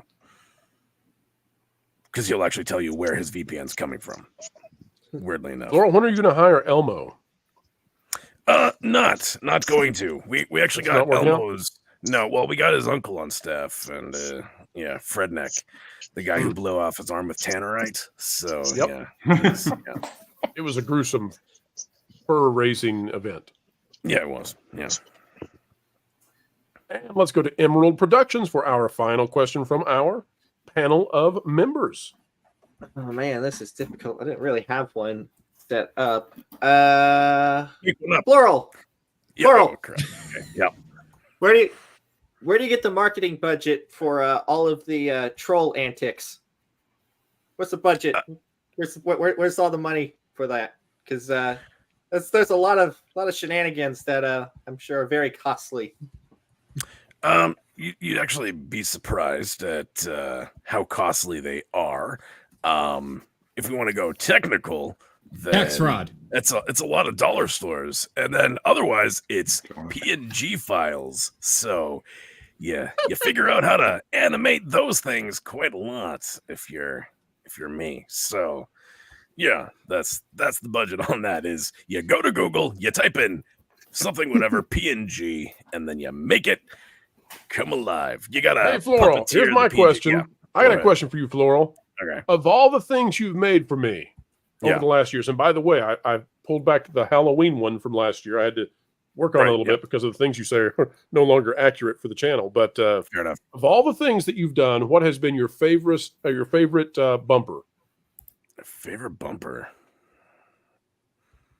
You know what? I'm going to go with I think it was the Pirate Run, because that's the first one that I sent you. That was like, hey, give us a Very shot, first. and it established our relationship. So I loved it. I was like, okay, this is cool, and this separates the brand, and it brings fun to videos that are not fun otherwise, where we can be like, and here's something enjoyable.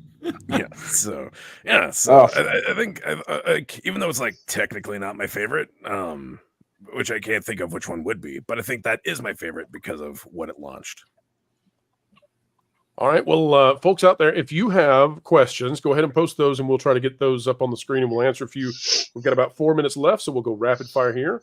Wildman of Yavin asks, am I going to repost the turkey recipe for Thanksgiving, or do you have to go dig? Well, Wildman of Yavin, I am always looking to improve, and I think that I've got just about the perfect turkey recipe, but I'm going to change it, tweak it, and I'll try it out sometime in early November when the fresh turkeys start to come in. And then we'll see if it's a keeper or not for Thanksgiving. Usually, I inject the turkeys with a combination of butter, liquid salt, liquid smoke, apple cider, and a few other items. This year, I think I'm going to try mixing in duck fat with that and inject the turkeys.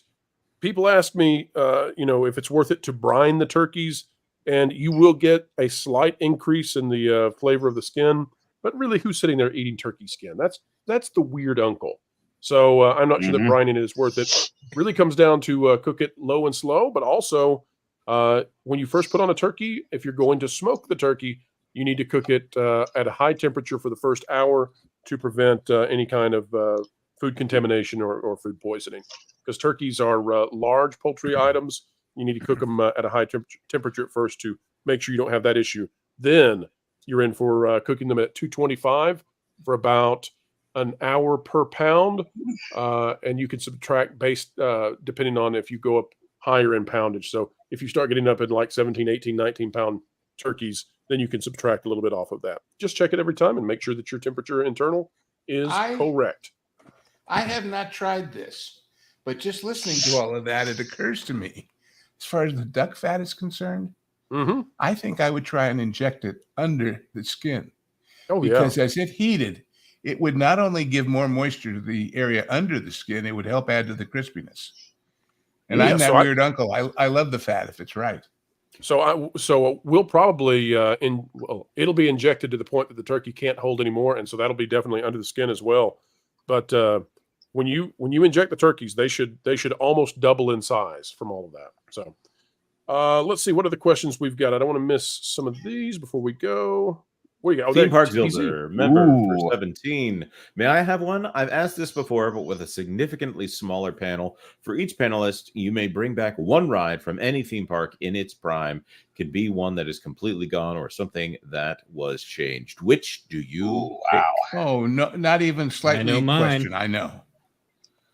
I've never been to one, so I'm just gonna go with the one that everyone wishes, which is that Tiana's Bayou would be scrapped and bring back the mountains. It has to be Splash Mountain. I guess I'll go. For me, I'm a huge Cedar Fair advocate, so I would actually pick Son of Beast that used to reside at Paramount's Kings Island. It was from the year 2000 to 2009. I'm a huge, I never got to ride it ever. It was I believe the tallest wooden roller coaster in the world. And it was the only one that ever had a loop on it. That was eventually removed due to some difficulties, to put it lightly. And I'm such an advocate for it that I actually own blueprints for that ride that were used during construction. So that would definitely be my number one. Very, very cool. Okay. I'm sorry. I respect everybody else's choices. But there can be only one answer to this. Which is? Horizons. That's a good one. That's up there. Because it was about something so important, and they have so lost what it was about. And it had great music and great choices and great. But God, what a wonderful and it was replaced with something terrible. Yeah, well, there is that. But Horizons. Hey, if we can dream it, we can do it. Yeah.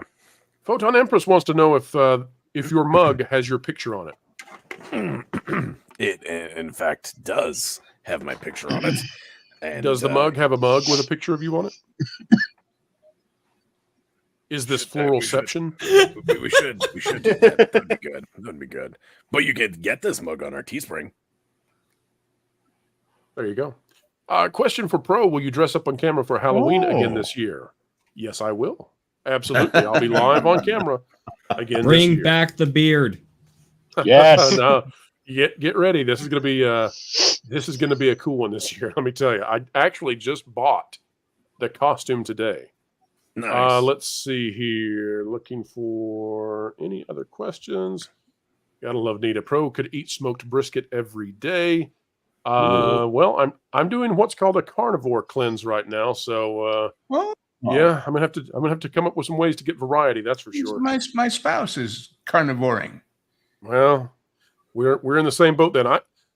I given that I am a fan of many foods, this will be a little bit more difficult than. Yeah, I would think so. Yeah. Fry the turkey. Done it many times. Love fried turkey, but for me, smoked turkey, if done absolutely best. So if you fried one to perfection and you smoked one to perfection, you did it as good as you could on both of those. I think smoked barely wins out, but fried. I think smoked wins on depth of flavor and on flavor that the process gives to the bird. Frying cooks it, no doubt, but and fried turkey wings are awesome. Yeah, Lou, this one's for you. What was your first job? My first job. I guess working for my father, which consisted of operating machinery and driving trucks and being around a lot of stinky stuff. But at the same time, a friend of mine and he had a buddy, an art teacher of his, who owned an ice cream parlor within a kind of a nightclub and shops complex in West Hollywood, and it was sitting there empty. And so we took it over for the summer one time. So that might have been earlier. I mean, you're talking a job, as opposed to, I mean, I have been published for money as a writer since I was 14. So that might qualify too, but it wasn't a job. It was an adventure. An adventure that started a lifetime. Yeah. Let's see. We've got Redisaurus asks, which franchise has more to lose? DC with Superman or Marvel with Fantastic Four? DC. No Superman. Doubt. Yeah. If that doesn't succeed, everything falls apart. If Fantastic Four fails, they still can try with the Avengers. And Spider-Man on the other hand, win independently. On the other hand, even if it knocks DC out for 5 years, Superman and Batman will be with us forever.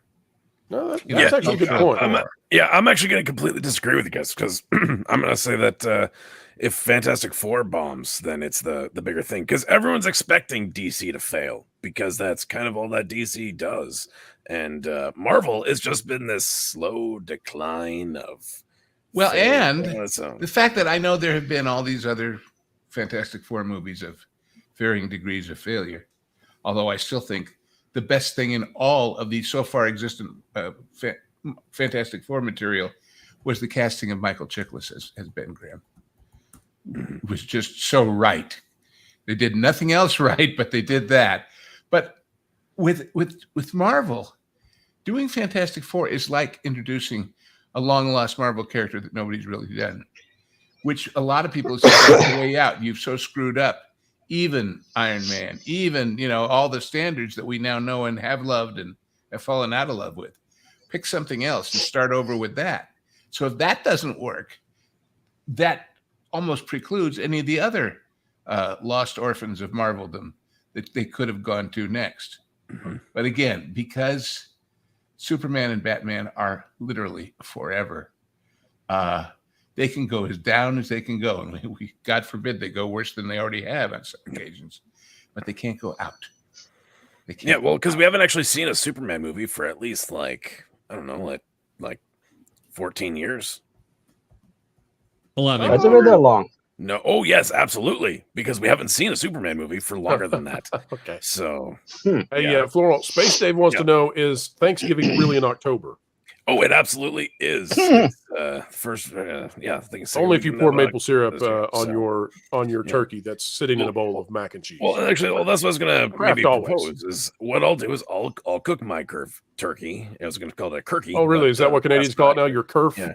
Is that what you call the bird up there? Yeah. My kerf and poutine. Is that what you say? And by the way, Floral, if you're gonna fry that turkey, no. Don't marinate it in maple syrup first. That would be a bad thing all the way around.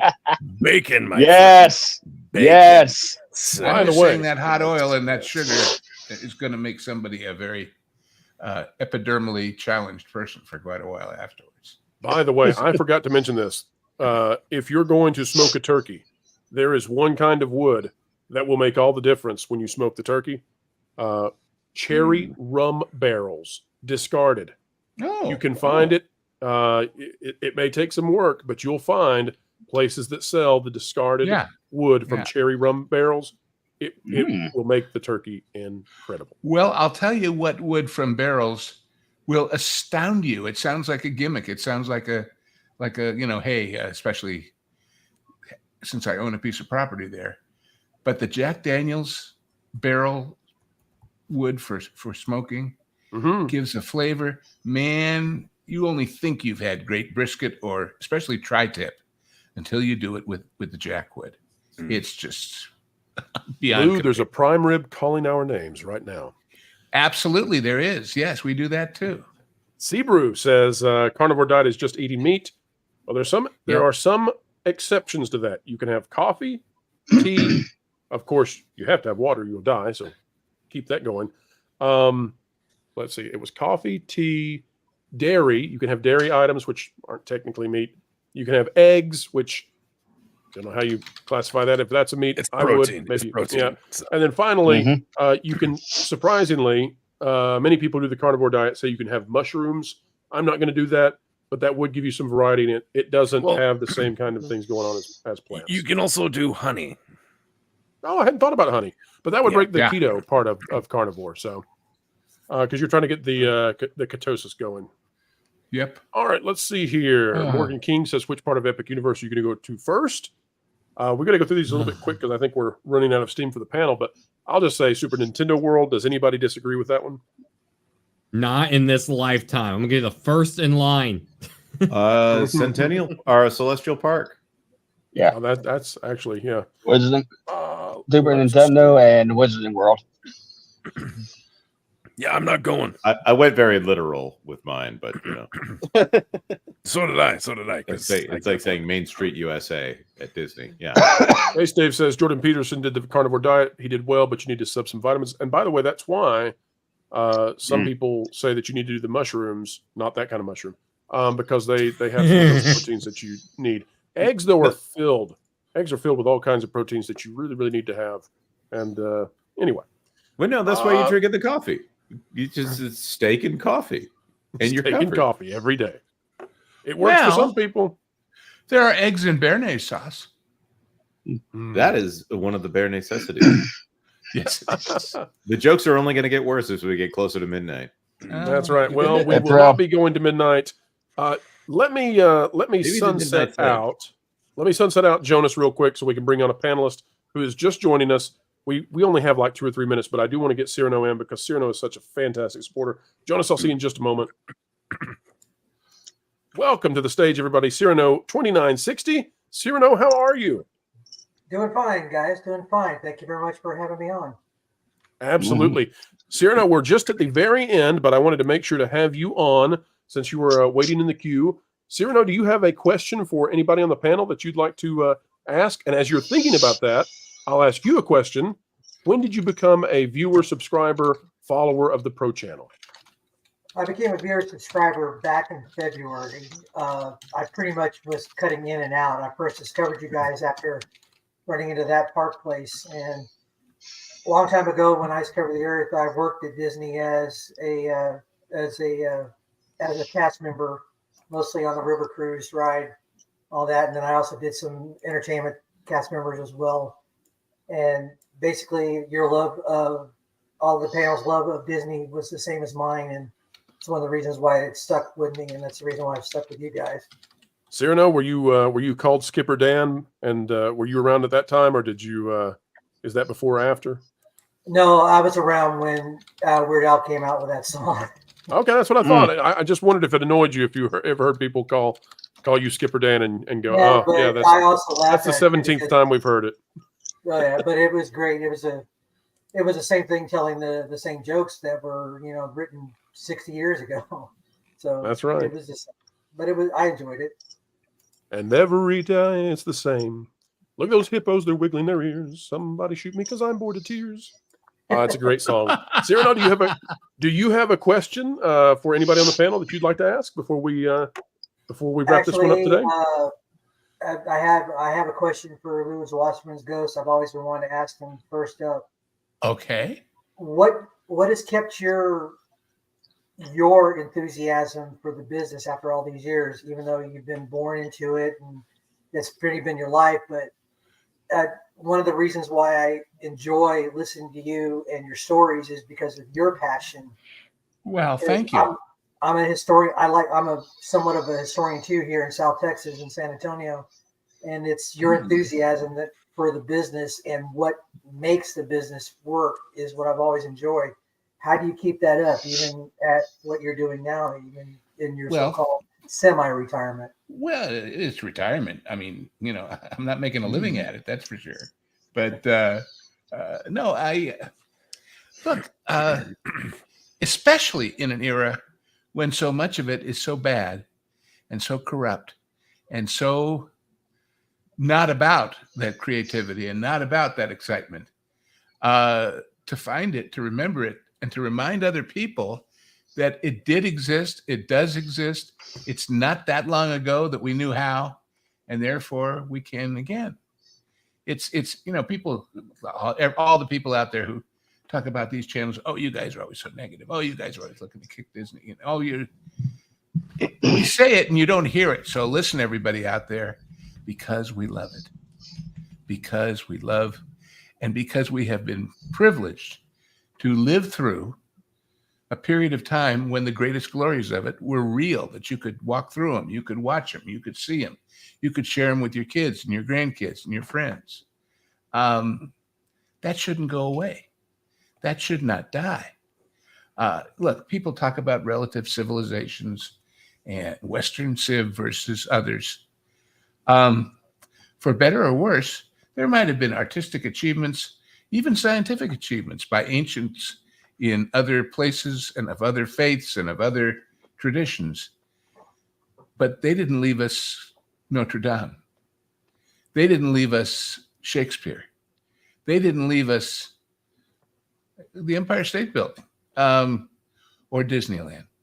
And now everybody seems bound and determined to destroy those not so long ago remnants of great talent and great. And by the way, I especially because I've been in it, I don't believe for a minute that that next week's genre guys, that Errol Flynn said to Basil Rathbone, "Boy, let's go make some great art that'll last the eternities when we fight with those swords on the stairway." But they did. I mean, these people did what they did, but at a magic time and a magic place that lasted a long time. And with all respect to European cinema and Japanese cinema and all the others, never happened anywhere like here. And half of the ones that did that were so great there were inspired by. It's something so special. It's as special in our hearts and our culture as Apollo 11.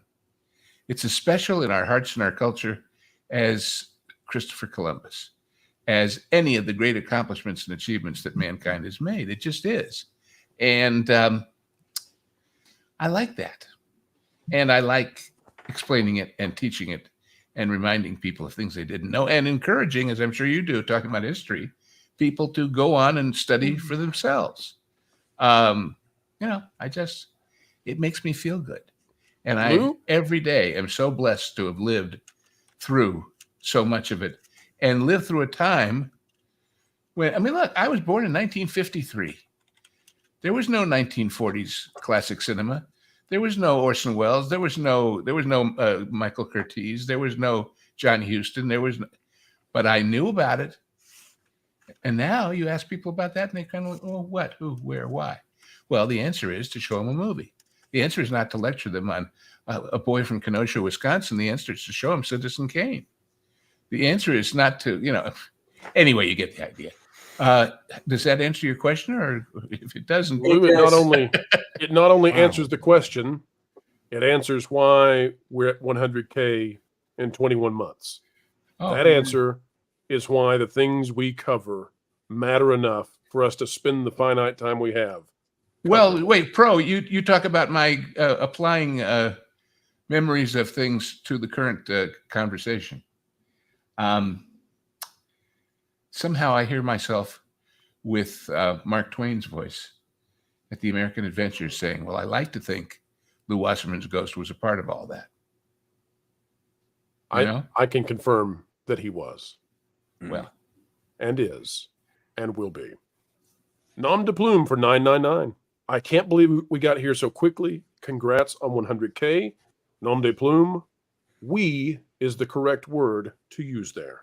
Thank you for being a part of it. Truly. And Doggy for 2. When's the next bonus chat? A bonus member chat? I've got lots to say. Coming your way. Perhaps tomorrow. Perhaps the next day. There's always a great big beautiful super chat waiting at the end of every... Oh, wait. There's Steven for 5. Congrats into the future.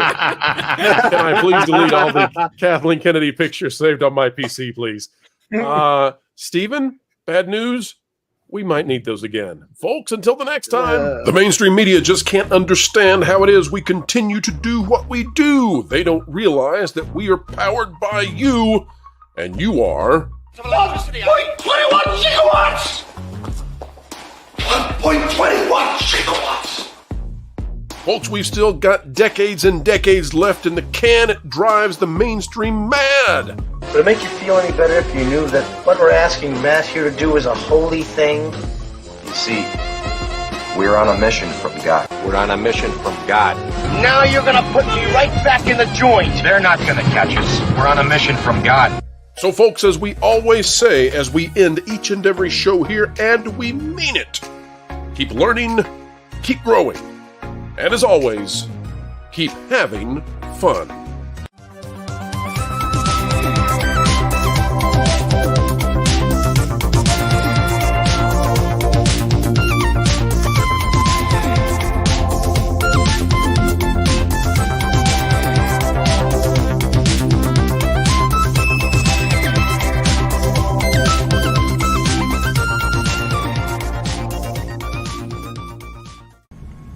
Every time they hit him,